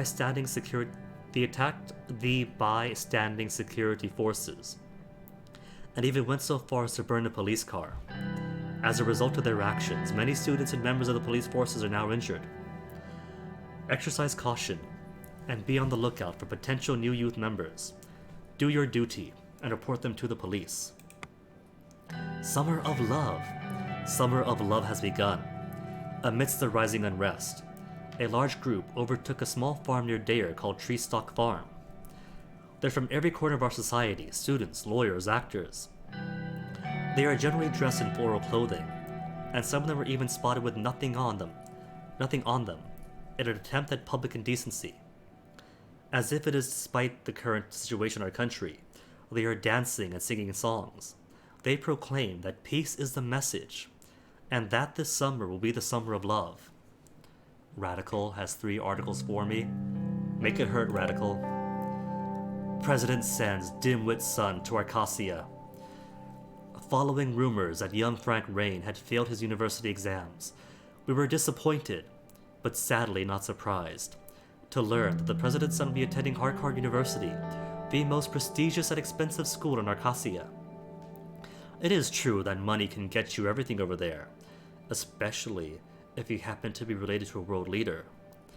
We expect Rain Jr. to return with money on his mind and a binge-drinking habit under his belt. Walk for Peace. People of Lock Haven is known to be proud and just. In an action fitting their reputation, a protest group has started a long walk from Lock Haven to Holsword. Among them are old, young, and even children. The campaign is called Walk for Peace, and it wishes to bring attention to finding a middle ground to solve the increasing tensions. Bravo, Lock Haven. We hope this movement spreads to other cities as well. FC Enrica, FC Gelserd hand in hand. For the only time in their history, the sworn rivals FC Enrica and FC Gelserd fans stood side by side against the police brutality. During the derby match yesterday, the fans of both teams united to protest the security forces' mishandling of recent events. Hand in hand, they created an impenetrable wall to let President Rain know that they won't simply bow their heads to the goons. They let him know that Sorden belongs to the people and the people alone. Economist, President's son to receive a proper education. Look, I just wanted him to network. If he comes back a capitalist, Dina is most likely to replace me in the political sphere. Confirming that Sorden's public education system is shamefully inadequate compared to the well-funded private universities of Arcasia. Anton Rain has elected to send his son Frank overseas to Harvard, one of the world's most expensive education institutions. Harvard is known for producing top-notch academics, scientists, and thinkers. We say, if Sorden's universities aren't good enough for the president's son, they're not good enough for the Sordish. Only full privatization will give us a chance at keeping up with the Arcasians. Blah, that's not it at all. Hegel condemns Hegelian governor and threatens intervention. Chancellor of Vagelsland, Emmerich Hegel, has recently condemned the governor of Hegelian in a public statement and threatened to intervene on the island to protect the people. Agnolia went too far. They are massacring our people of Hegelian. If the Alliance of Nations allows us to continue, Vagelsland will intervene on the island to protect her people. This was the last straw, said Chancellor Hegel. Arcasian and United Cantonan governments are believed to be in close contact with both leaders to calm the situation. If the superpowers cannot find a solution, the Barkian Sea may plunge into chaos. Okay, then what do I have here in Holsword? 2 reports. Violent protests in Holsword State University that my son had to miss out on. A group of students at Holsword State University, calling themselves the New Youth, started protesting at police involvement in the protest. The protest turned violent, and an assailant threw a Molotov cocktail on a squad car, lighting it on fire. 14 have been arrested as well as a ringleader. They are being questioned to find out if they have membership in any terrorist organizations. Of course, angry students could only be terrorists. Presidential salary increased, why? I mean, great, I got a wealth of 2 now, but I didn't deserve that. The Grand National Assembly discussed and passed a new law increasing the yearly salaries of elected officials, including that of the President Sordelin, but they won't get behind my constitutional reform. Poo-poo to them. Discussing on the changes to the law. What law do we have here? Lucian, what are we looking at? Lucian and I sat in my office, waiting for Peter. I was at my desk, and he was on the sofa, legs crossed. Sir, I have some news for you. I have talked to the USP leadership about possible changes to the party, sir. Changing our core values doesn't seem to sit well with party members in general, but I made sure they understand who the current leader of the party is. It is possible to add minor changes to the party platform. Cool. We could go over the details of the new manifesto if you want. I believe you've already made a draft. Yes, let's do it then. I handed him the draft and started discussing it. The draft outlined a new set of principles that were neo-solist, liberal, socialist. We are not going to neo-solicism. Lucian read through the draft. I see. There's not much to add here. You've already established your stance. It is going to be problematic, but I'll make sure the party embraces this. Lucian, you better. He looked at his watch again. It looks like Mr. Vice President is late yet another time. He lowered his voice. I am slightly concerned about Peter. He seems to have his mind occupied. He's been late to almost every meeting we've had recently. I noticed too. I do need to talk to him in private. I keep saying that, and it never happens. Suddenly, there was a knock on the door. It was Peter. He walked inside with files in both hands. Gentlemen. Welcome, Peter. Have a seat. Let's begin the meeting. Why were you so late? We were stuck in traffic around Seoul Square. There was a whole gaggle of ladies trying to organize an illegal march. We had to wait for the police to show up. Sure you did. He placed the files on my table, took out several documents and organized them in front of me. I heard nothing about any such marches. I heard about student violence, the football clubs, the march, the Summer of Love, nothing about illegal women marches. Here is everything, just as you asked. Our plans for the next reforms. You can use your presidential decree to enact reforms now. We have enough political capital. I also brought a list of suggested reforms from our party. Presidential decrees? Why couldn't I use those throughout the game? What are your thoughts, Anton? I have a few ideas myself. Let's go over the documents.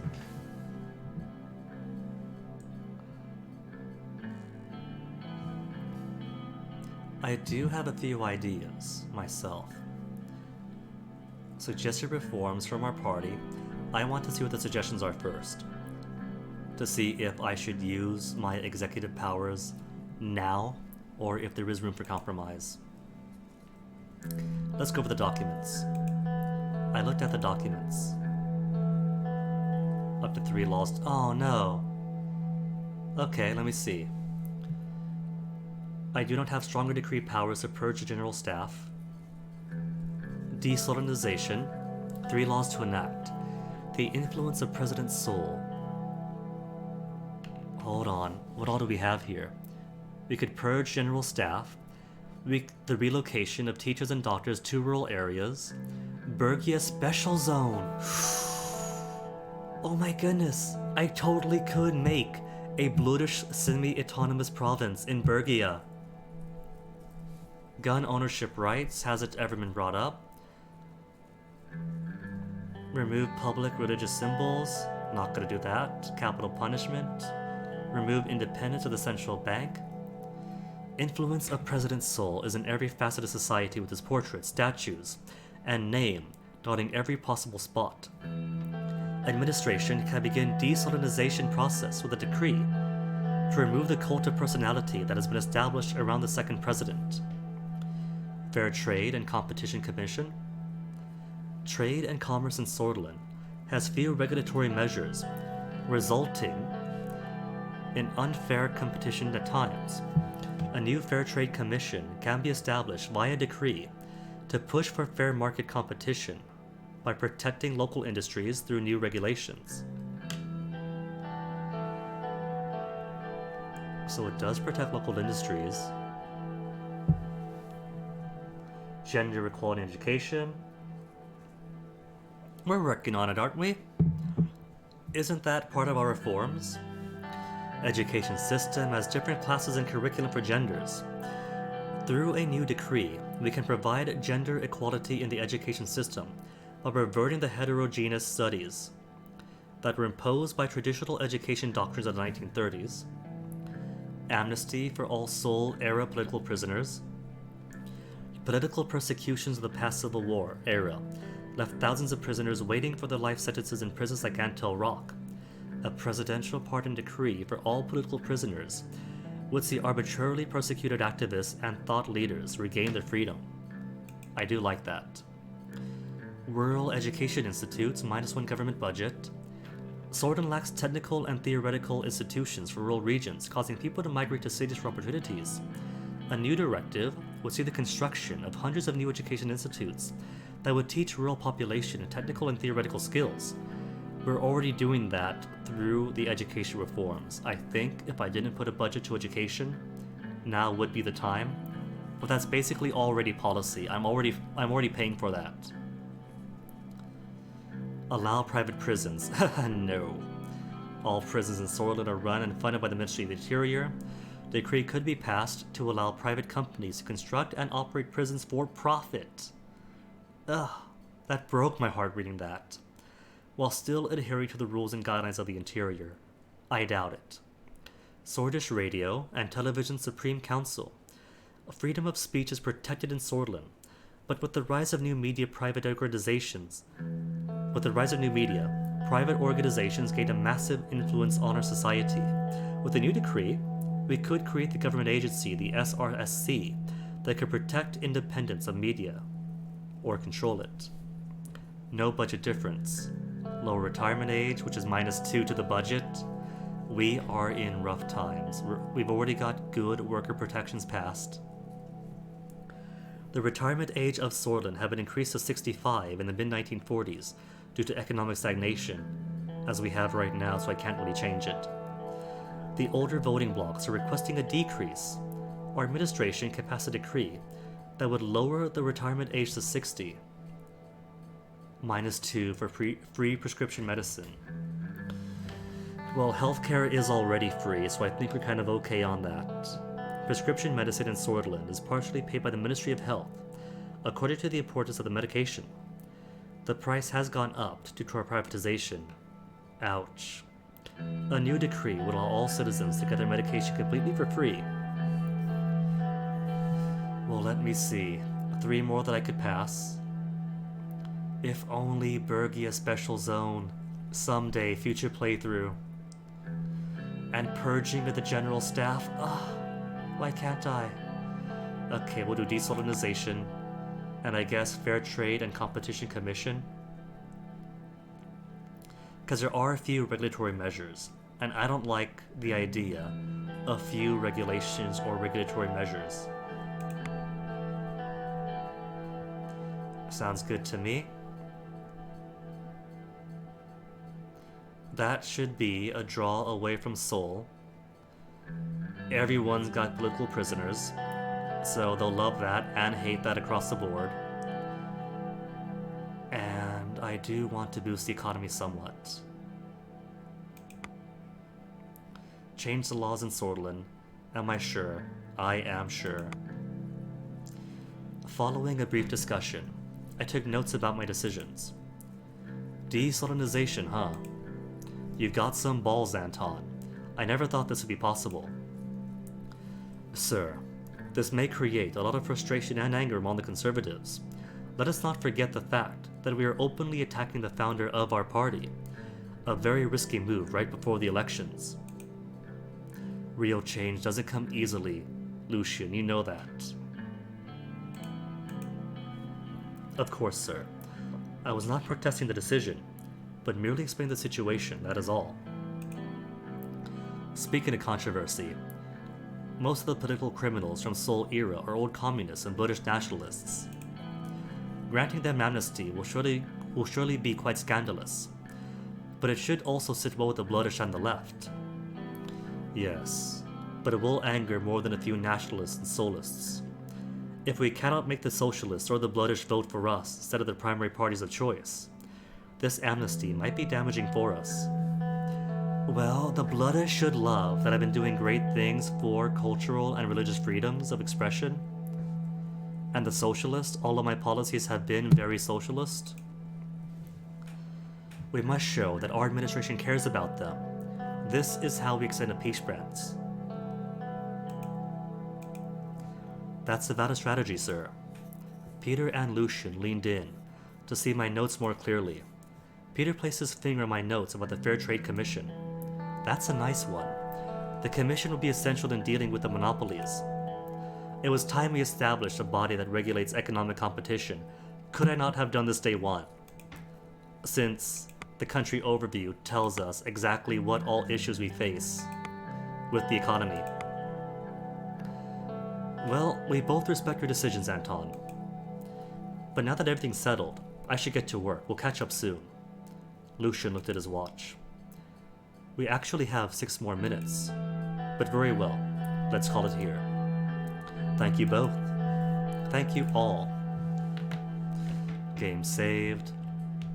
Something in Lockhaven. Alright. It's been like 4.5 hours. I gotta pee, so give me a second to stretch things out and get some relief. Then we'll catch up on the reports, see the news, see how much they hate me for my decisions, and then stop by Lockhaven. Little visit to the sea in the Gulf of Nargis. So one sec.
Oh, what? The music stopped when I left.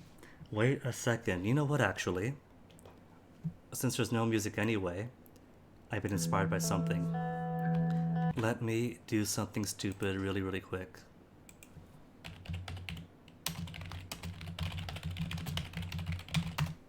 I have an idea. It's a dumb idea, but it's still an idea. Okay, where's a good one? In fact, no, I could just make my own. Basic shape after all. Basic shape, color, transparent background.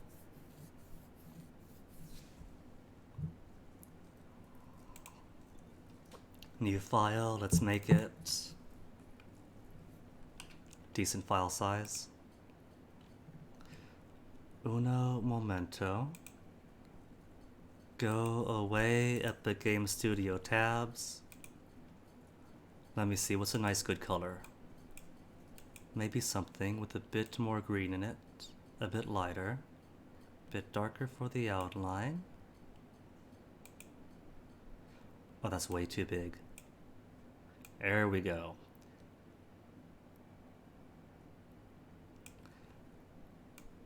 And then a bit lighter, add that, paint bucket, where's paint bucket?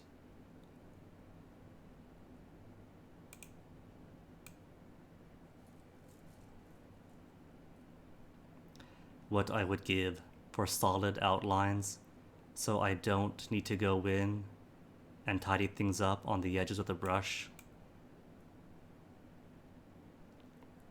That's fine, it doesn't have to be perfect. Then give you a save. Save as. Where to put you? Desktop for now? Desktop for now. Save you as. There we go. 1, 2, 3.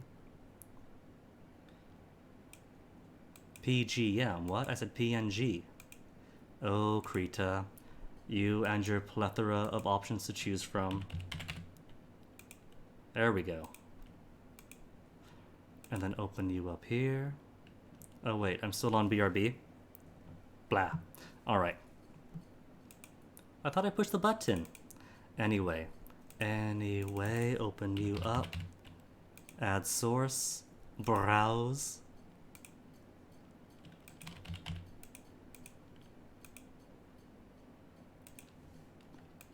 There we go.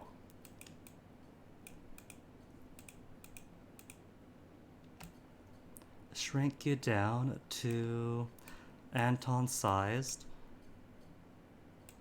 and put you about here-ish.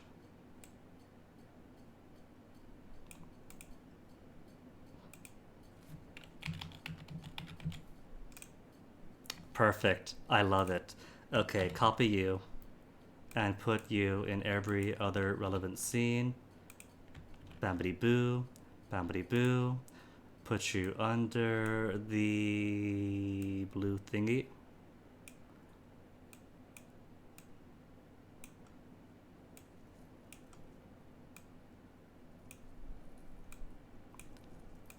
There, perfect. Isn't it just?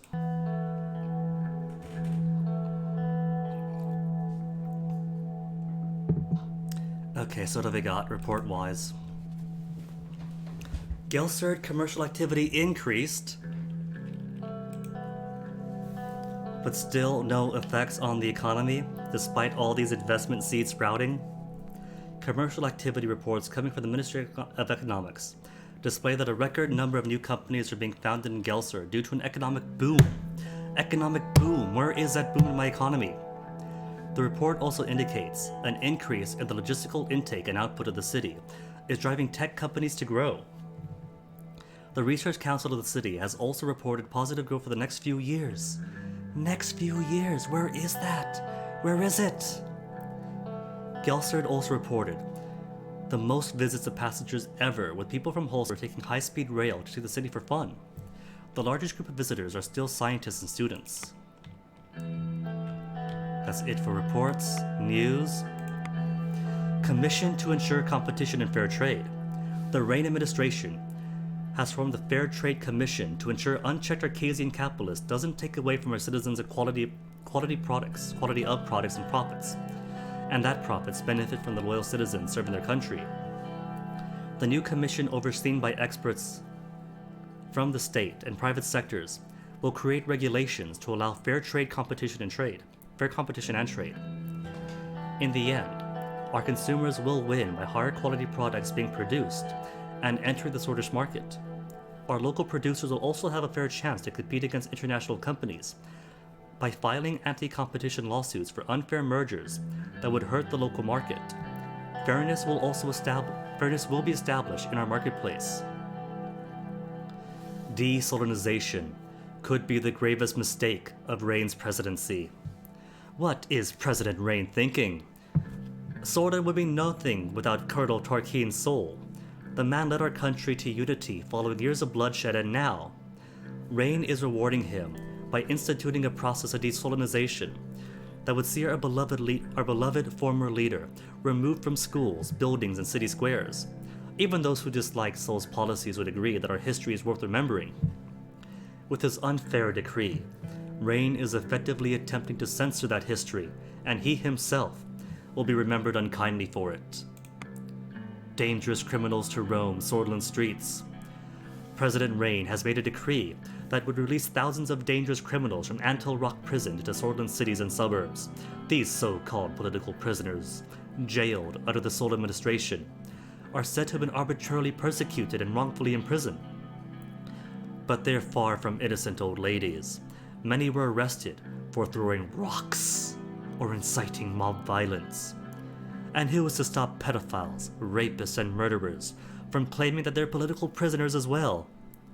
I think we have it on record what exactly they were arrested for.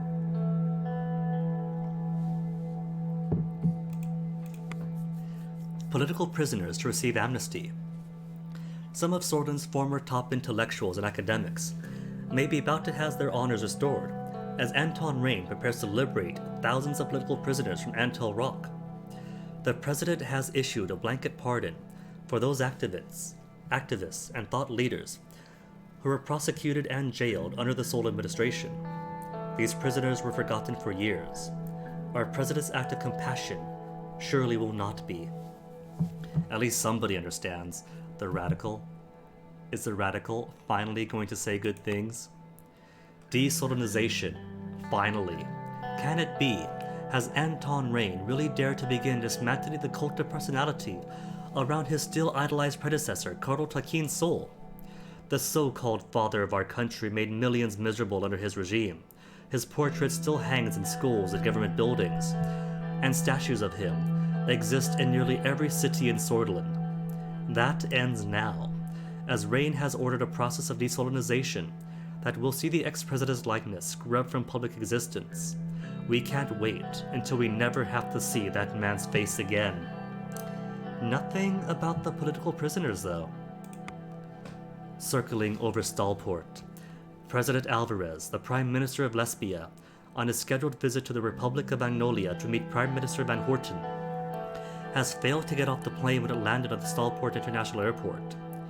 It is believed that he'd been too drunk to get off the plane.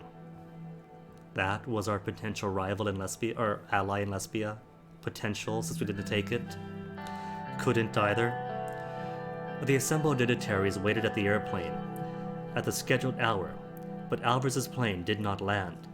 Airport officials reported that it was circling over Stalport. After circling for 2 hours, the plane landed, but Alvarez did not come out. Lesbian officials informed Van Horten that Alvarez was unwell, and that the foreign minister would join the meeting instead. See what happens, Van Horten? When you turn me down, you get a drunk instead. What's new? Change the USP party manifesto to be socialist. Codex, family. Dear son Frank, is that hard? Anything else new? Nothing else new? No prisoners out yet for the Codex? Okay, Lockhaven. Trade talks with the Chancellor of Volgosland. He's coming to me? Alright. Midnight was approaching when our delegation boarded the SRS Holsword. Oh, no, I guess you're going by boat. The large ship was once the royal yacht of King Edmund himself. By the Order of Seoul, it was repurposed to serve the leaders of Sordland for state visits. We departed from the port of Lockhaven, along with a few other smaller escort boats. I entered the luxurious compartments reserved for the heads of state. I lay down on the bed to rest my eyes before we arrived at Vilbur, a major city in Volgosland. Markian Sea was known for its treacherous waters. However, the trip so far had been rather calm and quiet. I couldn't sleep. I went out to the upper deck to have some fresh air. A sea breeze brought a salty and briny smell. I saw David leaning over the railings, looking at the horizon, and I decided to join him. Mr. President, I'm surprised you're still up this late. I can't sleep. I like taking night walks. I could say the same thing about you, David Wissy. Good point. I don't like sleep. I feel like it is wasted time. David, please, don't tell me that you're only 46 years old, but you look 70 because you don't value sleep as much as you should. You need your sleep, man. It's not about productivity, you're entitled to it, your body needs it, your mind needs it. After all, almost 1/3 of our lives are spent sleeping. Do you mind if I ask why you can't sleep? I do mind. Are you worried about the future all the time? I'm an old man, Mr. President. I have been alive for more than 70 years. I spent most of those years worrying about various things, endlessly. What I realized in my time was that worrying is simply a part of life. As the mankind, we are forever gullible. We always think about reaching out for what we don't have. Let me see. Okay, so took. And part of what we don't have are the choices we could have made and their results. I thank you for your wisdom. That doesn't help me at all. Silently watch the horizon.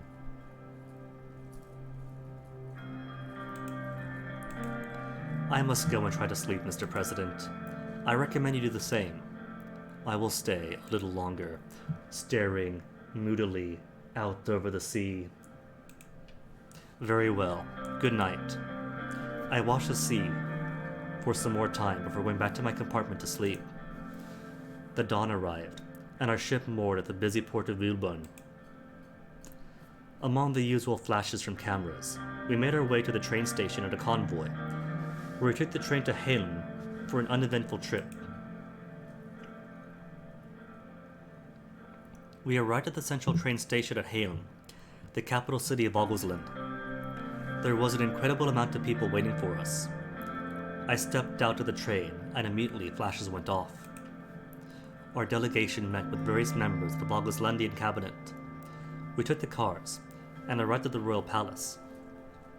Flags of Augusland and CSP were waving next to the entrance. Assistants took my belongings, and led me to the museum wing. It was there I saw Chancellor Hegel. He was inspecting a very large painting on the wall. Chancellor Hegel?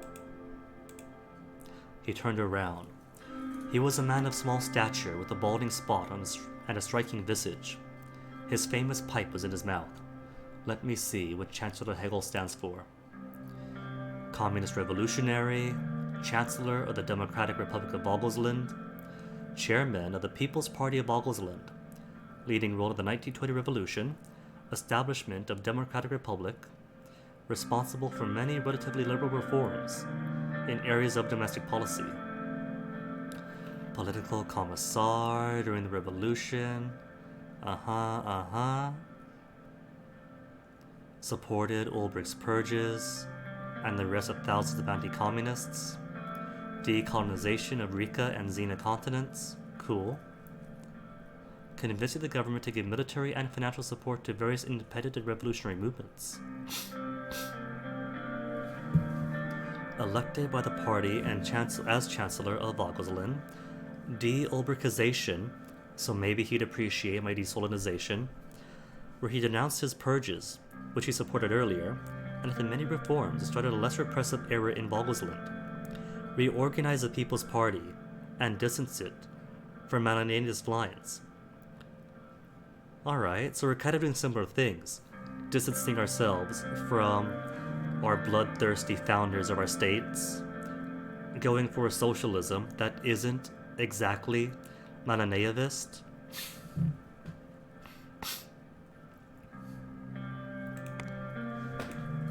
He briefly scanned me from head to toe. We shook hands as he stared me down. Mr. Ray. Doesn't it mean stared me up?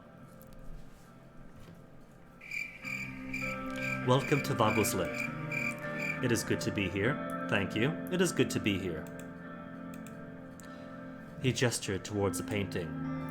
This was made in 1776 by the famous Vaguslandian painter Otto Kebben. I looked at the painting. It must have been over 5 meters tall.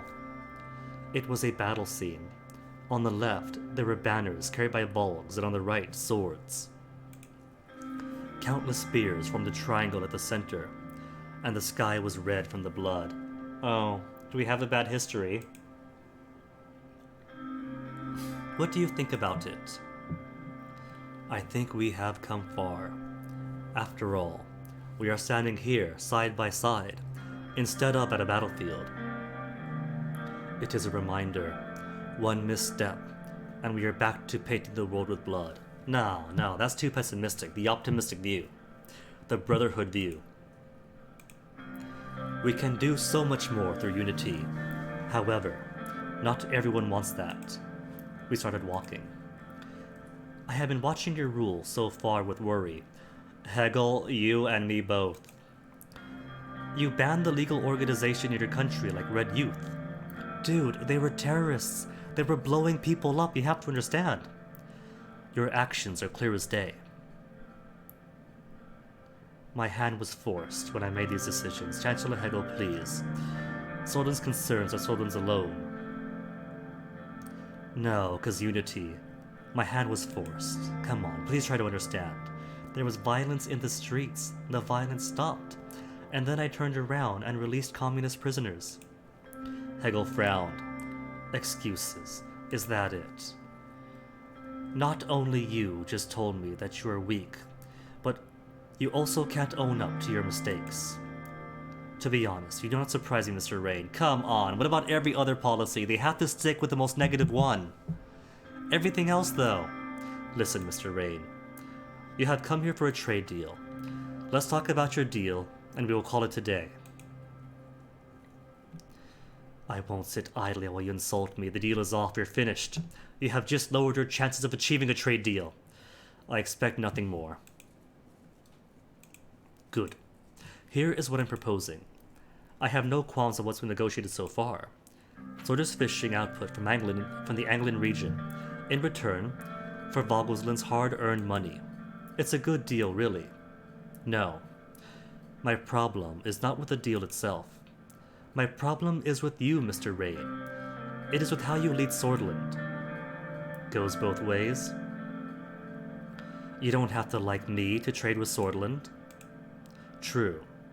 But I can certainly make your life harder. Let me tell you this, Mr. Rain. A trade deal between Vogelsland and Swordland is possible. Making it less likely with every minute passing.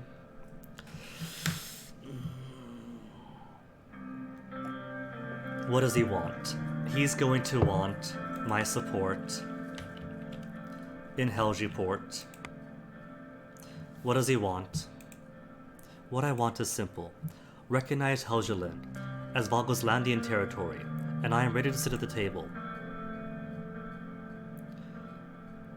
Why? What are you after? There is no way I can do that. I am just going to see if I can possibly get him to do anything else. What are you after first? Is that a yes or a no? I reject, you're asking too much. Suit yourself. Have a safe trip back home. Bleh. Keeping the teardrop. How is he coming down so hard on me, though? We are both aligned with United Contana. He's only getting Helgeland because I have Contanan ships in my city, in my port. I want to see what happens if I take a harder stance with him. Because clearly he thinks me weak. Maybe for him, politeness is weakness. I should have a wealth of political clout with him, considering every other policy beyond just, oh no, the red youths are blowing everyone up, let's not do the red youths anymore.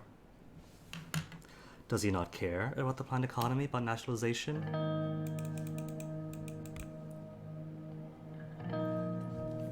About my release of political prisoners?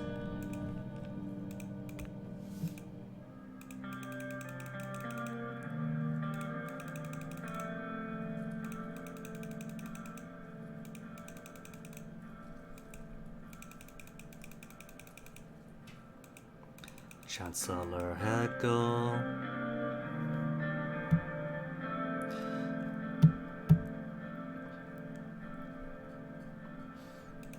Good to be here. We've come far. Alright. He doesn't like weakness, so Chancellor Hegel, please. Swordland's concern are Swordland's alone. Hegel frowned. I sincerely hope you understand that the world doesn't work that way anymore, Mr. Rain. Perhaps in the past, but not anymore. Listen, Mr. Rain. You've come here for a trade deal, blah blah blah blah blah. I expect nothing more.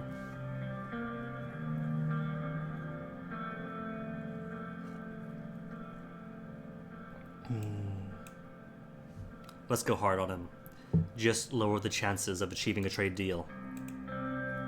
From the looks of this, you need this more than I do. Here's what I'm proposing. No qualms was negotiated. Good deal. Problem is with me. Goes both ways, Chancellor Hegel. We could agree on that matter. Let me tell you this. Trade deal is possible. But he is making it less likely with every passing minute. What he wants is simple. Recognize Helgeland as territory. No way you can do that. Suit yourself. Have a safe trip back home. Dang. So it really is either recognize Helgeland or get no deal.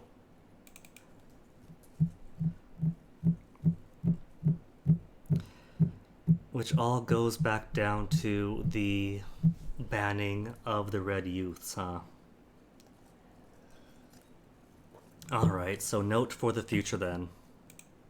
Note for the future that if I want a trade deal with Vagosland without having to be forced to take a stance on the Helgeland issue, which I was really hoping to avoid,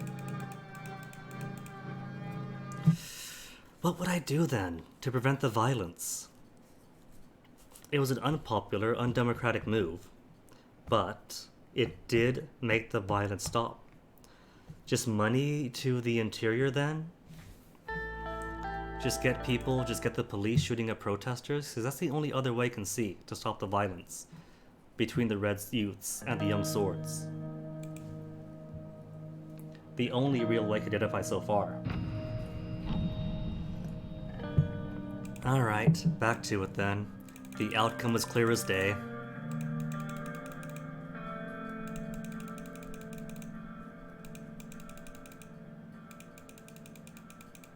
You know, I wonder, could I use numbers? I can use numbers. So, where do we begin? The painting. We have come far. Swordland's concerns. Are Swordlands alone? Just lower the chances of achieving a deal. Goes both ways. Don't have to like me.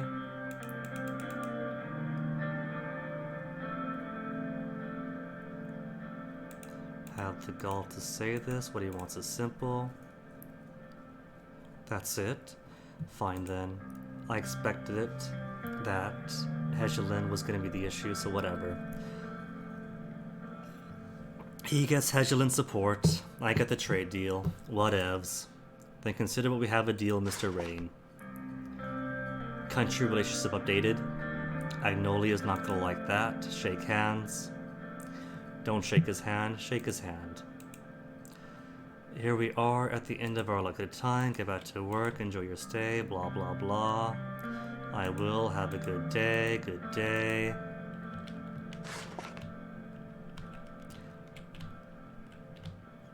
Vagosland leaving a sore taste in my mouth. What's the update here?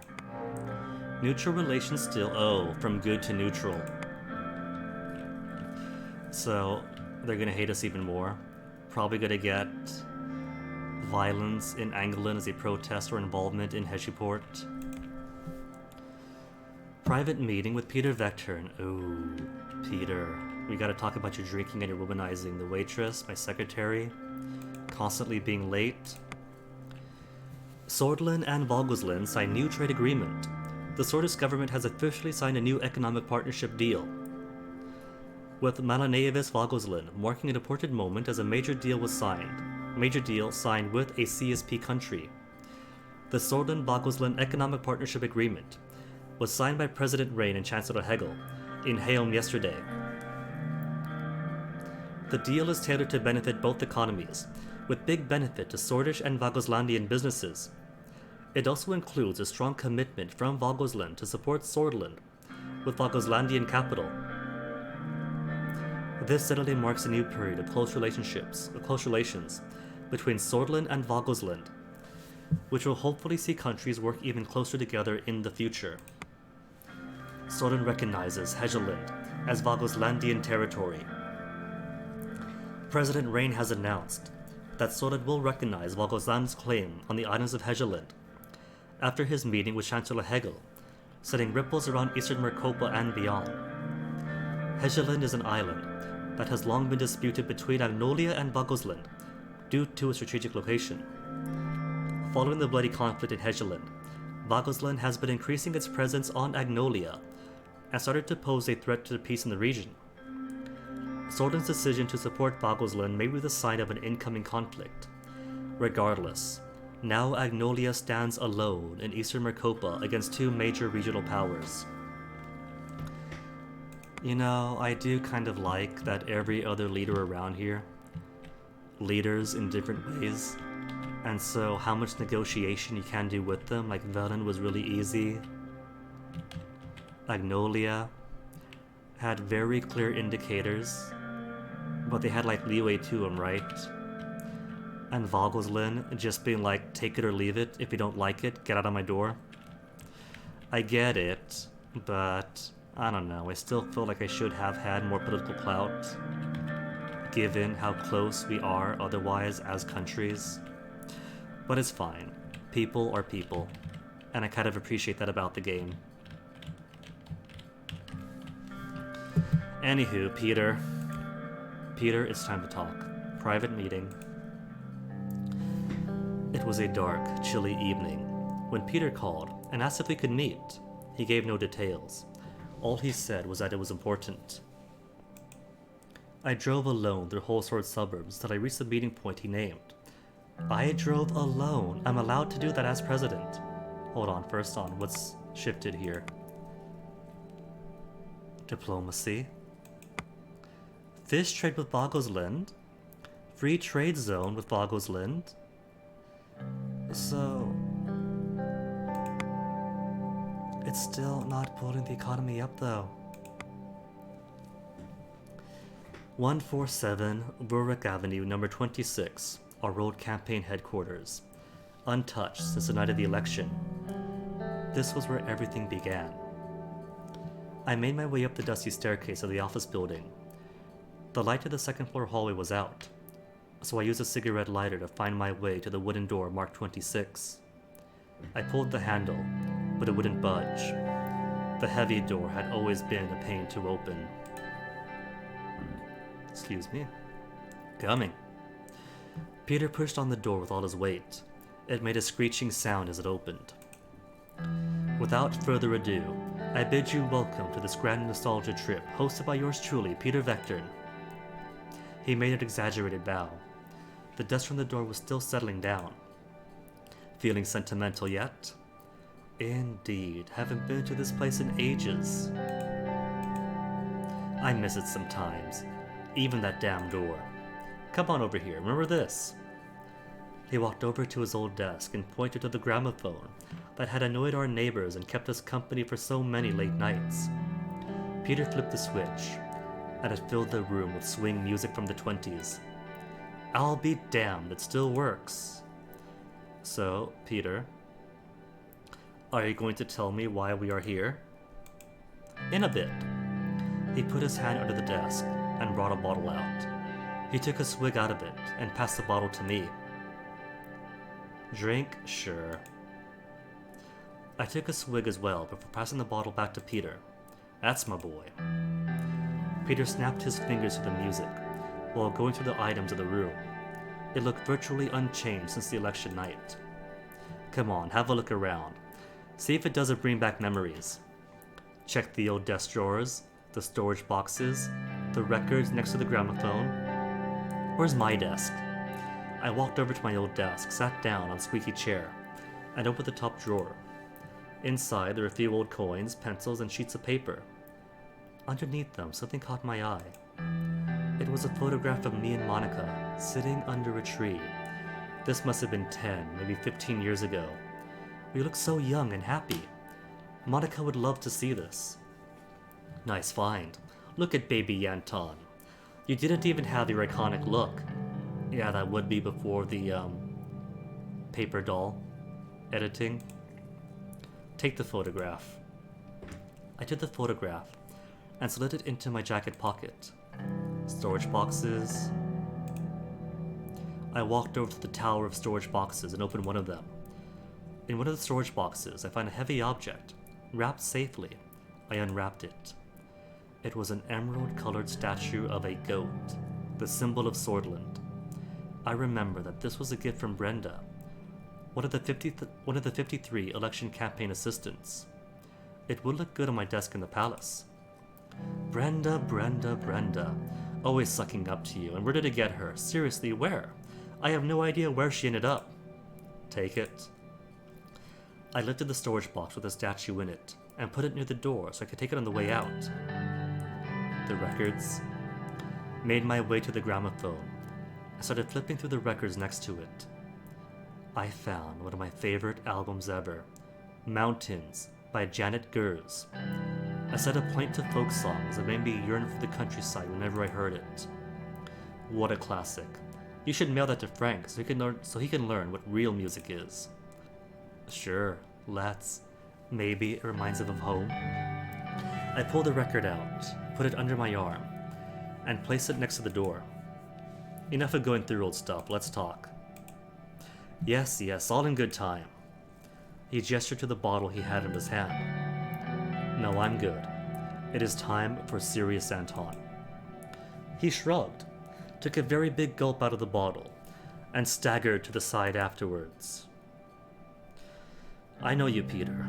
What are you hiding? Nothing. Let's go to the roof. The view is always amazing from there. We went up the stairs to the roof. The view was mesmerizing. The buildings of Holsor twinkled below us, while the stars shone bright in the sky.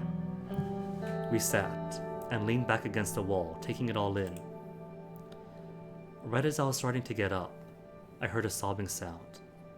I turned to Peter and saw tears streaming down his cheek. Well, we know he's a lush and a lech. Is this walk through happier times because he and Evelyn are getting divorced? Did she find out?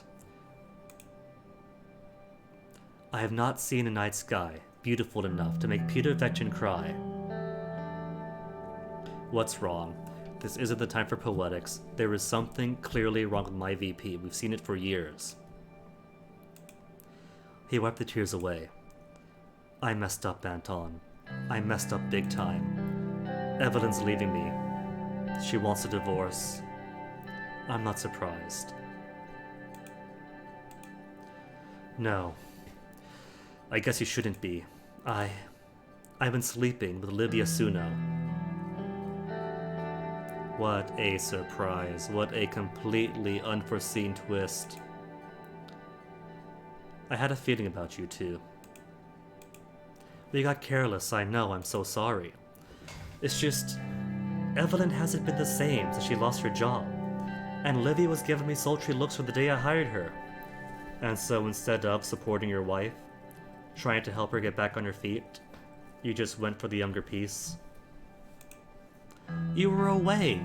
I was drunk. One thing led to another. But she's more than just a pretty girl, Anton. She's smart and kind. I think you're really connected. Oh, then what's the issue? Get your divorce. Date Livia for a bit. If you really had a connection, just can't be surprised that Evelyn's going to want to leave you over it. Men will be men after all. No. I like her too. Doesn't mean I break my vows or risk a scandal for a bit of a horizontal polo. Don't tell me you're going to run off with her. How could you do this to me? Don't tell me you're going to run off with her. No, we're ending things. I told her it's too unprofessional. And I want Evelyn back. Well then, no harm done. Speak to Evelyn, plead your case. Too late. There's still a chance this could get out. I need to talk to Lucian. Oh no.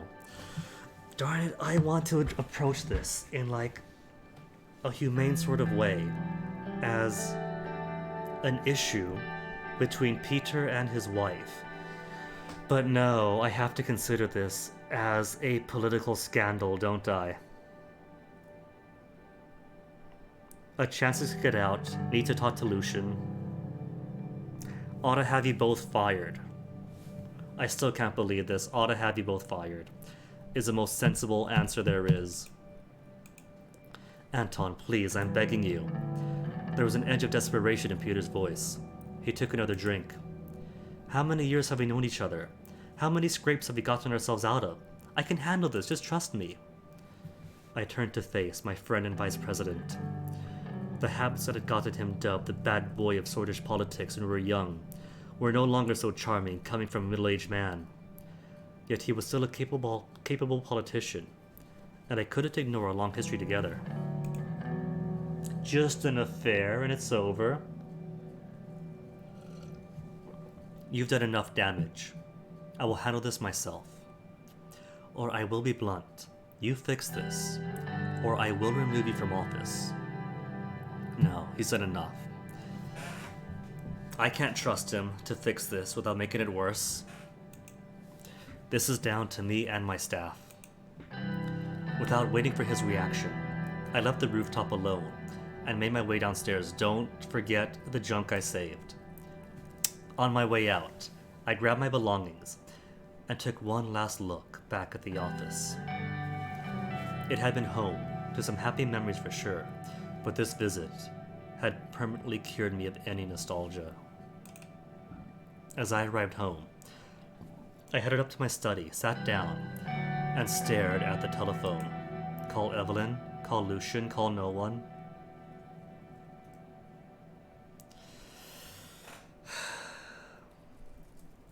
Lucian is the obvious answer for damage control. But what do I say to Evelyn? Do I apologize to her? Can I apologize to her? Could I offer her sympathies? Help set her up with a position somewhere?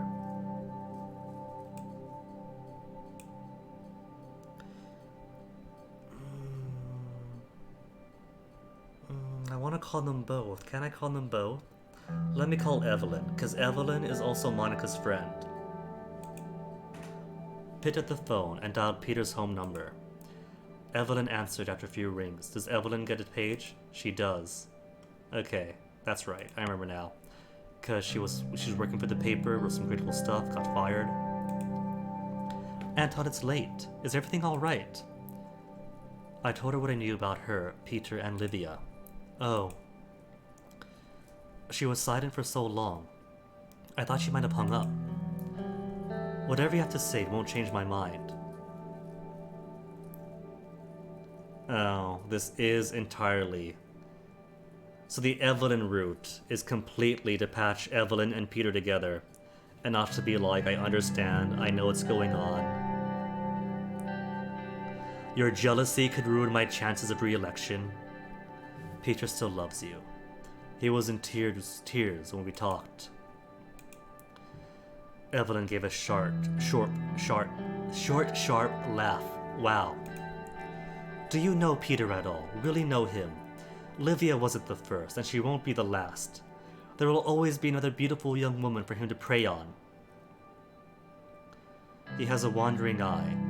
You knew that when he married him. Livia was a willing participant.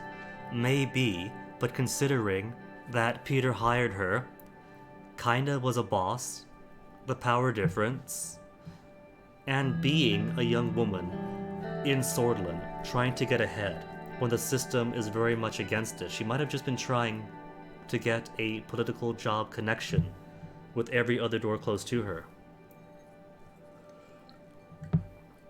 Had a wandering eye, knew that when he married him. I thought he could help curb his worst impulses, but it obviously wasn't true. Look at whom he goes after. Secretaries, kitchen staff, aides. Remember Brenda. What do they have in common? When the vice president asks them for sex, they might lose their job if they refuse. I'd go to the media about this if I wasn't persona non grata at the Holsworth Post, and if there wasn't a shred of chance I'd be taken seriously. But at the very least, I will no longer be an accomplice to his abuses of power, and frankly, Anton, neither should you.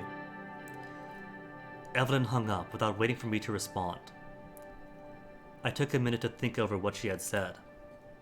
Alright then, I do get to call both. She gave me her side, tried to patch things over, and she is absolutely correct. Peter is very much abusing his power and authority. In a way, we're kind of lucky that she's been blacklisted by the media. But still, I was hoping to make amends with her. I think as far as anything that I told her, best outcome possible. Call Lucian. He picked up very quickly. Yes, Mr. President. I told Lucian everything Peter had told me about himself, Evelyn, and Livia. Thank you for calling me, Mr. President. This serves to confirm some suspicions of my own. We have to meet. Right now? Tomorrow morning in my office. Early, before either of the two arrive. Don't bring this up with anyone else. I fear we may have more than a mere dalliance on our hands. Well, technically, calling Evelyn isn't telling anyone else because Evelyn is involved. The line dropped. I stared at the receiver, wondering what this latest statement meant. What was going on that I didn't know about? I went to bed but couldn't sleep at all. News? Country overview. -1 budget. We got some money in. Economy is still garbage though. Increased trade volume, which is helping budget but not helping. Why is the economy so awful? I've been doing so many things to raise it up. How is it still 1 bar? At least give me 2 or 3. A new successful trade agreements and a free trade zone. But knew that already, that's old stuff. Investments from UC, stimulus checks.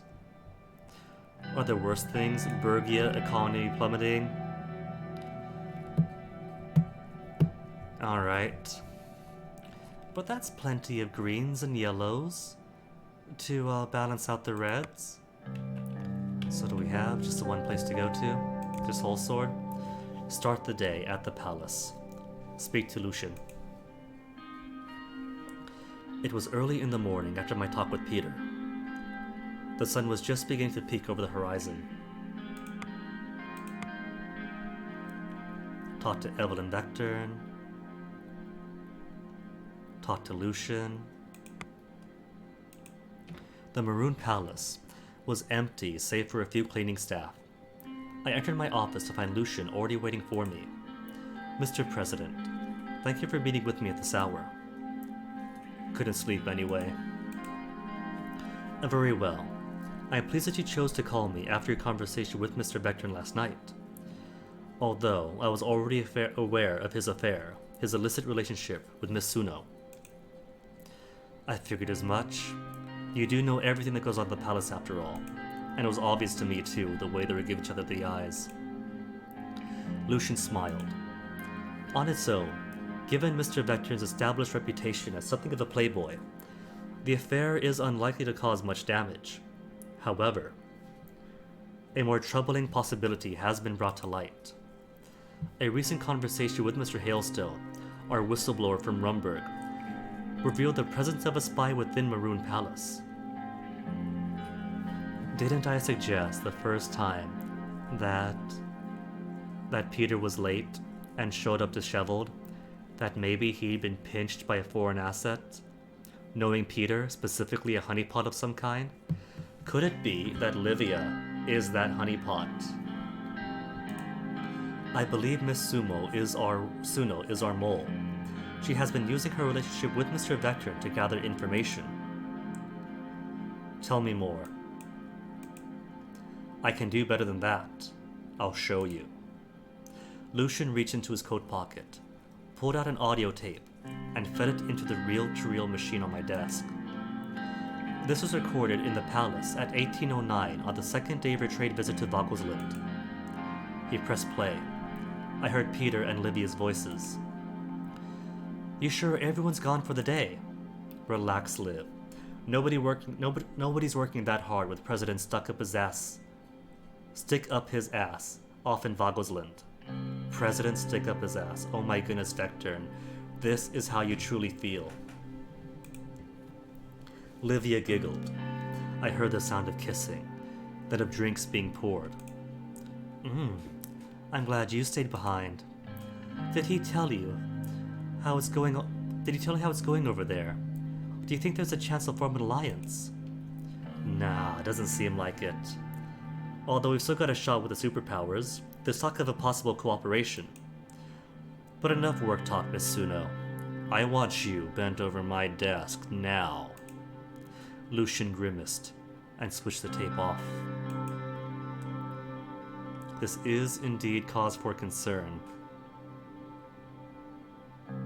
And then what happened? Is there more? Is there more? You don't need to hear the rest of it. The important question is, why so much curiosity about these particular alliances, if not because they could strengthen us against Rumberg? And that is not all. I found her resume on file, and there's a year-long gap between her finishing secretarial school and beginning her career. Normally, this would have been looked into, but Miss Suno was hired before her background check could be completed by one Peter Vector. Just then, there was a knock on the door. Livia opened it cautiously. "Good morning, Mr. President. Mr. Gallade. I didn't realize you'd be in so early. Could I get you some coffee?" Wait for Lucian to say something. Close the door, have a seat. Wait for Lucian. I stayed in silence. Lucian finally spoke up. "Please, have a seat, Miss Suno." Livia sat. She looked puzzled. "Is something the matter?" "Enough pretending. Your secret is out." "I'm not sure what you're talking about." "Come on, Livia. Peter already told me everything." "You know perfectly well, vaguely. Lucian has evidence." "Come on, Livia. Peter has already told me everything."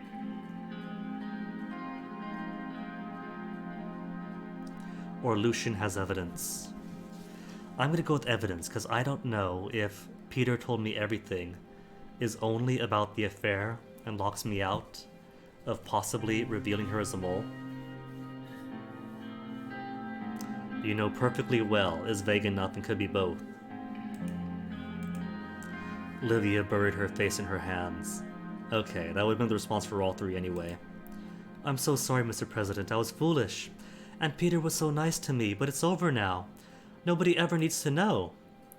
"That is not what the President means, Miss Suno. We're referring to you being an intelligent agent for Rumberg." Livia sat upright. She looked shocked. "Pardon me, Mr. Gallade, but are you feeling all right?" "He's fine. What have you got to say for yourself?" "Don't play dumb, Livia. If that is your real name." "He is fine. What do you have to say?" "Mr. President, I understand if you don't want me to keep my job, but why smear me with outlandish accusations?" "Miss Suno, indulge me for a moment. What were you doing in the year 1951? Livia's face flushed. "If you must know, I was working as a cigarette good at Porto's. It's a Lockhaven saloon. I was saving up so I could afford my own place in Holsword. Here's the proprietor's number if you need to double check." She scribbled a telephone number on a piece of paper. Lucian snatched it up. "But why have you been asking so many questions about what I do? Why were you asking Peter about my alliances? But why were you so eager to help David back in Benfey?" Was she? I don't remember that detail. David in Benfey. What was David doing in Benfey? I can't remember that much. Monica and I were at the festival. Who else was where? Was Ciara and I when we went to the school stuff? But that wasn't in Benfey itself, was it?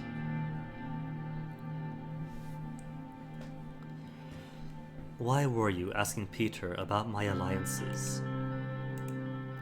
To tell the truth, Mr. Rain, I was hoping to run for office myself someday. I want to make a real difference in the world like Miss Morgana or Miss Walda. But I guess I messed that up by getting involved with Peter. Now they're all just going to say I slept my way to the top. Wait, how did you know about the conversation? There was a loud pounding on the door.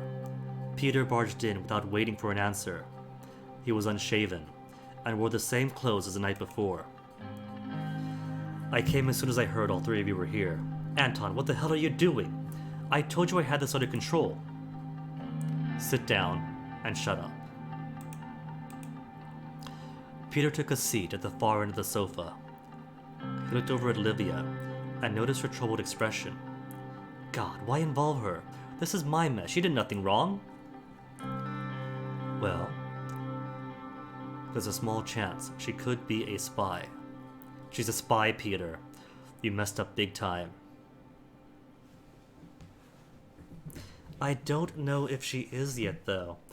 a year off during work as a cigarette girl or whatever, I can see her leaving it off her CV if she wants to promote a political career for herself. I have lots of tiny bits of evidence, but on their own, they all have explanations. There's a small chance she could be a spy. What? I have reason to believe she's been relaying information to Rumberg. Information that you leaked to her in your carelessness.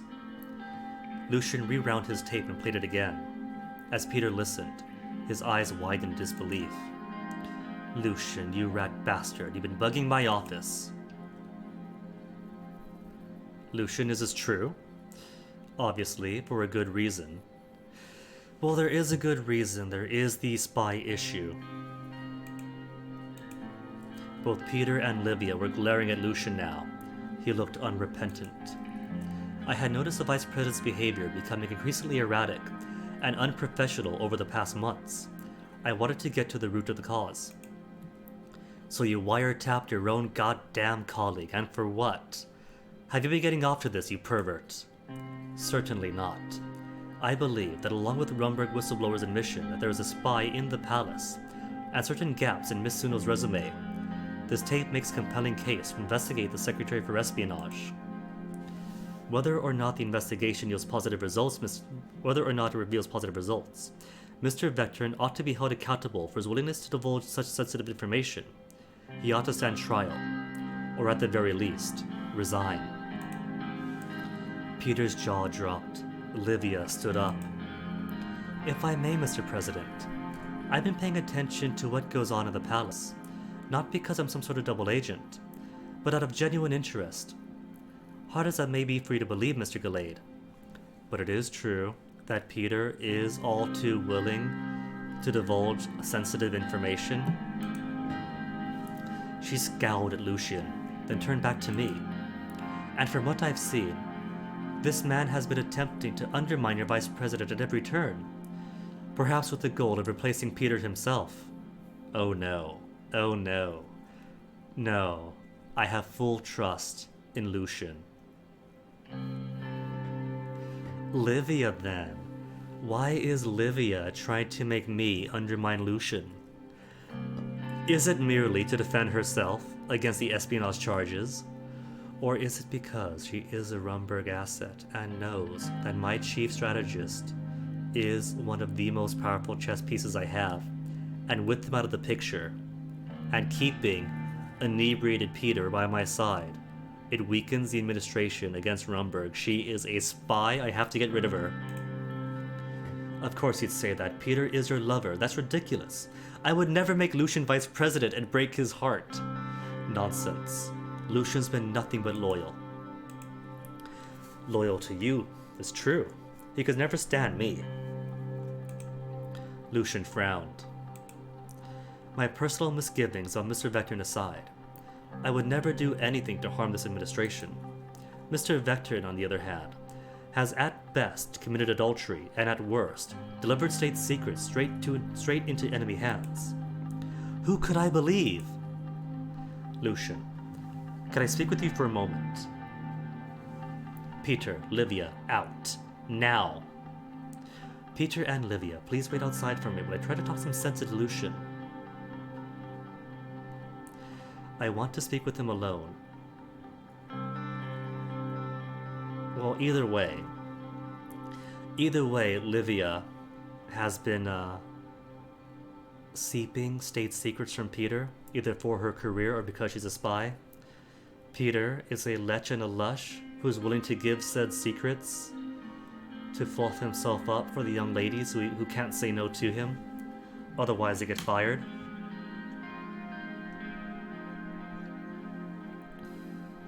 Speak with you alone. The thing is, I don't know if speak with you alone is be like, is this for real? Is this really going on? What do we do? Lucian, can I speak to you alone for a moment?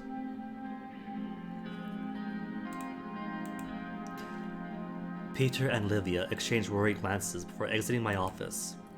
What are you going to do, Mr. President? I believe you. We should investigate Livia. You're the strategist, make your call.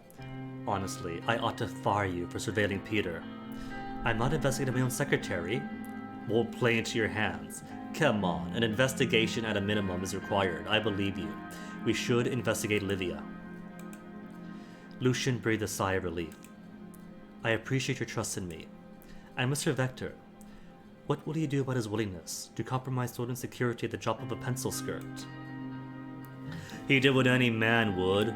You'd understand if he weren't a workaholic. No. That's terrible. That's awful. I'll settle that with him personally. I'll decide that once we have the results. Alright. He's not off the oven yet, but we have to do the cooking first. Very well. Just keep in mind, you may need him to shoulder the blame for this. Lucian adjusted his tie. I'll apologize to Miss Suno, and tell her this has all been a misunderstanding. We can't have her running away during the investigation. Too suspicious of you? No. I'll do it myself. She's too suspicious of you. Very well, sir. Lucian gave a slight bow as he left the office. I sat by myself for a while, wondering what exactly I had set into motion. You know what? I don't know what sort of intelligence apparatus I have. Maybe Lucian with his cleverness is going to be the beginning of Sorlin's intelligence community? A proper intelligence community? News? No news. Is this all about Peter right now? Alright, gotta talk to Livia. Results of the affair scandal. Several days had passed since I ordered the investigation to my secretary, Livia Suno. Both Peter and Livia have been acting unnaturally nice to me, believing I'd let them off the hook for their affair. They seem to be avoiding each other in the hallways, though. I was just settling in behind my desk when Lucian knocked on the door.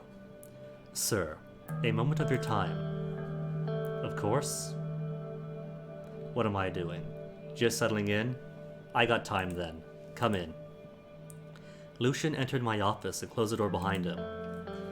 Our security team traveled to Lockhaven to speak to the owners of the pub Suno name. They confirmed that one Livia Suno had worked there.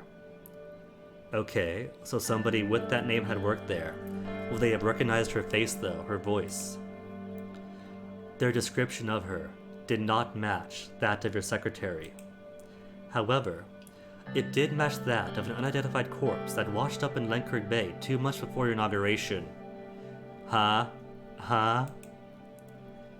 If that was Livia Suno, who's the woman working for me? A further investigation by our operatives in Rumburg matched Miss Suno's description to a woman named Ilana Vance, last seen graduating from Crimsrod Political Science Institute. Our whistleblower from Rumburg recognized the name Vance as belonging to a deeply embedded covert agent, although we had previously assumed it was a man. How could we have missed all this? That lying, two-faced succubus. You should have figured this out ages ago. I mean, look, it can't be helped that Peter couldn't keep his little Peter in his pants and hired her before the investigation could be completed. You were right. I should never have doubted you. I'm happy to hear that. Now what are we going to do, sir? Isn't it obvious? We just freed up space in Antel Rock. By releasing the political prisoners, there's plenty of room for one more. Arrest her for treason. What do you think I should do? What do you mean? I'm gonna murder them both. Have Peter castrated. Arrest her for treason, of course. That would be standard procedure. However, if we do, it is only a matter of time before the media pieces together what happened. Look like a fool. Outwitted by a woman. What if there were no trial? Oh no. We can't do that. I mean, technically, she is a foreign spy, and I'm pretty sure most of our countries today have special allowances for if it's a foreign spy, do what you gotta do. I'd only look like a fool for having her under my nose this entire time. That is why you must let Mr. Vectron take the fall. What do you mean Peter did nothing wrong? I never said that to him.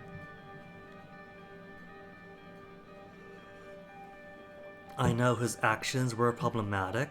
This is my fault as much as his. Well, he's a drunk, he's a lech, he couldn't keep it in his pants, he couldn't keep the secrets in his pocket. His actions to be problematic is putting it very lightly. Problematic is an understatement. Mr. Vectron put you in danger by failing to order a background check on your closest personal staff. He betrayed your confidence to a woman with whom he was committing adultery. Anton, would you do the same to your so-called best friend? I wouldn't. Definitely not. There are so many things wrong with Peter. Lucian sighed. I am your chief strategist.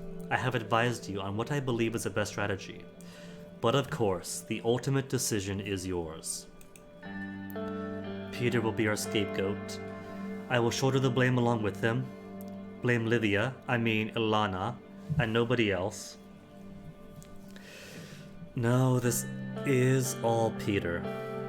I knew what kind of a man Peter was since college. But still.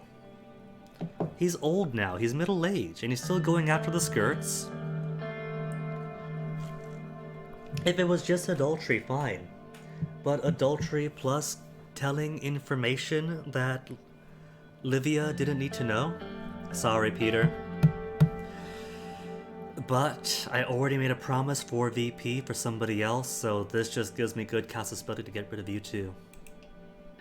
Peter will be our scapegoat. Very well. I shall write a statement for you to read at the press conference. I'll leave you to handle Miss Vance. Thank you. Lucian nodded and walked out. I called Carl Greaser to my desk. I'd explained the situation from the desk. After a few minutes, I rang for Livia. She entered my office. Is there something you need, Mr. President? Please, sit down. I don't know if she's armed, you know? I'm alone with a spy in my office. At least one person has died to maintain her identity. She's packing. I know she's packing. Just sit down. She assumes that I might forgive her, so let me not give her any reason to go on the offensive. A barely perceptible flash of fear crossed her face. She sat. Why did you call me in here, sir? I nodded towards my office doorway. Carl Greaser was sitting there, along with two of his guards, blocking the entrance. Ilana Vance, you are under arrest on suspicion of treason. Please come with me. Her eyes darted around the room. What the hell is going on, Mr. President? Have you let Lucian get to your head? I thought you were smarter than that. Going to pay for your lies, Ilana. You're going to pay for the way you used Peter. I'm sorry it had to come to this. If you thought I wouldn't trust my closest advisor, you're the stupid one. Carl's men grabbed her arms and began dragging her out. No, you can't do this to me. Peter, hearing her cries, rushed out of his office. Liv, what in the hell? Anton, what's going on? Her name's Ilana. Lucia was right about her. She's a spy. Livia, tell Peter who you really are. No, she wouldn't do that. She'd be the worst spy in the world if she's like, fine, my beloved Peter. It is really I, Ilana. Her name's Ilana. Lucian was right about her. She's a spy. No, that can't be true, can it? Liv? I won't say another word without my lawyer present. Without a lawyer present. She looked Peter square in the eye. Except this. You're a sad old drunk. And a lousy lay. Ooh, Peter. If you really had a connection. Honestly, if I were a Rumberg spy, I'd barely have to do a thing. You two have stolen right for the taking. She straightened up, ran a hand through her curls, and allowed Carl to lead her away. Peter sank to the floor in front of me. Anton, what the hell just happened? Come to my office. You're making a scene out here.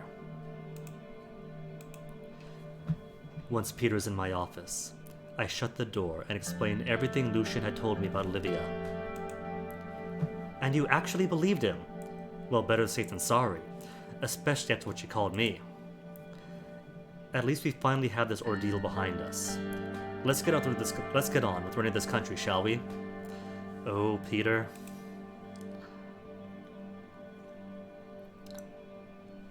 Let's, but first, a drink. Is that hidden poison option? Could I poison him? First, I have something to tell you. Yeah, what is it? I want you to resign. Lucian wants you to resign. You look like shit. Take the rest of the day off. No.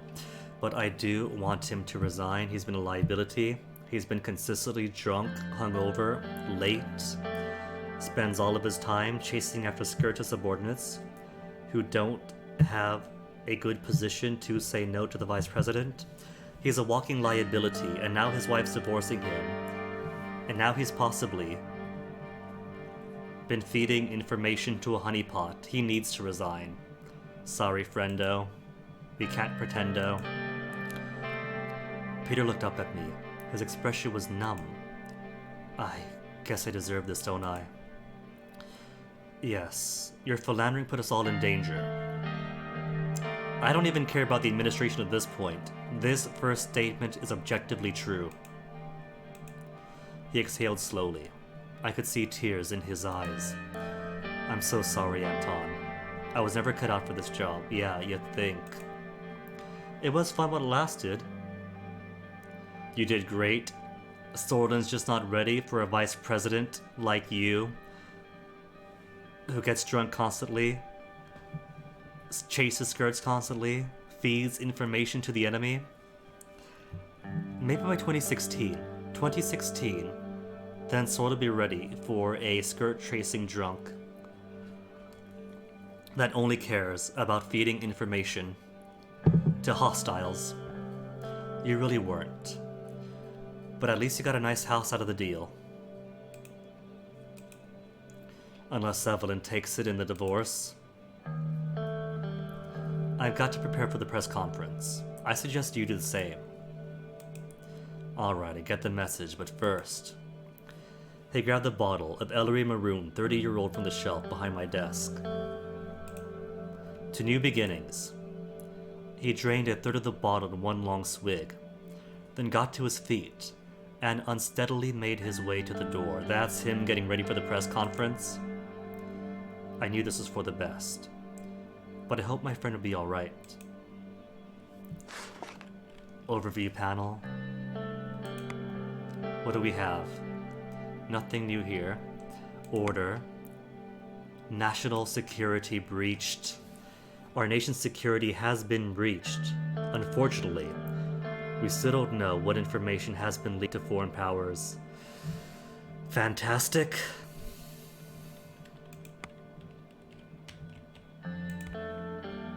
Press release for the affair scandal. It was the morning of Livia's trial, and hordes of reporters were gathered in front of the state courthouse.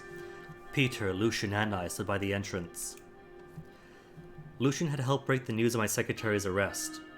Now the media was beginning to question exactly how Rumberg double agent had been able to infiltrate the Maroon Palace. It was time for me to deliver an explanation. A podium with a bank of microphones awaited us on our courthouse step. Peter looked uncertain. I had told him I would be doing all the talking today. Remember we talked about, Mr. President? How could I forget? I was about to blame my best friend for a scandal that would otherwise shatter my administration. Peter hadn't said a word to me since I broke the news to him in my office. It's worth noting I just realized that the old guard in the judiciary were willing to make me believe that Franz Richter in the PFJP was an Arcassian spy. But they had nothing to say about this spy in my midst right at the front door. Together, we stepped behind the podium. The reporters clustered around us and started shouting questions. Thank you for coming. As you are aware, Livia Suno, former secretary to the President of Swordland, is currently being tried for treason. As you are aware, Ilana Vance, the Rumberg spy who posed as my secretary, is currently on trial for treason.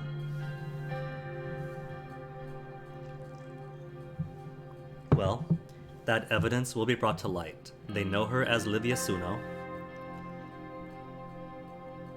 I don't want to reveal too much myself. Rest assured, the traitor will be brought to justice. Rest assured, Rumberg will be made to answer for its latest affront to our great country. However, the fact remains that she should have never been allowed to infiltrate our administration in the first place. Never be allowed to access sensitive government information. Again, keep that close to her chest. That she did can be directly traced to the carelessness of one man, Peter Vector. She did so by exploiting the weakness of Vice President Peter Vector. Yeah, the weaknesses of my VP, his carelessness will say. Carelessness could be found in anybody. Weakness, but I chose him. The journalist gasped and murmured. Peter turned to face me, his mouth hanging open. Mr. Vector's willingness to put his own infantile desires over Swordland security has made him a threat to the state. Mr. Vector's recklessness, to say nothing of his betrayal of Swordish values, has disgraced my administration. Therefore, the Vice President shall be trialed for his shameful actions against the state. If found guilty, he will be imprisoned, taken. Therefore, the Vice President has tendered his resignation, effective immediately. And if the people want him on trial, we can negotiate it. The clamor of reporters is growing louder. Peter seemed to shrink behind the podium, his charisma failing him at last. That's it then. No going back from this. Who's this? Reporter. They haven't given her a name, so I keep forgetting her name's Reporter. The reporters are becoming hard to ignore. One woman at the front row looked particularly insistent. Mr. Vector! Let Peter take the question. No, I said I'd be speaking. I'll be taking all questions on the Vice President's behalf. President Rain, were you implying that Mr. Vector and the covert agent posing as your secretary were engaged in intimate relations? Yes, and that wasn't the only such affair.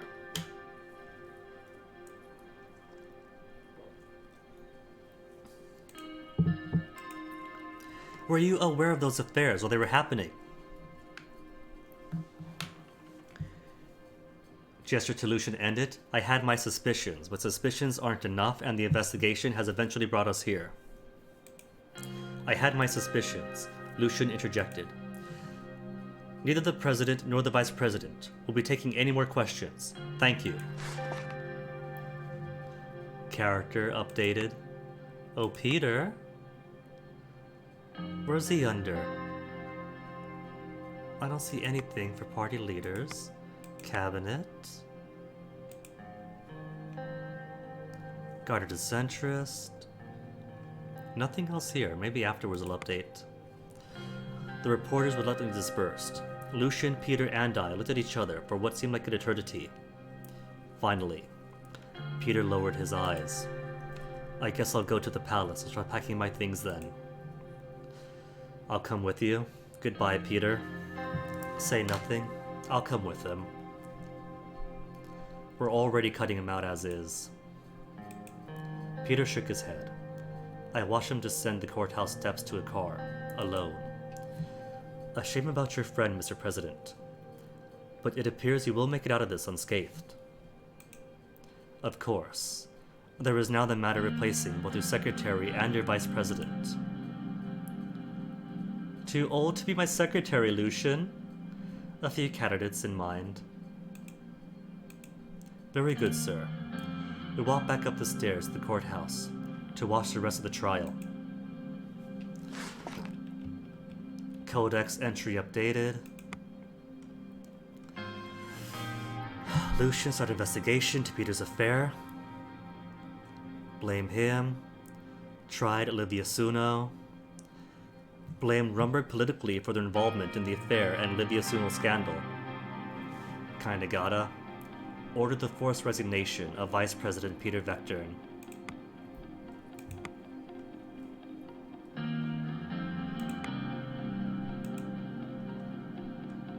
In 1956, he was involved in a huge scandal that led to his dismissal as vice president. According to reports, Vectern had an intimate relationship with a foreign spy who had infiltrated the administration and was blamed for leaking classified information. He was dismissed from his post by Anton Rain shortly after the scandal broke. Rumberg infiltrated Maroon Palace. President's secretary arrested. Breaking news from the Maroon Palace. Presidential Secretary Olivia Suno has just been revealed to be a spy from Rumberg. More details are forthcoming, but it appears that the agent, whose real name is not yet known, managed to get past the palace's staff stringent background checks and obtain confidential information from within the Rain administration. The president has taken swift, decisive action to remove her from a position and bring her to justice. Lockhaven Times. President's secretary arrested for treason. Olivia Suno, secretary to President Anton Rain, was arrested yesterday following the investigation that revealed her to be a covert agent from Rumberg.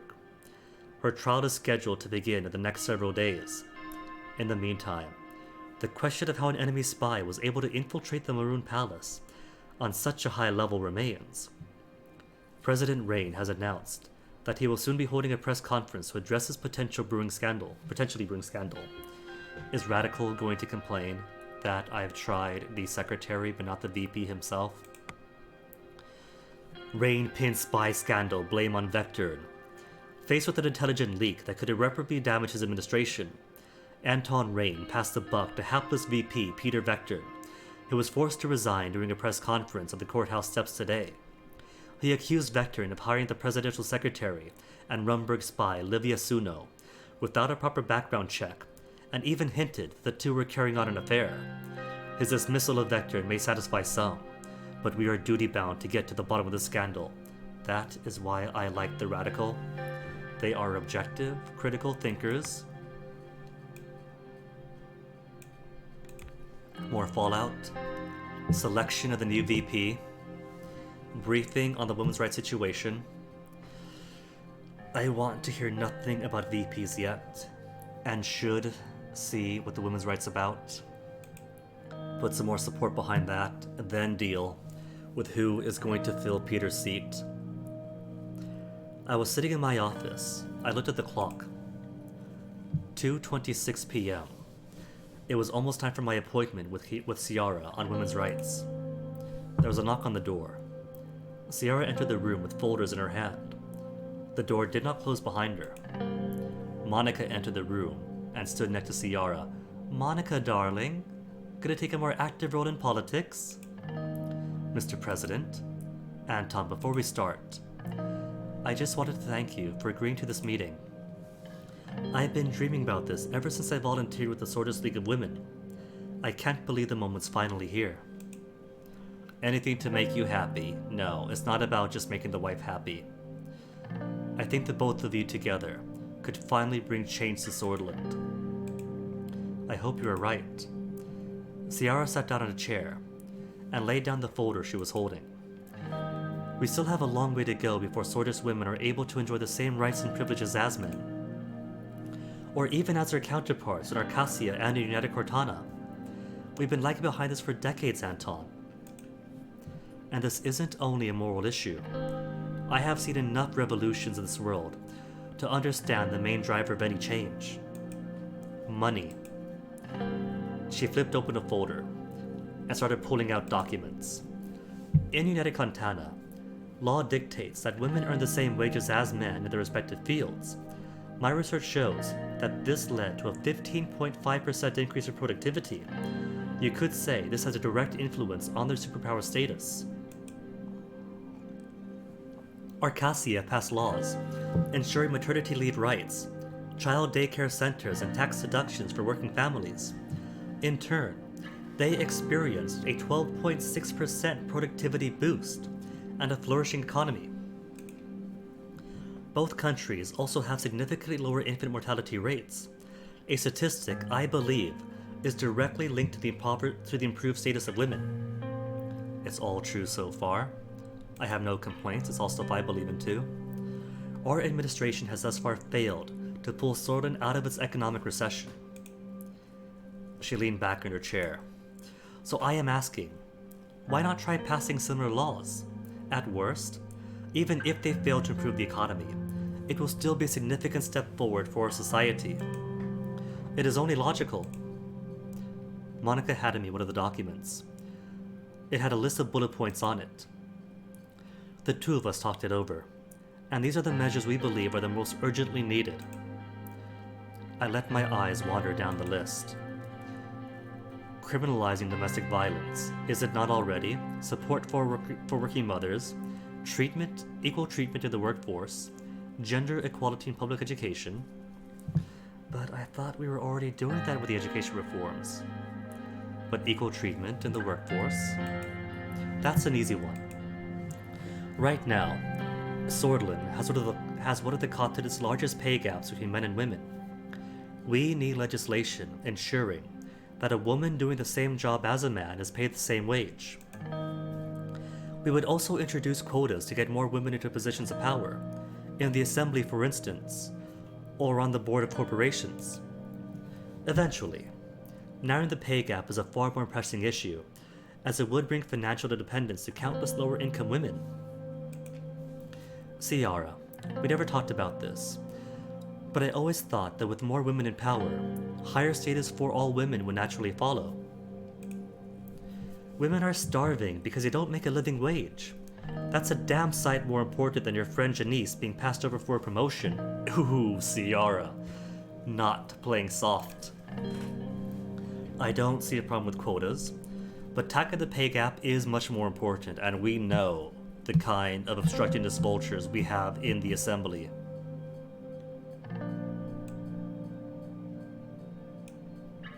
No problem with quotas, but we must focus on the pay gap. Monica gritted her teeth. Thank you, Mr. President. And about criminalizing domestic violence, how is it not a crime yet? I shouldn't have to tell you how crucial this is. It is utterly unbelievable that in this day and age, Swordish men are legally allowed to beat their wives. I agree. That is a travesty. I am happy we're on the same page. As incidences are especially high within Bludish communities, I would also advocate for setting up a special domestic violence task force in collaboration with Bludish women's rights organizations. Sound good so far? They ID that the violence is especially bad in this community, but they're not doing the British thing of saying, well then, that means everyone from this community is such and such and such, which we do too, but like they make front page news about it.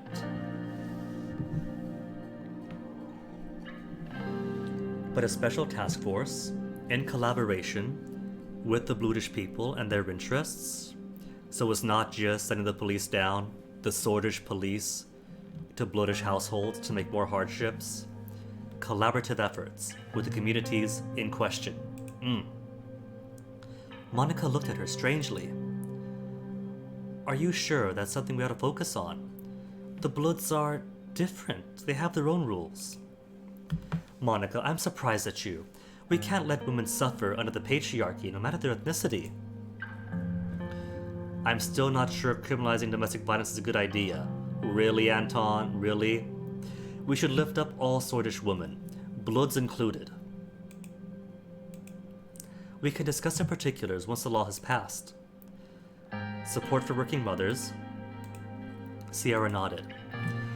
It simply isn't fair that women in the workforce are punished for having children. Remember what I told you about Janice, my friend, who basically got fired for becoming pregnant? That would never happen to a man. Paid maternity leave and state-subsidized daycare centers could be key to keeping more mothers employed. I don't want to reward women for choosing work over raising their children. Why not? They're working. They're providing to the national economy, on top of providing the workers of tomorrow. Having children never hindered my career prospects. It shouldn't hinder a woman's either. You see the phrasing of that. Once a man realizes what's going on, suddenly, since it would personally affect him with the same shoes, now that the attention's been brought to him, now it's important. Having children never hindered my career prospects. Shouldn't hinder a woman's either. Exactly. Moving on. Now, gender equality in public education I thought was already on the docket. Ciara grinned, because this is her baby. Now, you know how much this means to me, and you've witnessed the dangers firsthand. The way girls are shut out of real education unless their parents had the means to get them out of the public school system. So many bright minds are being lost. I wouldn't entirely demean the old system, Ciara. Dina still loves her handicraft classes. Monica, please. Monica, I can't believe that you're saying this. Dina could still take her handicraft classes as an elective on the side. But do you want Dina to just be Yosef's housewife? Heaven forbid. Exactly, I'm not saying we should take those away. Maybe boys should learn handicrafts too. Monica burst out laughing. Apparently, my wife is more conservative than I remembered. Imagine Frank in an apron, why not? We've had this conversation, Ciara. I am entirely on your side. Good. Then we see eye to eye on the matter. That covers all the subjects. What are your thoughts so far? Good cases for all these changes. We can't risk passing laws like this so close to the election. We'll poo-poo to the election. At this point, I don't see me making re-election anyway. You made a good case for all these changes. Thank you. If we can pull this off before the election, the Reign administration will make history. Let's talk about how to proceed. We want to establish a Commission for Women's Rights in Sortland with me as its head. Our goal shall be passing and implementing a set of laws to solve the problems we just discussed. As a commissioner spokeswoman, my responsibility will be to make the speeches and organize fundraisers. Okay, good, they have fundraisers. This doesn't have to hit my deficit budget again. I will be the face of this movement, while Ciara handles the groundwork. If I can show that the First Lady is behind this movement, many women will feel encouraged. Ciara gestured down at her outfit. Especially those who aren't keen on pantsuits. The organization's names will be Commission on the Status of Women. It's going to be damn hard to get your laws past the Assembly. True. What do you need the Commission for? I'll run your laws past the Assembly. No. Me and the Assembly aren't really all that popular together. We don't like each other, I mean. It is going to be difficult. I know. But even a watered-down version will be better than nothing. They understand it. How come nobody else gets it with the Constitution? One more thing to consider before making your decision. This could help silence any of the public's lingering questions regarding your former vice president and the Livia Suno affair. Ooh. I get women's rights, the economic benefit of women's rights, and it distracts the public away from the Suno affair. You see, it just goes to show that gender equality helps in every facet of life. There's no reason not to have gender equality. You have the chance to be a hero. Think about Dina and her future. I hope you make the right decision. They rose from their seats expectantly. I took a few minutes to think. Approve the creation of the Commission and support your bill in the Assembly. Monica turned to her. That's all the excitement you could muster. You did it. You did it. We did it. Monica hugged Ciara. She looked uncomfortable. We still have a long way to go. I'll start gathering names for the commission tonight. Ciara started collecting her documents. She and Monica headed towards the door. Monica paused before leaving. I love you, Anton. Aww. Even though we had a fight about the festival over in Benfey at first, things patched up perfectly. I'll see you at home. I could hear Monica and Ciara talking excitedly to each other as the door closed behind them. I looked out my window over the city of Holsword. It was a clear day outside. No more news? Codex, entry update on Monica. Added on Monica. Did Monica not have an entry before, not even for family? Monica will be leading the women's rights movement in Sordid. I'm so clear. Women's rights movement has been established. Cool, cool, and cool. Monica. Characters. Family. Monica became the spokesperson for the Commission for Women's Rights in 1957. Proud of you, babe. Others, Olivia. Ilana Vance now was Rumburgian spy. Briefly served. It's been 2.5 years. 2.5 years of leaking state secrets. Apart from Peter, how many documents went through her hands? How many offices did she have access to? Pictures that could have been taken? Conversations could have eavesdropped on? Sordus League of Women donation. A private donation from the president. I have a wealth of two. The most influential women's rights NGO, the Sordus League of Women, is organizing a massive fundraising campaign to raise awareness in Sordus society and has reached out to us personally for private donations. Alright, I'll donate. Unread messages. Rain makes donation to Sordus League of Women. As Sordus women continue to march for equality, Anton Rain showed his solidarity by donating a large sum to the Sordus League of Women. It was not only a generous gesture, it marked the first time a president of Sordland acknowledged and personally supported the women's rights struggle. Reach for comment. A spokeswoman for the League expressed her gratitude to Rain, while emphasizing that new policies will help the women's cause more than the finances. Radical. Anton Rain donates to support women. Will policies follow? Is it femme-washing or the real deal? President Rain made an unusually large out-of-pocket donation towards the Sordus League of Women, but has yet to budge on women's rights policies. Some of Rain's defenders have argued that the issue has always been on his agenda, but had to take a back seat as other more urgent priorities sprang up during the first half of his term. This donation could be an indication that they're right, or an empty gesture meant to placate them without angering Rain's conservative base. Nah, we mean it. Forget the conservatives. Alright, guess it's time to pick a new VP. Sorry, Peter. It was here, the day I'd been dreading since Peter's resignation. At the entrance of my office, my new secretary, Sylvia, took my hat and coat. She was a matronly woman in her 40s. Is that to imply that she's definitely not going to be a honeypot? She had a spotless background assisting various Maroon Palace officials. Replacing Livia had been easy, but replacing my vice president would be difficult. Swordfish law dictated that if a vice president failed to complete his term, the new candidates were to be put forward by the members of the cabinet. After much deliberation, the list had been narrowed down to 3. Lucian Gallade was a frontrunner, followed by Gloria Torrey and Albin Clavin. Ooh, maybe if I put Gloria as my VP, I am kind of trying to reform the party, and the Conservatives do have the biggest block and have influence with the moderates too. I did kind of promise Albin Clavin that he would be my VP next term. Okay, that's next term I promised him.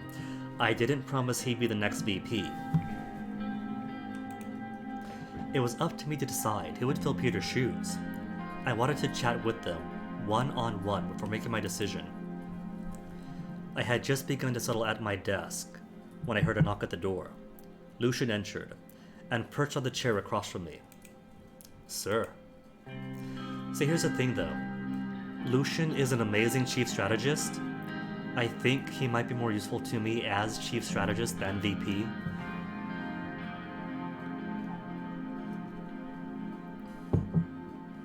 Alright, Lucian. You're one hell of a strategist, but why should I make you VP? It is precisely in my capacity as strategist that I have evaluated the experience and capabilities of your potential vice presidents. Objectively, I am by far the most qualified candidate. I would advise you not only to think about our long history together, but also the many crises I have helped shepherd you through. I won't say much beyond that. I believe my work speaks for itself.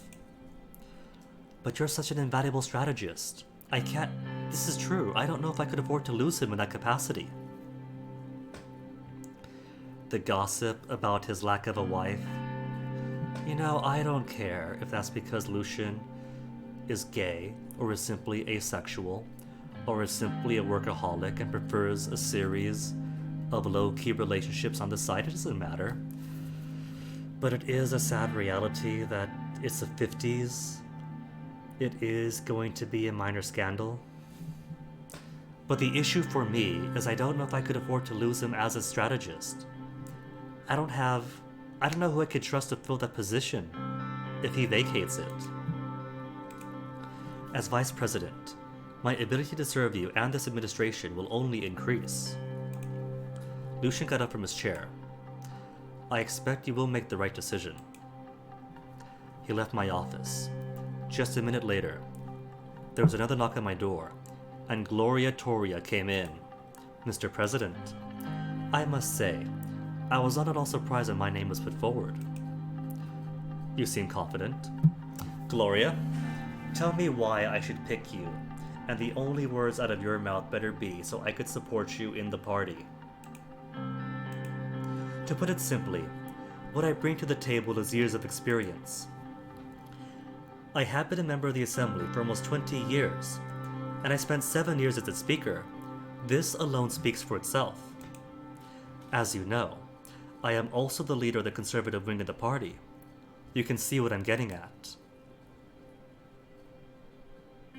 You become vice president, and I get votes from the conservatives. Precisely.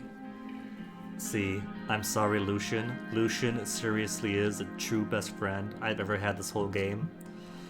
But the conservatives have been a pain in my side constantly. If this neuters them, I'm all for it. This would allow us to pass bills far more easily, especially if those bills are aligned to my bloc's causes. Gloria Toria, what if they're not? There is no us, Gloria. We are already aligned. I will think about it. I want you to know that I value order above everything else, Mr. President.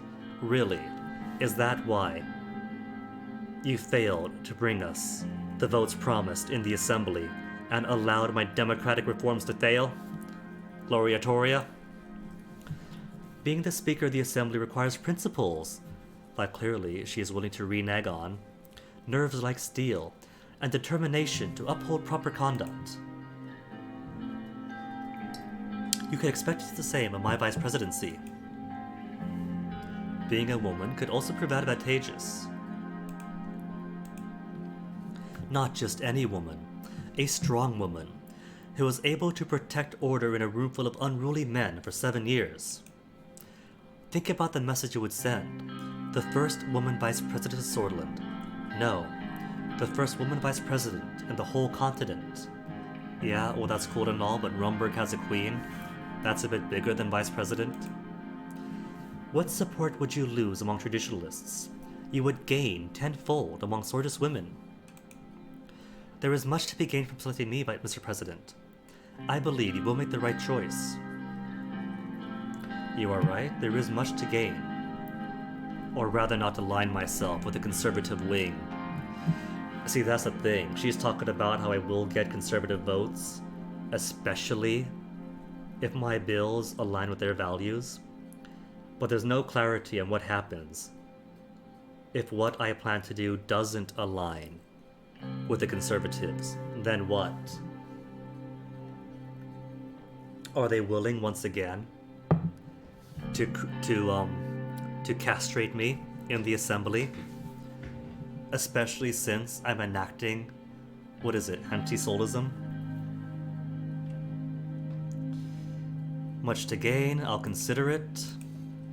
I knew you would see reason. I wish you a nice day, Mr. President. Gloria made her way out. A minute later, there was another knock on the door. This time, it was Albin Claven's turn. Greetings, Mr. President. It is a great honor to have been chosen as a candidate. Really terrific. Golly gee, it's swell. I'll be straightforward. Why should I pick you? Because you promised. I think you already know the answer. As you know, I represent the reformist wing of the party, which is somewhat smaller. What Sorden needs today is not only to catch up to our more modern neighbors, but to surpass them. I believe we can do that. No, I am sure. However, this will only be possible if we set aside our differences and unite as one. That is the outlook I wish to bring to the position of Vice President. Here's the thing. He's reformist. I was pushing for reforms. There shouldn't be any differences in the first place.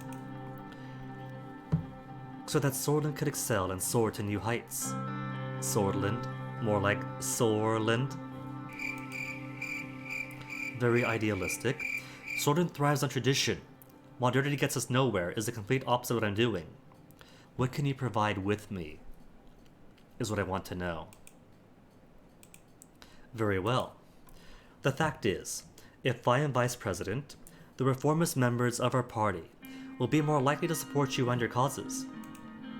This will smooth over the passage of bills and help move our administration and our country forward in record time. If you join the administration, that makes sense, I agree completely. But here's what I don't get though. If what I want to pass are things that already align with the reformists, why the heck would they say no to passing it? Or is this a statement of I believe in these values, ergo, I'll choose these people? Because what I'm thinking is if I go with Gloria Tory, that maybe that gives us more clouts with the Conservatives, even if everything I want to do is more reform. It makes sense. What this country needs is more dynamic, youthful leadership. Look at you, President Rain. You became the youngest member of the Assembly and completely rejuvenated Swedish politics. I want to do the same. We need to be able to take risks, to make gains, and that is only possible with a forward-looking perspective. Yeah, that's what I represent. Not that you might have forgotten, but I would also like to remind you that you promised me a position in exchange for my support at the Assembly. Here's the thing. I promised him a position of VP in the next term. I didn't say he'd be the next VP. I said in the next term he could be VP. There's a difference. Though it kind of feels like if I do choose not to go with him, he's got to be so burnt that he'll actively make sure the reformists don't support me, even if they are democratic reforms. We will see about it. I trust your judgment. I'll consider what you said. See, it's all about aligning myself. I don't think I want to align myself with the Conservatives. I want to take their votes.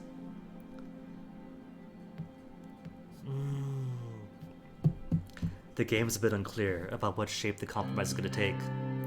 I'll consider what you said. I do know that I want to keep Mr. Gallade as my chief strategist because I can't vouch for whoever would replace him. Albin got up and left. I leaned back in my chair, thinking about the pros and cons of each of my vice presidential candidates. I could almost hear Peter's voice in my head, laughing at the absurdity of my situation. But of course, he wasn't here. Then I get to decide, right? There's no news, no reports. Vice President selection. Who's it going to be? The Vice President position remains vacant after the events of the scandal and has to be filled by a capable person that the administration and the party can trust. Several options have been laid out by the cabinet, and we need to make this decision immediately.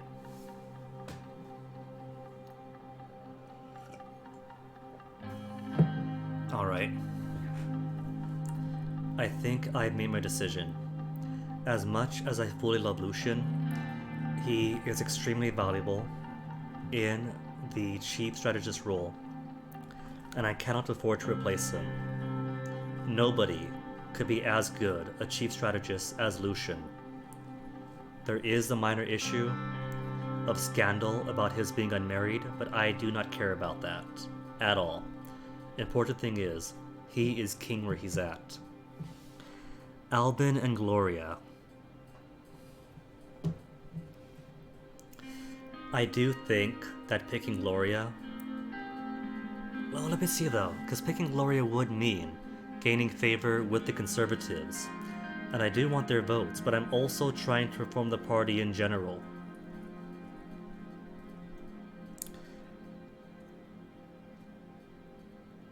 I want to reform the party in general and steer the country towards, or steer the party towards a more socialist manifest. And I'm pretty sure that traditional soulless Gloria and economically liberal Albin are both going to be greatly against it. I also promised Albin that I would make him VP, even if semantically I promised next term. He probably expects it to be this vice presidency. And let's face it, he did vote with us. The issue did come from the conservatives. He kept his end of the bargain. I promised. So I guess I'll stick to the promise. And hopefully, if I do manage to reform the USP party, that not having the conservative votes probably won't matter anyway. Come on, Albin, let's go.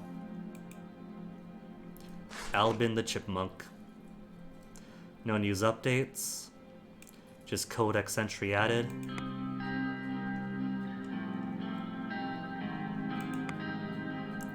Olivia, get rid of you. Assembly. Swordist politician currently serves as Vice President of Swordland. Alright, what's the next step? Start of day at the palace. That sounds like the perfect place for start of day tomorrow. Cause today has been exciting enough. Turned out I couldn't pass my bill. Or couldn't pass my constitution. Couldn't fix the economy yet, but the good news is I got to break a billionaire. Oligarchs have been upset. So that's something, isn't it? At least we got to redistribute some of the national wealth. And what more could you ask for? We got women's rights on the horizon, schools and hospitals opening in rural areas, and plenty of seeds planted for a future economic boom, which I'm hoping will all start to sprout tomorrow. Now what do we have here? Macaw 45 is killing Hitler. Now that sounds like a game to play. Coming off politics. From the hard reality of politics to let's go kill Hitler. That sounds like a good itinerary for me. And exactly where I shall raid. So thanks again for being here. And hanging. Hopefully tomorrow we'll see some numbers boost up. The budget is slowly getting better. Economy has lots of things going for it with our long-term weights. So maybe by then, we'll see. Till then, enjoy the rest of your night. Take care of yourselves. Thanks for hanging. Means a ton. So see you then.